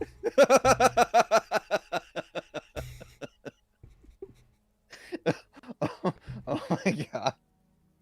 So here's the thing, I never saw The Acolyte. The only thing I remember about The Acolyte is that there's stormtrooper zombies. And a chick gets stabbed with a lightsaber, but it doesn't kill her. So now, like, lightsabers aren't fatal. Hold on. Okay. And there's lesbian space witches. So these lesbians there's a scene where Baby Yoda extracts a dude's ribs and makes him suck his own dick. What? Yeah. What? I thought they were trolling. I mean, it's not literally his dick, but he folds them in half. He's the good guy, though. Wait. Who's the good guy? Baby Yoda. Because he did it to fascists. Oh, I see. But listen, there were lesbian space witches, and they did the good magic, but it optically didn't look good. It looked like bad magic. So the Jedi came and they started doing like evil looking magic, and they killed them, and then something else happened. I don't know. This is where I stopped watching it. I stopped even watching like reviews of it. So like first I didn't watch it, and then I watched it ironically, and then I just watched reviews of it, and then like even the reviews were too like stupid for me to watch. So like at this point I'm fucking up what happens in what show, because it's a string. Like I don't know why there's 6 different shows. I don't know why they've announced 25 different Star Wars properties that none of them seem to be coming out. Because they have a streaming service and they need people not to cancel their subscriptions. So they need to just have like constant stuff coming out. You missed the Obi-Wan show. I did miss the Obi-Wan show. You know who Obi-Wan is? Yeah. The old guy from the first movie, right? Yeah. So he's like a young guy. He trains Hitler V1 in the prequels, right? So they get his prequels actor to do the show that takes place between episode 3 and episode 4, where he's on Tatooine, but he's kind of doing side quests. And that's all I remember. There was a gate that they could have drove around, but they didn't, because they didn't think to drive around the gate. Okay. I mean, listen, if that's the most offensive thing in this show, the fact that you don't remember anything. No, there was worse. I just don't remember it. If you don't remember it, it sounds like it wasn't as bad as like episode 9. No, it's hard to be as bad as episode 9. Like, don't set that bar. Kid So is Leia was episode- there, yes. Is episode 9 rock bottom? Because that was really bad. Episode 9 is the start of the top of the roller coaster that takes you to rock bottom. What? Well, yeah, of course. I mean, like, that's where the floundering starts, you know, like they don't know what to do. They're like trying to appeal to what fans. What do you mean? What do you mean they don't know what to do? They haven't known what to do since the fucking first Well, J.J. they- Abrams movie. No, they knew like that they should appeal to nostalgia, and then this based guy named Ryan Johnson came along and killed the franchise with this movie called The Last Jedi, which was episode 8. And he made it like just impossible to continue Star Wars from there on because like nothing mattered, all your heroes suck, you can't accomplish anything because the status quo is always going to reset itself. So like, why even bother? There was this time in episode 9 when Chewbacca, remember Chewbacca the dog? He gets kidnapped by stormtroopers, and Rey, in like desperation, she's like, no, Chewie. She shoots lightning out of her hands and shoots down the ship. And they're like, oh my god, we killed Chewie. And then it turns out he wasn't on that ship. That was just a random ship she shot down. Oh, okay. No big deal. No big deal, right? So because Chewbacca didn't die.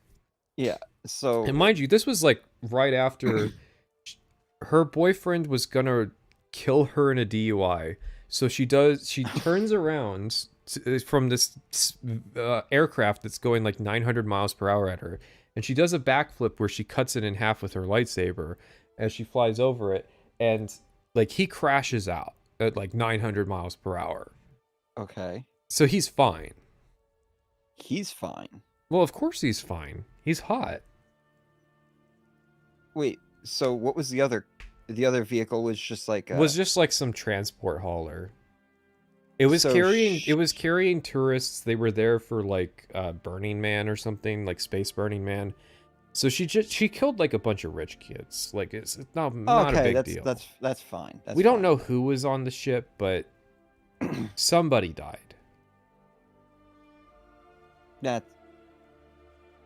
She's the hero?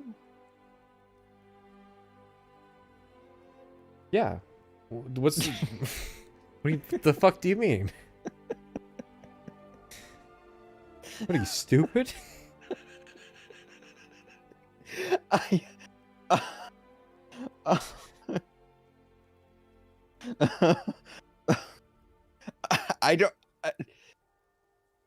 I must be really out of touch. Yeah, I mean, why aren't you seeing this shit? Like, come on. It's one of the most popular movie franchises in existence. Is it? How has the movies been doing lately? Listen, we don't release those numbers anymore. Is that why they're doing the fucking the streaming services? They see what Microsoft's able to do and be like, we can do that too with our movies. I mean, yeah, like all this stuff is like straight to streaming, you know. It's all about baiting people. It's like, well, I know shit. They've got Glup Shido in the Andor show. I gotta see Glup Shido. He was my favorite character in Clone Wars Season 2, Episode 4. It's like look up Glup Shido. You gotta see what this character's design. Wait. That was an actual name? Yeah. Glup Shido? Dude, come on. Don't act like you've never heard of Glup Shido.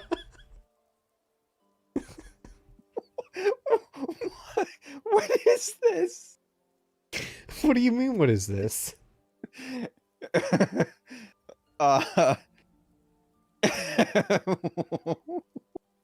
on, I'll pull a picture up. I must have the wrong thing. This character?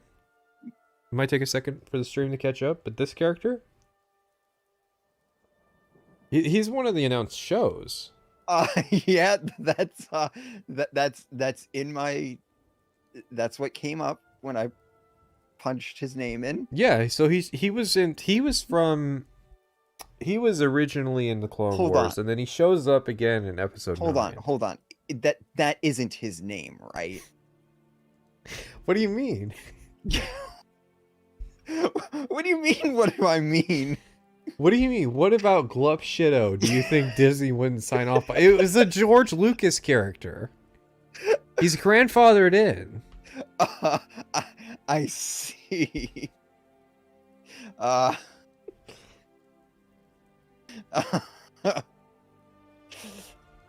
Frankly, he was my favorite part of episode 9. You know what? I can see why. Yeah, well, okay, so that you've told me, after they went to Burning Man in episode 9, they went to this planet where they met up with this bounty hunter chick, right? And they all pulled guns on each other, and she points this gun at Rey Skywalker's head, and it's like, I was gonna shoot you, but actually I'm pretty turned on. I mean, you're all right. And I fucks the Oscar Isaac, because, you know, who wouldn't, right? Mm-hmm. So, yeah. Glup Shido, you know, okay, so he's from Tatooine, and he was a guy originally, but his dad, like, had all these visions of the future, and his dad didn't want to turn into that worm creature, right? So he eventually walked away from that path. So Glup Shido, to escape a prison, willingly turned himself into that form so that he could gain power and escape this prison. And he knew, because he had the foresight as well, that this would eventually result in him becoming the God Emperor of the universe, right? So he's going to take over everything. So he escapes this prison. It was called Arrakis. And he... Wait. What? Arrakis? Like the Dune planet? Well, that's what Tatooine was based on. Okay, so they just took the name. What? Are you shitting me? Well, no, like, you know, these franchises have a close history with each other. So anyways, he becomes the God Emperor, and he has this friend that he keeps reincarnating because he wants, like, this capable general figure to help him run his empire. So he keeps reincarnating his friend Duncan Idaho. And what the fuck is going on? You know how Star Wars characters' names are weird. So he keeps reincarnating. No, stop. We cannot glaze over this. His name's Duncan Idaho. I don't know what's weird about this. No, there's no way. I refuse to believe that. I Listen, Glup Shido's bodyguard commander's name was Duncan Idaho, and he kept cloning him because he was too good at his job, and he had the foresight to know that he wouldn't successfully, you know, throw a revolt or anything. But his big enemy was the Bene Gesserit, who were responsible for his dad's creation after like 100 breedings. She was supposed to have a daughter, but his dad, who was played by Oscar Isaac, it's Poe Dameron, wanted to have a son. This was the bounty hunter chick. So they had this kid. His name was Paul Atreides, and he was Glup Shido's dad. I gotta stop you. Where are we? What film or what are we discussing? Oh, we're discussing Child of Dune. Yes, I'm aware. What do you mean? I'm aware that you were telling me the Dune, the plot of Dune. What happened to Star Wars? Well, this was the Glup Shido was the crossover. What? Well, yeah. So they wanted to backdoor into a successful franchise. Okay, hold on. So Glup Shido, he was... Who was he again? He was Leto Atreides. He was the son of Paul Atreides. What? No, how he was somebody in prison and then he turned into Glup Shido. Yeah, so in order to escape prison. They imprisoned him on Arrakis, and he realized that in order to escape the prison, he would have to become one of the worms, which is what his dad feared. His dad didn't want to go down the golden path, So You are.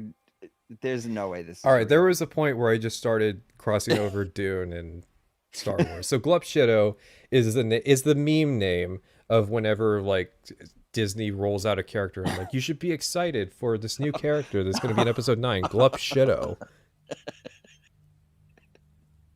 But so because he looks like a worm character, I was like, I could like kind of. I played my hand a little too much with naming the characters, but I could have done the Dune thing for a while. Because in Dune, this is not in the movies yet, but Paul Atreides' son turns into a worm who becomes the God Emperor for like 100,000 years or something. In the Dune films? Or in the books, yeah. Yeah. He turns into a worm. Oh, okay. I never got up to that part of the books.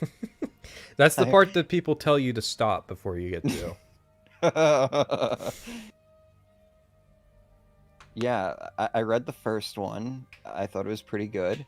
And then I started the second one, and I kind of just fell off. That's kind of just how it happened. But yeah, so Star Wars. Okay, so I don't know anything else. I mean, we haven't talked about everything. You're holding out on me. I think I hit most of the good stuff.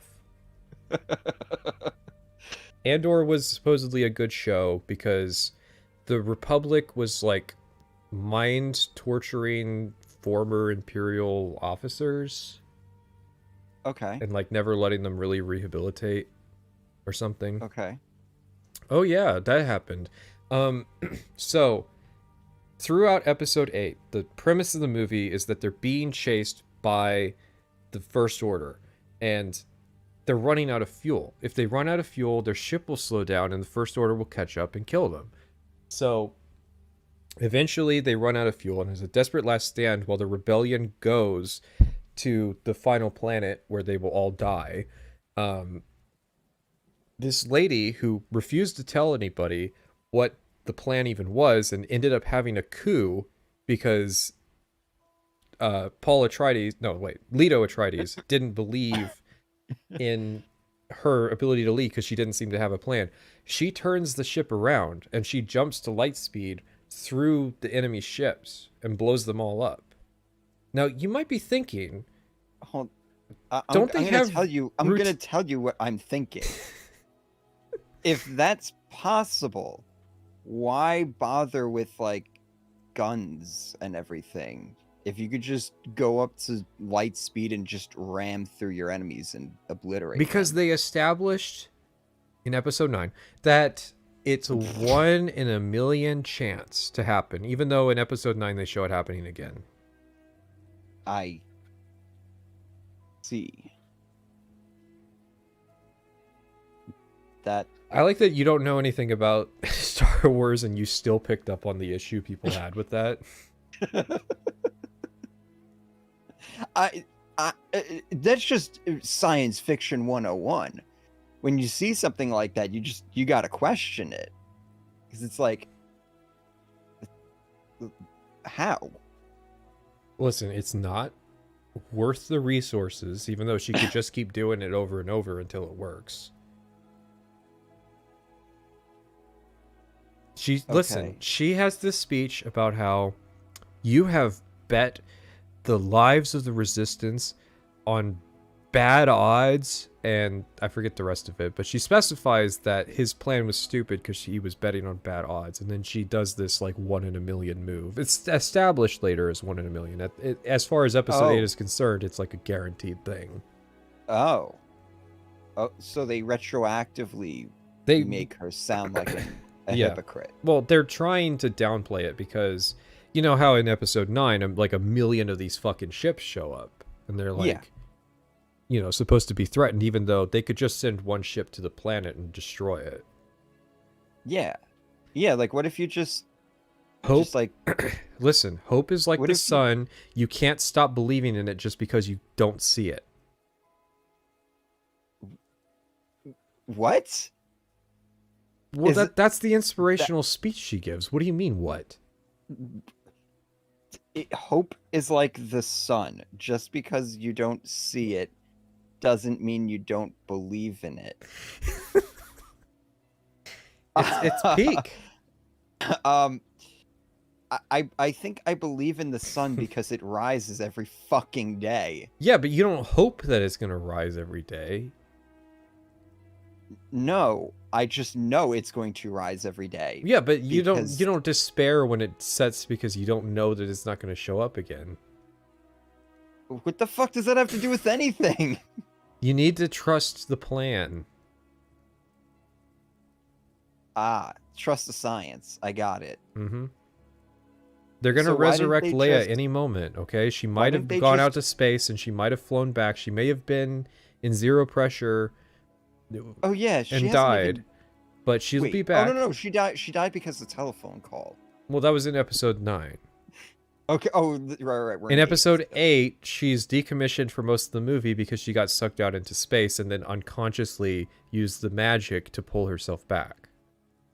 I see. Okay. My question: why don't they just like light speed ram the planets? Because it's 1 in a million shot that you would do the calculations to hit a planet. How? It would be too difficult to hit a planet. They're too small. What if I just like activated it like in low orbit? That sounds like a pretty much guarantee that I'm gonna hit it.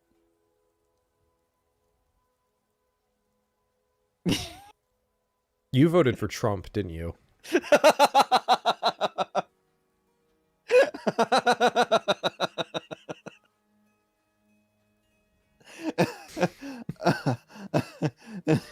I did. And Oh, I it's also true. don't think the sun is So gonna rise in the morning. you know that there's robots, right? With like autonomous robots that they can give orders to, that like they could just put in the pilot's seat to do it for them. Mm-hmm. So Where's R2D2 and oh, you the want to fuck hear about R2D2's arc throughout the sequel trilogy? Okay, so R2D2 in episode 1 'Cause I'm was just trying to think no, of, hang like- on. Okay. He was like a service droid on Padme Amidala's ship. She was the queen of Naboo, by the way. He was just some droid, and they got into this gunfight, and he goes out while they're in the gunfight, and they're like shooting the droids off one at a time, but he completes the job and comes back down, and she's like, "Damn, you did such a good job." So he gets promoted to like main character status. I'll be honest, I don't remember what he does in episode 2, but in episode 3, he's in Anakin Skywalker's ship, and they go to the droid ship, and he manages to like fight off droids by shooting them with cum and like lighting them on fire. wasn't like the original like costume for like just a trash can basically? Yeah, but there's a lot of like utility gadgets in there, and like, you know, it's, They made the trash can character a main character. he was always the main character. Was he? So in episode 9, he's turned off until... Sorry, in episode 7, we're skipping too far ahead. In episode 7, he's turned off until someone finds part of a map that points to where Luke Skywalker is. And when someone finds that, he turns back on to give them another part. And then he goes with them to meet Luke, and I forget the rest of what he does in the sequel trilogy. I'm going to be honest. He's there. He's in every movie. He's there, but you know, he's like Chewbacca. He kind of is just the dog. Okay. They He have hasn't like had six. his- They have like 6 dog characters. In the See, sequels. because they've killed so many iconic characters that I feel like Well, in episode 9, R2D2's time is gonna come. No, it's C-3PO's time. So C-3PO it needs to translate hate speech into English, but he's not allowed to do that. So they have to do a mind wipe to factory reset him to where he can translate hate speech, but it's going to delete his brain. And all of the people around him are like, yeah, let's do that. We don't give a fuck. Fuck you, dude. You suck. Let's do that. And R2 and C3PO is like, I'm just taking one last look at all my friends around me, and they're like, fucking do it, pussy. So these were his friends. No. These were all like the new characters. He didn't know any of these characters. Okay. But So he was calling them his characters. He's calling these characters his friends because he's coping with the fact that he's about to die. Oh. So they kill him and wipe his brain and reset him, and he translates the hate speech into English. Why did they do that? Oh yeah, they did that to tell her to take the knife to the planet where the Death Star crashed so that she could line up the protractor to point to where the Emperor's throne room was so that she could get the key to go to where the Emperor is hanging out at. Okay. So the clue to doing all of that was in hate speech. Yes, because hate speech is the primordial language of the Sith. Okay. I see. Anyways, R2-D2's role in the movie is to carry the backup. So they've established this character's died, and then they just back him up and like re-upload his brain. I mean, you know, that instance of C-3PO died and sacrificed himself, but who gives a fuck, because we have like an older copy that we can just put back in.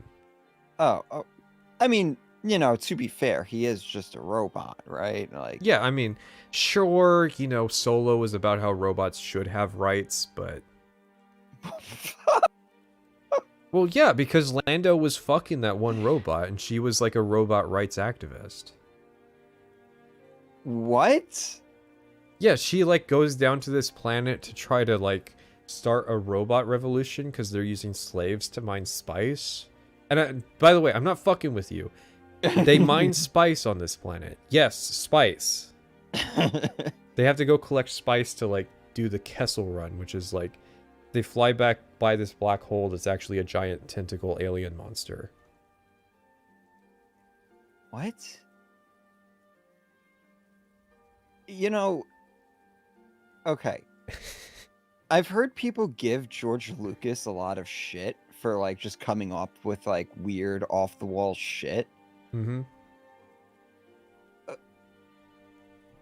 Are those people still talking, or have they just shut the fuck up at this point? So George Lucas would throw away like a background detail, like Han Solo would be like, yeah, I did the Kessel Run in 12 parsecs. And then the Solo is an entire movie about exploring what the Kessel Run is. So I see. But yeah, they're still working on like 36 new movies.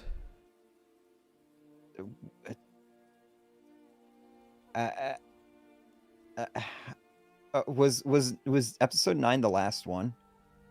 It's the last main episode for now, yeah. They call 1 through 9 the Skywalker saga because it's about Skywalkers, like Rey. She's not a Skywalker though. She's not a Skywalker. She married until into the end. it. She married into it. Didn't she like suck somebody's soul out? Like, that's what marriage is. There's some jokes I want to make, but there's no way I can make them in this.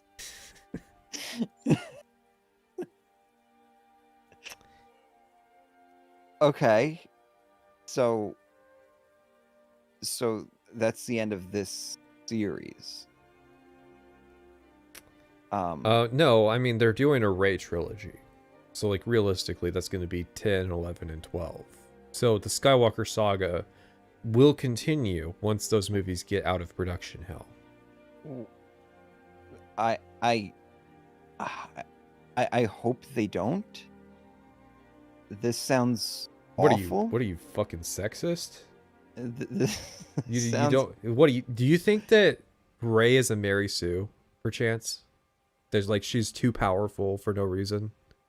You're not a men's rights activist, are you? From what you described, she does not sound like anybody's ideal person. What do you mean? She sounds horrible. She just kills a few people here She and killed there. a lot of people. So she shot down a ship one time. Who hasn't accidentally shit out lightning by mistake? It's just like, you ever like, you ever think it's, a fart and then you accidentally shit your pants. She did that with lightning. I hope that's an What's actual going to blow argument your somebody mind is that used. you will watch Star Wars and realize that I am not lying. What do you mean? I mean that you could watch the movies and I will be right. You will rewatch this VOD of where I describe Star Wars after you catch up to the latest season of The Acolyte, and you will realize that I am not making this up. This is not... I have exaggerated a few things, but for the most part, everything I say is based in truth. The Dune crossover was... Let's be honest. That was just ahead of its time. Yeah, no, it's early. Glump Shido will have his trilogy, and it's called Dune. They did the crossover.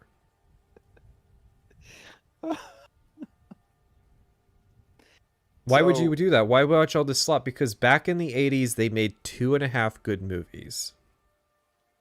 Yeah. Yeah. That's kind of how I felt about it, really. It's like 2.5 good movies.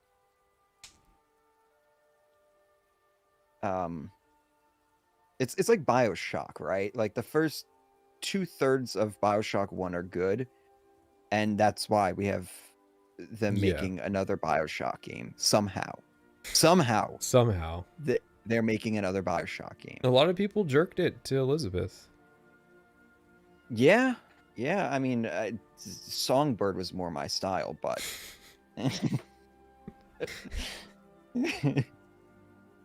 people have really come around on the prequel movies since the Disney Star Wars era. I mean, wouldn't you, based on how I described it?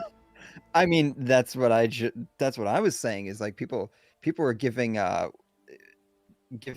what's his face a lot of shit, and I don't know, I'd be sitting here begging for him to come back. Yeah, no, everybody wants George Lucas to take back over. We're sorry, George, that we made fun of the prequels.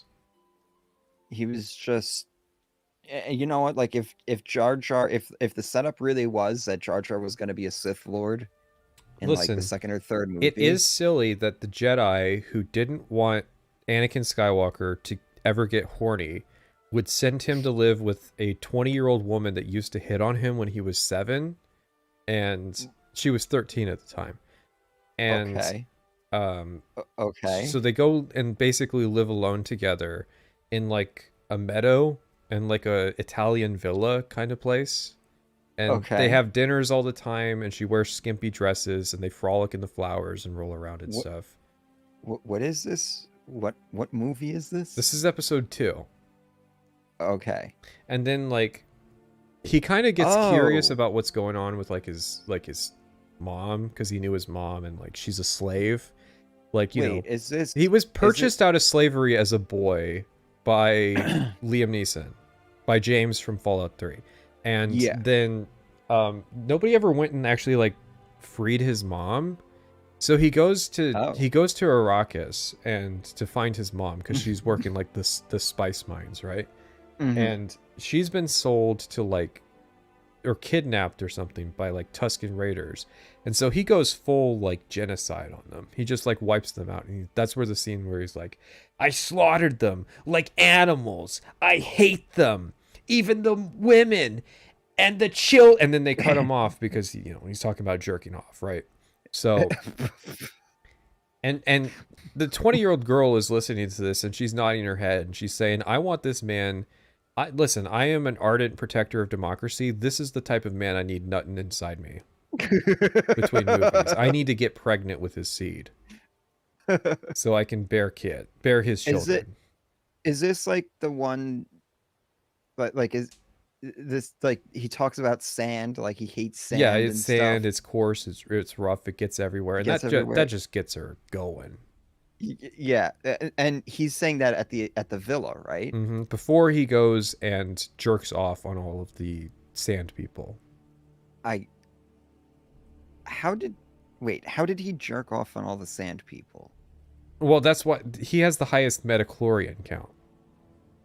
What the fuck is a metachlorian? It's like your ability to how much ketamine you can ingest before you get stoned. So like Yoda has a very high metachlorian count, so he can do a shitload of ketamine. Okay. Yeah, it's like your ability to use force magic. Why? His number is really big, even though it doesn't matter because, like, he doesn't nothing with his really big number. He's the chosen one because he has a big number. Hold on. What? Is there like a test? Is there like a 23andMe that they do to figure out like their count? Yeah, they take like a little blood sample back to the ship in episode 1, and they do a count, and Liam Neeson kind of shakes it and looks at it and says, "I gotta buy this slave." But I don't have the money to buy the slave because for some reason the slave town doesn't accept the money of the main government in this galaxy. So what I'm gonna do they only deal in Bitcoin. Yeah, they only deal in crypto. So what I'm gonna do, he takes a huge like half bottle of scotch, he slams it back and slams the bottle on the table. I'm gonna bet the ship. I know we'll be stranded here, the engine's broken. I'm gonna bet the ship on this race. And the kid is driving this car in the race. And if we win, I get this sex slave. And we get to take him back to society. And the engine. Well, the engine was a side quest. The boy was the main quest. Because he had the highest metachlorian count. Okay. Is this planet Thailand by any chance? No, it's Tatooine. But yes, he gambles the ship of royalty on a race where he gambles on a boy, like a 9-year-old boy winning this race that humans are bad at, but he's got the force, so he can like see the future and like drive really well. Well, wait, this is the one who has the really high T count, right? Yes. Okay. He has the highest T count. Not really high, the highest. He's the chosen one. Okay, so like he knows he's gonna win the race. Like he's just flowing with T. I mean, like, no. I mean, it's like really dangerous. Okay, because he might like. I mean, he had like droids that he could have gone and bet. He bet the ship. He wasn't really thinking about it. He did use the Force to like manipulate a dice roll to determine which sex slave he was going to buy. Hold on. Okay. So he thinks the sex slave is gonna win the race because like he can see the future because he has a really high T count. Yes. But he can't. Who the fuck are we talking about? Obi-Wan? We're talking about Liam Neeson. Liam Neeson can't see the future because his T count isn't high. His T count isn't high enough to see that far in the future. Okay.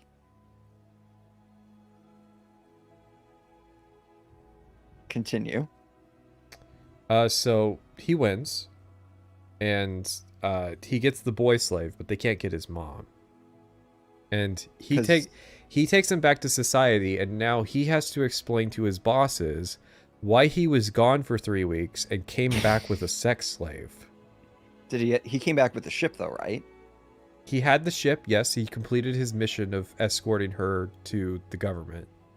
Okay. But the Jedi didn't care about the ship. They just cared that he came back, basically. And for some reason, he has a sex slave now that he's keeping as like a pet.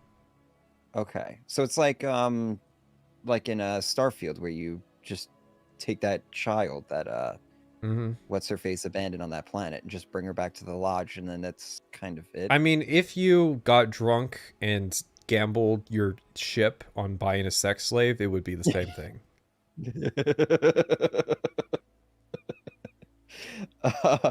Okay. So Qui-Gon, we sent you on a diplomatic mission, and you came back with a boy. Uh-huh. You're a Yeah. renegade Qui-Gon, but god damn it, you're the best on this force.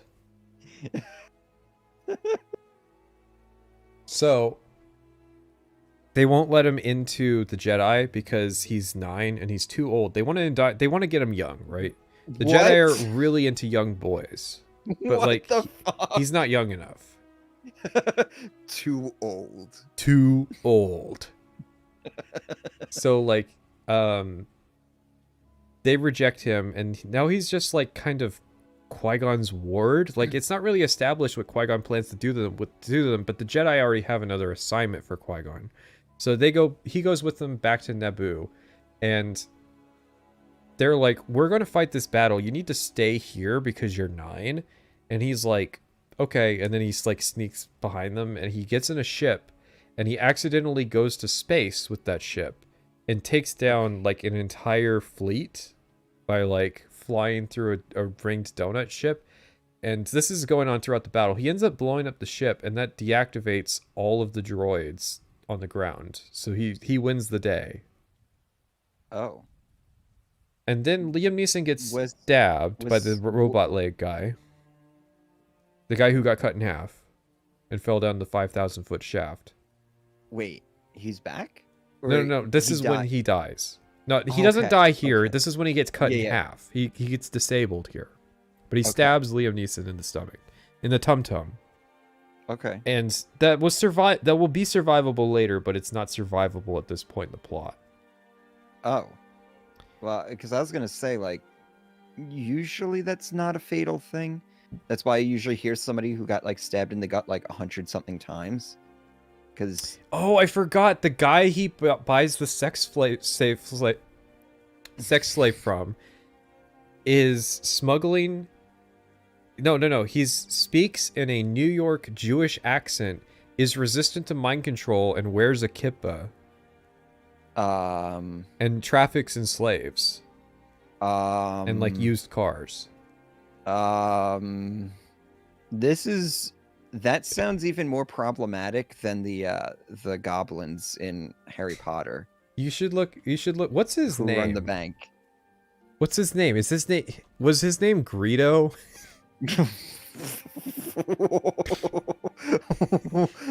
Hang on, Jew alien from Star Wars. This will pop it up. Watto. His name was Watto. Sorry, Greedo was the guy from episode 4. Oh my god. So I'll pop an image up on screen. I guess George Lucas has some opinions about a certain group. All right, this is Watto. He'll pop up in a second. This was when Star Wars was great. Oh my. What? What about the beard and the nose? I think I've seen these in my textbooks in high section? school. Like what years? Like in history? Like 1932 to like 1945, 46, like around that area.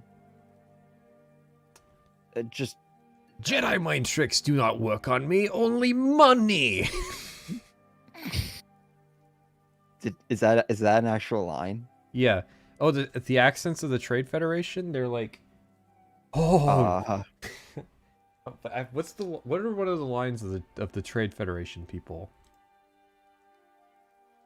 Episode 1 Trade Federation quote.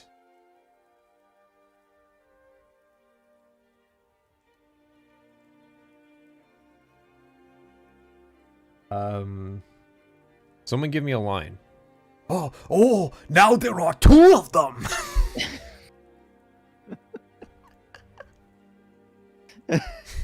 Yes, that's how their characters are. I see. So okay, if George Lucas comes back, is he gonna say that the Space Hitlers 1 through 99 did nothing wrong? Listen, it was all about stopping the Trade Federation. We had to import 1 billion H-1Bs because the Trade Federation was getting too powerful.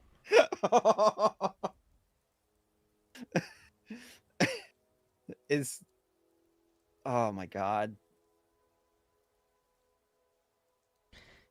Where were we? So Liam Neeson gets... We're in so deep at this point. Liam Neeson was stabbed in the stomach, and his dying wish is that Ewan McGregor raise Anakin as a Jedi, even though the council said no, but they gotta respect him now because he died, right? So Anakin becomes a Padawan, and Palpatine, you remember Palpatine? He's Rey's grandfather. He like comes and he's like, "Oh, you were a boy sex slave. I'll be keeping my eye on your future very closely." And that's episode 1.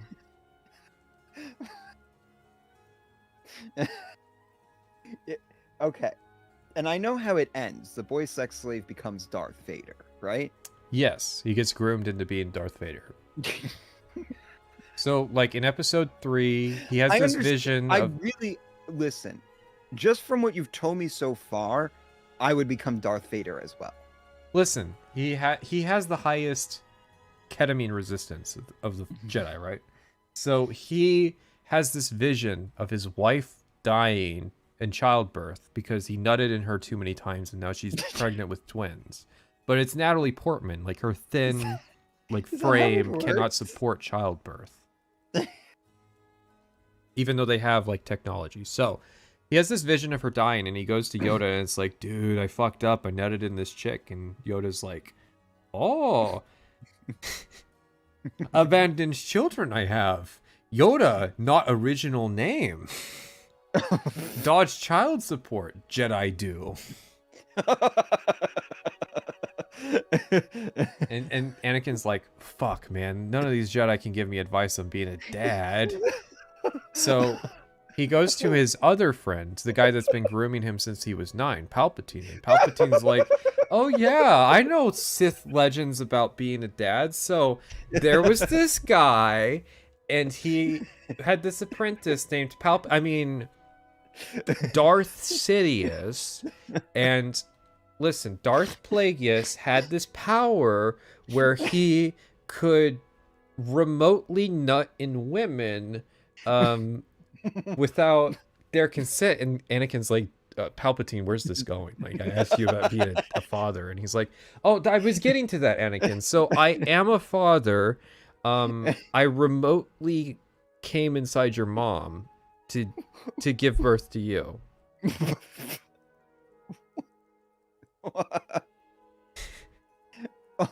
So this is how Darth Vader learned who his father was. Well, he doesn't learn this, but it's implied because Shmi, that's Anakin's mom's name, by the way, is Shmi Skywalker. Shmi? She had a virgin birth. There's no baby daddy. Wait. Okay. First off, Shmi? What? Schmeagol? Schmeagol Skywalker. Shmi. I'm sorry, I must have confused you. Remember when I said that Rey was the Virgin Mary? It was Anakin's mom. Anakin's mom was the Virgin Mary, and Rey was Jesus. Now, you would think that Anakin was Jesus because Shmi had the virgin birth, but how it worked was Shmi had the virgin birth, Anakin became Hitler, Hitler died to motivate Luke to think he's all that. Luke tries to kill his nephew, realizes it's a bad idea. Luke's nephew becomes evil, wants to fuck this chick, gets his soul sucked out of his penis by her, and she becomes Jesus. Wait, okay. Hold on. Does that mean that Rey and the guy she soul sucked aren't they like related then? Not by blood, by like spirit essence, yeah. Okay. So she's Palpatine's granddaughter, and he is Luke's nephew. But Luke came on his face while he was sleeping at the Jedi Temple and tried to kill him. And, Kylo didn't take that. Oh, sorry. His name's Ben, but his name's also Kylo. So he's Ben Solo and Kylo Ren. Okay. I've heard of Kylo Ren. So I've heard a lot of Luke Skywalker opinions. lost his vital essence to his nephew. Vital essence being a metaphor for cum, right? Because pedestry was a big thing in the Jedi. So then Kylo has the vital essence, and he gets force connected with Rey, and he gets the vital essence sucked out of him by Rey. So now she has the vital essence from. Oh wait, Luke got the vital essence from Darth Vader when he beat him in a fight and sucked his soul out. Wait, and then, I don't remember him sucking his soul out. well, this was in episode 6. You didn't watch it. He dies. He takes Darth Vader's mask off, and he's like, "Dude, I'm your dad." And then, like, Anakin's Force Ghost shows up to give him the Holy Jesus. Oh, okay. So he does. So he actually did suck his soul out, or his essence. He sucked the evil part out. That was the important part. That was from Darth Plagueis. That was the virgin birth. Wait, so now, so the essence is bad. Yeah, because he was Hitler, dude. Listen, what aren't you understanding? So, Shmi Skywalker gets remotely impregnated by a Sith Lord and gives birth to Anakin Skywalker, who has the highest ketamine resistance, and becomes Darth Vader, who gets taken down by his son, and the evil shit goes into Luke's veins, and he becomes evil, tries to kill his nephew, evil shit goes into Kylo's veins, Kylo becomes evil, Kylo gets force connected with Rey, gets his soul sucked out by Rey, she becomes evil, and becomes Rey Skywalker, and that's the Skywalker saga. That's how Shmi is the Holy Mother, and Rey is Jesus. But so she isn't the good guy. She's the bad guy. Well, yeah, she's like the fucking son of Hitler. Sorry, granddaughter. But like, I thought she was supposed to be like the hero. Dude, she sucks out a guy's vital essence and shoots down a ship full of people. I don't know if she's the hero, man. But didn't you call me a chud for not liking her? Well, haven't you heard of an anti-hero? I think we're beyond the point of anti-hero here. It sounds like she is literally primordial evil incarnate. No, she defeats primordial evil incarnate because she has the gay that she inherited through a line of jizz transmissions from Shmi Skywalker. Wait,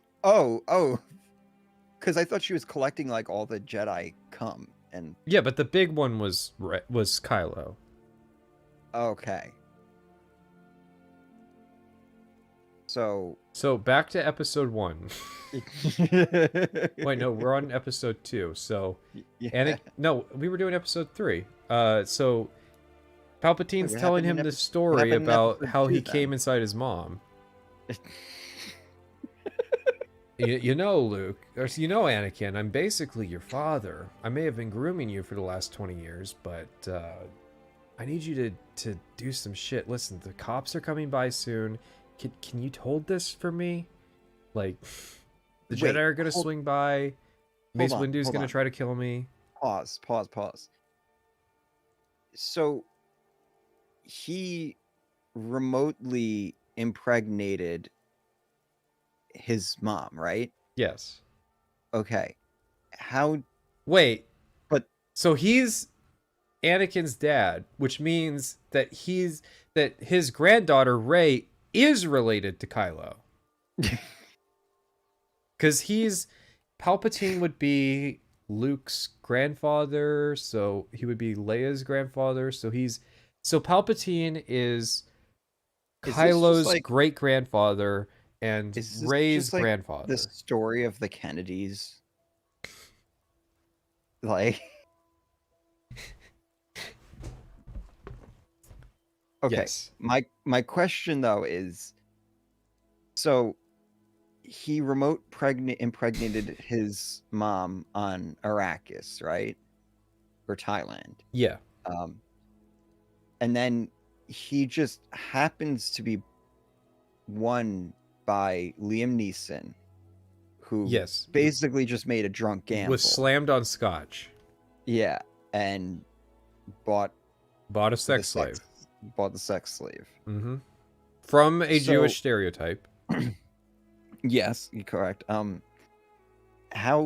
Why did what's his face remote impregnate his mom? Because that would make the strongest in the universe, so that he has a vision of his wife dying in childbirth, because he can see that far in the future, and falls to the dark side because Palpatine tells him the story about how he can make life, and that would keep Padme alive.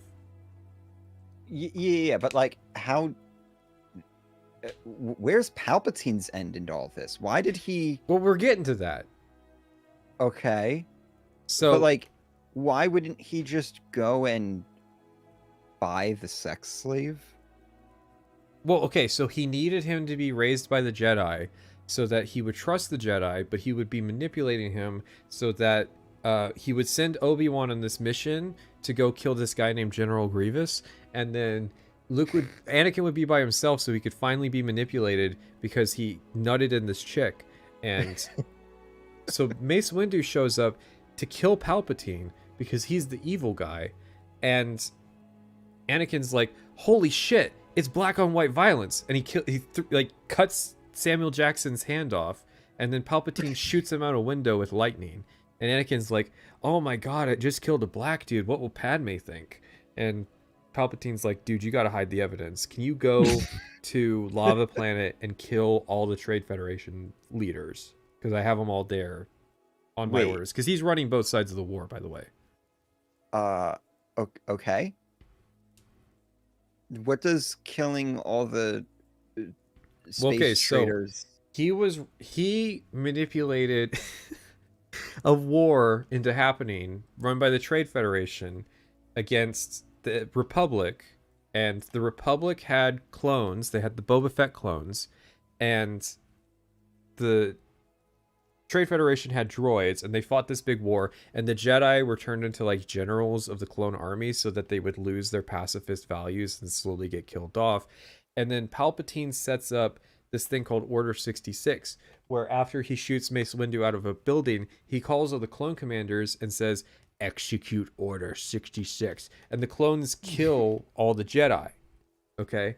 So because they've all lost their plot armor because they've been corrupted. And then he figures out, okay, the clones are the stronger of the two armies. He tells all the Trade Federation people, go to Mustafar, General Grievous will show up to tell you what to do, and then he goes and sends Anakin to kill all of them. Yeah, but how does we'll Anakin get to the child going murder, there? Don't worry. Okay. I don't even know what the child murder is. I'm still hung up on the black on white violence and how going and killing the Trade Federation hides his evidence. Well, he was orchestrating this big civil war, and he needed to kill all the people that knew that he was Palpatine, because he burned his face while he was shooting, and he was shooting Mace Windu with lightning, and he burned his face, and he realized, I'm going to look like Palpatine for the rest of my life. If the Trade Federation people find out, they're going to tell the internet. And if the internet knows that I orchestrated the war, they're not going to give me the emergency powers I need to form the Empire. So he sends Anakin to go kill the Trade Federation people so that nobody knows that Palpatine orchestrated the entire war, and then he gets emergency powers from Jar Jar and becomes the Emperor. But every time I ask a question, you just hit me with a bunch of other stuff. I just want to know why did Anakin agree to this? Because Palpatine was going to tell him how to save his wife from dying from childbirth. Wait, but what happened to Samuel Jackson? They realized that Palpatine was the Sith Lord, and they tried to arrest him, and when Palpatine resisted, he pulled out a gun, a weapon, and did a duel. Palpatine kills 4 Jedi in a duel. Well, 3 Jedi, and then Mace Windu. And then Anakin shows up, and Palpatine's like, oh my god, I don't have a weapon, and fucking Mace Windu is trying to kill me. I told you, Anakin, the Jedi they're too power hungry. They're gonna kill me. Plus, there was this scene where Anakin was like, I should be on the Jedi Council, and they're like, we'll put you on the council, but we're not going to give you the rank of master. And he's like, what? How can I be on the council if I'm not a master? So he's mad at the Jedi, and then he sees Mace Windu trying to rob Palpatine. And so he staged it to Yeah. trick Anakin into. So Anakin into cuts his killing- hand off, and then Palpatine shoots him out a window with lightning, and Anakin's like, wait a second. He doesn't think like, wait a second, he has lightning, what the fuck? He's just like, I can't believe I did that. Yeah. Isn't like lightning a Sith power? I mean, yes, but What? Well, okay, so earlier in the movie, Palpatine had been kidnapped by this guy named General Grievous, and he was aboard a Trade Federation ship. And Anakin and Obi-Wan go to kidnap him, and they meet Count Dooku. Do you remember Count Dooku? Count Dookie? Count No, I Dooku- don't remember Count Dookie. Count Dooku was he was Liam Neeson's master, and he's the apprentice of Yoda, okay? Wait. Was Liam Neeson a sex slave? Probably, because Count Dooku was like this weird Trade Federation guy that had was an outsider. Were all the Jedi? Well, yeah, they're raised from childhood in a cult that doesn't let them get married. So they're like Count Dooku has the lightning. So they're the so this is Epstein's Island. Yes. Like the Jedi thing, it's just Epstein's Island, and everybody who lives on Epstein's Island grew up on Epstein's Island, and they just don't know any better anymore. Yeah, it's And just they're like this is just generations normal. upon generations of pedestry.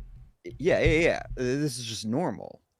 Yeah. So Okay. So they meet Count Dooku, and they're on General Grievous's ship, and they fight Count Dooku, and Obi-Wan is like knocked unconscious, and then Anakin gets the upper hand, which is funny because he got his hand cut off by Count Dooku in the last movie. And then Palpatine's like, you should fucking kill him, fucking behead his ass, and then hit the gritty. And Anakin's like, but that's not what Jedi do. And it's like, pussy. And Anakin's like, well, shit, I don't want to be a pussy. And he cuts his head off. And that was Palpatine's like apprentice. Well, he was Palpatine's Sith apprentice and Yoda's Jedi apprentice. Oh. So like he was pretty goated. He had a really high T count, I'm assuming. He was really good at sword fighting. It's sword fighting. I thought we were using lightsabers. Well, they're swords, but Okay. I thought we switched to medieval weapons here for a second. don't forget that Count Dooku also didn't decide to just say, wait, Anakin, he's Darth Sidious for some reason. Well, you know, Count Dooku was on the level. He knew his part in Palpatine's conspiracy to coerce Anakin into being a Darksider. And it's all... So and this is all just because he has a high T count. Yeah. So they're like... Well, the just high T count destroying is the- just so that Anakin foresees his wife's death so he can be manipulated. That's pretty much it. He doesn't really Wait, use what? his force powers to do anything else. What? So he just needs it so that he can see the future so that he becomes a Sith Lord? Yeah, that's basically it. But like... does he really want him to... Like, does Palpatine really want him to be a Sith Lord? Because... Well, of okay, his so he IT wanted count? Anakin's twink body, but we're not to the part where he goes Oh. through twink death. Oh, okay. So continue. come then. on, let me finish here. So Obi-Wan goes to kill General Grievous, and they're on this like whole planet, and Obi-Wan is riding a dinosaur, and he goes down to like this meeting where like General Grievous is talking to all the middle managers, and he's like, Here at the Trade Federation, we value diversity and equity and inclusion in our hiring practices. And that's why we need 1 million H-1B visas to import. And then Obi-Wan jumps down and he's like, hello there. And General Grievous is like, holy fuck! And like pulls out 4 lightsabers because he's got 4 arms. Oh, yeah, I know this guy. So he duels, they duel each other, and Grievous is supposed to be like this uber powerful great sword fighter, but it just so happens that Obi-Wan practices Form 4 lightsaber fighting, which allows him the perfect defense to counter Grievous's perfect offense, so he's able to win the fight. But what ends up happening is they all lose all their lightsabers, and then like Obi-Wan just gets a gun and shoots him in the chest 3 times. Oh. And then like just goes back. Now you might be wondering what this has to do with the plot. And the answer is that it's just so that Obi-Wan is separated from Anakin. Okay. So they're doing an Order 66, and Anakin is sent to the Jedi Temple to go kill all the Jedi, right? Mm-hmm. So he's leading this assault, and Anakin's like, oh, wait a second, I can smell young boys. So he goes to the Jedi Council chamber where all the kids are hiding. And he goes, oh, I'm going to enjoy this. And he pulls out his lightsaber. And then he like starts slowly walking towards the kid with his lightsaber in hand. And then it cuts from the gratuitous scene of what he does to those kids. But let's just say that there was a lot of therapy afterwards. You know all the like Jedi that survived to play the video games? Like Cal Kestis from the EA game? Sure. He's one of those kids. Okay. Yeah, he survives what Anakin did to those young boys with his lightsaber. I see. So why did he go H mode on them? They had to kill all the Jedi. Yeah. Why is he like just because he saw he participated Jackson he participated in the gun? murder of a black man, and that sent him over the edge.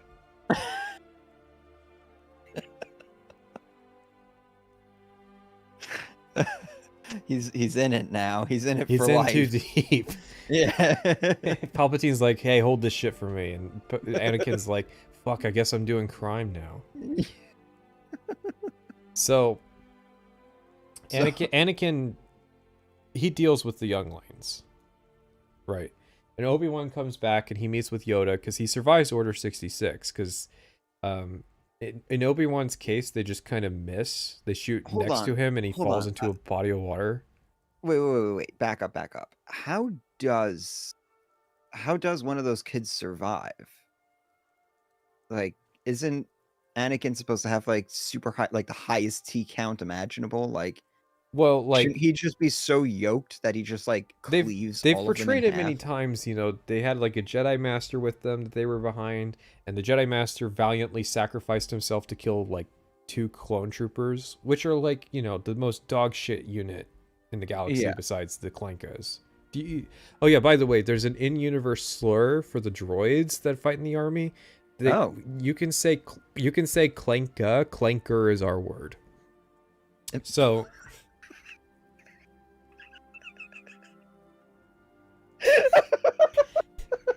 and by the way, this is not a bit. They actually do use the term clankers to refer to droids multiple times. Like, chat can confirm I'm not making that up. Well, you know, in a universe that, what is the name of that music? Space Jizz? Space Jizz, yeah. I can buy it. I can believe it. All right, so the clones fuck up killing Obi-Wan and he survives. And Yoda's like, wait a second, I can sense something's going on. And he just like randomly does a backflip and cuts 2 clones' heads off. And then the clone janitor looks over and like, Master Yoda, that's like the 5th time this week. So Yoda and Obi-Wan survive the Jedi genocide. And they meet up on Coruscant, and they go to the Jedi Temple, and they look at the footage of what Anakin did to those poor kids. And they're like, he's long gone. I need therapy after this. So Obi-Wan goes to meet up with That's Anakin. it. I'm retiring from the Force. Yeah, so Yoda retires because he's too old for this shit, and Obi-Wan's like, I'll go deal with Anakin. So they meet up. Padme and Obi-Wan sneaks on Padme's ship, and Padme goes to Lava Planet where Anakin's busy killing all the Trade Federation people. And then he comes outside and he sees her, and he's like, "You fucking whore! You cheated on me with Obi-Wan."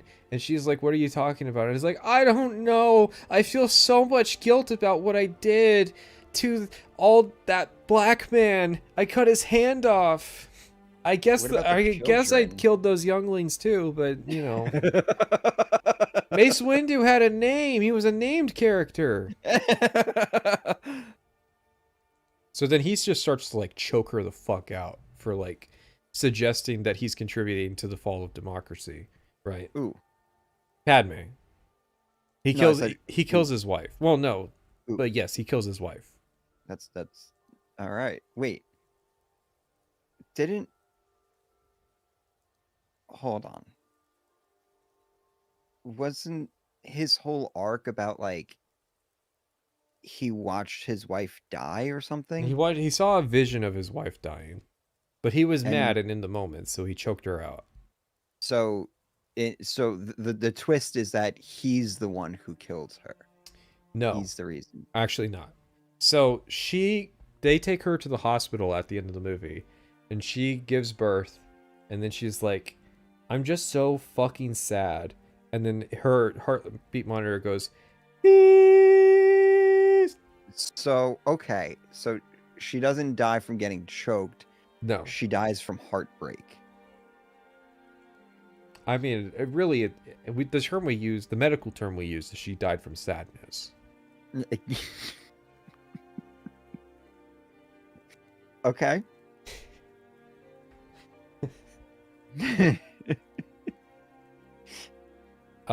So before that, though, Obi-Wan and Anakin have a fight, and it's a very long, very drawn-out fight on Lava Planet.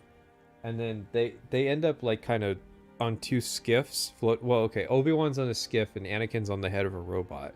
And Obi-Wan jumps to the riverbed of the river of lava, and Anakin like comes over, and Obi-Wan's like, "You're a fucking idiot, okay? Do not attack me, because I will cut 2 of your legs and 1 of your arms off if you try to jump over me."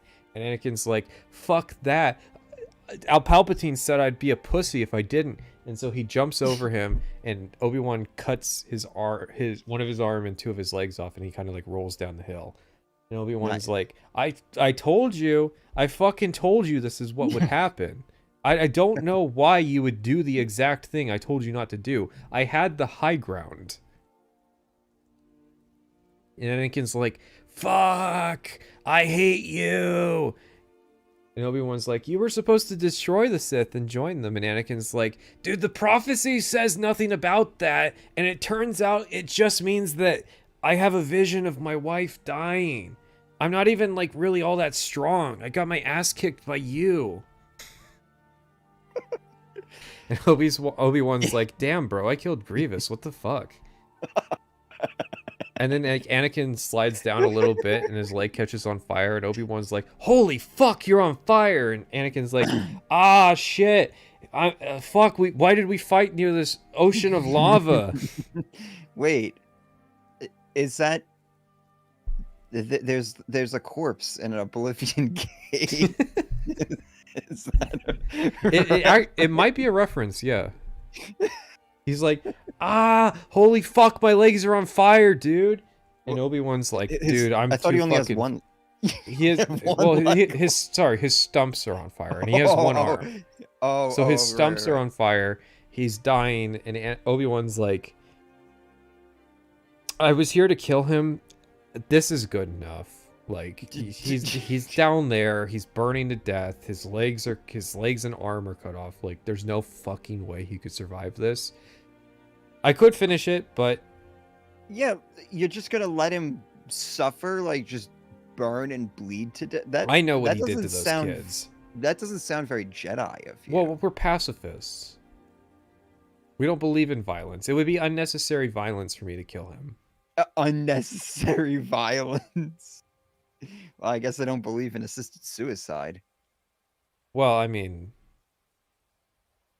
if the kid's too depressed after his training, then... Listen, Wait. Obi-Wan was fading from his high, and this was a real buzzkill.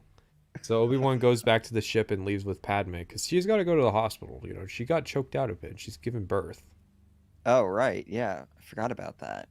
So Palpatine shows up, and he's like, holy fuck, I invested in a twink. You got your fucking legs cut off, your arms gone, and your entire body was lit on fucking fire. How are you still alive, dude? And Obi-Wan's like, hey, I fucking hate... No, there's no dialogue for this part. But they take him to the hospital, and he gets, like, reconstructed, and he put in the Darth Vader suit. Mm-hmm. And Palpatine's like, bro, when I invested in you, you had a T count of, like, 20,000. And now you're, like, fucking 5,000. I mean, you're still strong, but, like, I invested in the Chosen One. This is going to set my plan back, like, 40 years. I'm going to have a kid. And that kid's going to have a grandkid. And then... your daughter is going to have a son, and he's going to fuck my grandkid, and they're going to make the ultimate being to replace you because you suck dick. Sorry, you wasted your potential. And I mean, it's like, if fuck. he was a good twink, he would have actually sucked the ultimate.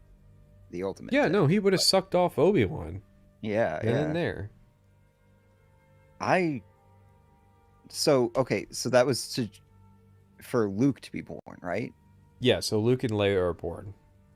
But I thought Luke was just like, he doesn't fucking matter. It's really about. Well, no, he still has to suck off the 5,000 metachlorians from Darth Vader, so he can pass it on. That's all part of Palpatine's plan. Okay. So that then he can then pass that on to Rey? Well, Kylo gets it, and then Rey gets it. Yeah. But this like, is all in the plan, yeah. Okay, that's all in the plan as well. Well, yeah. Palpatine Okay. started laying seed as soon as possible. He was pretty old, so... Okay. So he's like, what are they called? The prisoners in World of Warcraft? The Defias? No, the guys who are behind it all. Oh. In retail. Oh, the jailer. Jailer, yeah. Yeah, no, he's orchestrating everything.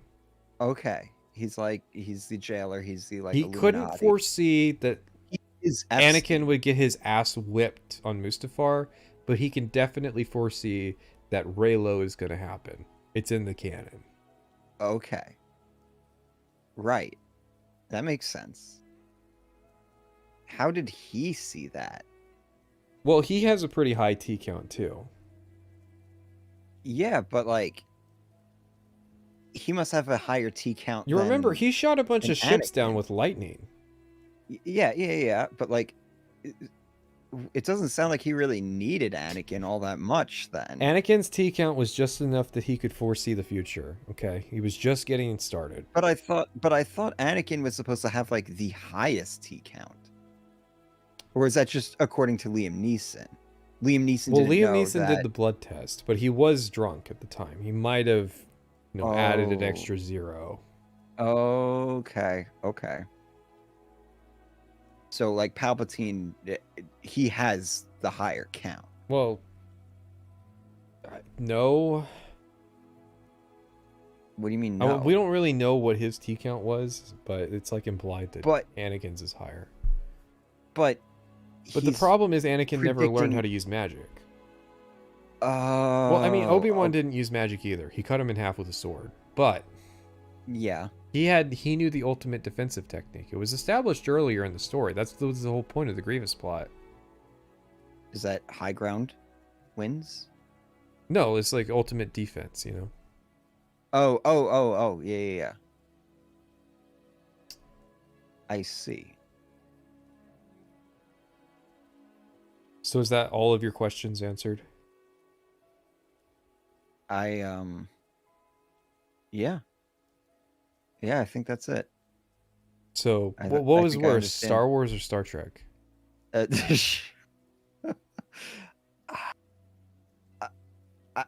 think Star Wars is worse. I can see how you'd come to that conclusion. Now, we never even talked about Rogue One. I've heard a lot of things about Rogue One. Rogue One was a like in-between movie of episode 3 and 4 about these rebels who stole the Death Star plan and then all died. Oh. Yeah, that's basically it. Like the worst lore about it is that the guy who made it made like this really cool war movie, and then Disney was like, "Man, that's too cool. We're gonna need to nerf it like 40%." And they fired that guy and got a different director to reshoot some stuff. Wait, who did they hire? I don't remember. I don't remember any of the names. It was it was some guy who did like, you know, war movies. Okay. I think there was like a tentacle monster that fucked a guy's ears in that movie. Okay, so when did episode 9 come out? 2019, like right before COVID. Oh, interesting. Has there been like any movies since then? Movies? No. TV shows? Oh yeah. Yeah. Interesting. So, anyways. Like Starfleet Academy, which used green screen footage of the original Star Trek cast as instructors, weren't usable. In a panic, they pulled other Interplay teams in to painstakingly repair the footage frame by frame, as reshoots weren't an option. Famously, Star Trek Secret of Vulcan Fury aimed to push boundaries with a digitized likeness of Spock, Kirk, and Bones in a staggering 5+ hours of CGI cutscenes. That's pretty cool. Like cutting edge tech. Yeah. What? You don't have a thought about what he said? Bro, you're like stealing his fucking content and then you don't have anything to say about it? I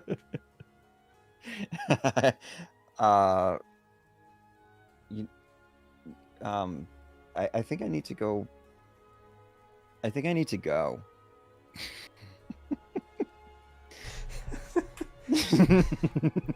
Oh shit, my headphones got unplugged. So I said I need to go. That was that was a stream. Thanks for turning out chat. I can't wait for Indigo to watch this.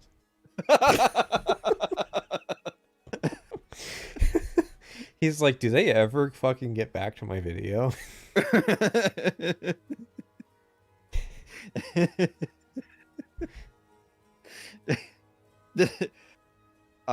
So the tier list, right? We Yeah, the tier list. Chat, we did a tier list like 6 hours ago. I hope we settled the the debate about what's the best houses and worst houses in Bethesda games. Well, oh yeah, the name of the stream. By the way, I tagged this as a Fallout New Vegas stream. Just saying.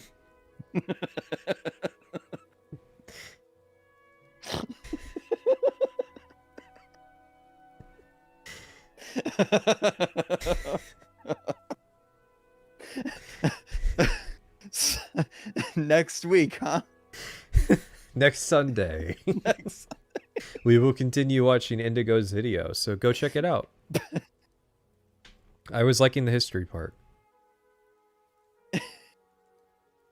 Good night, everybody. See you later, chat.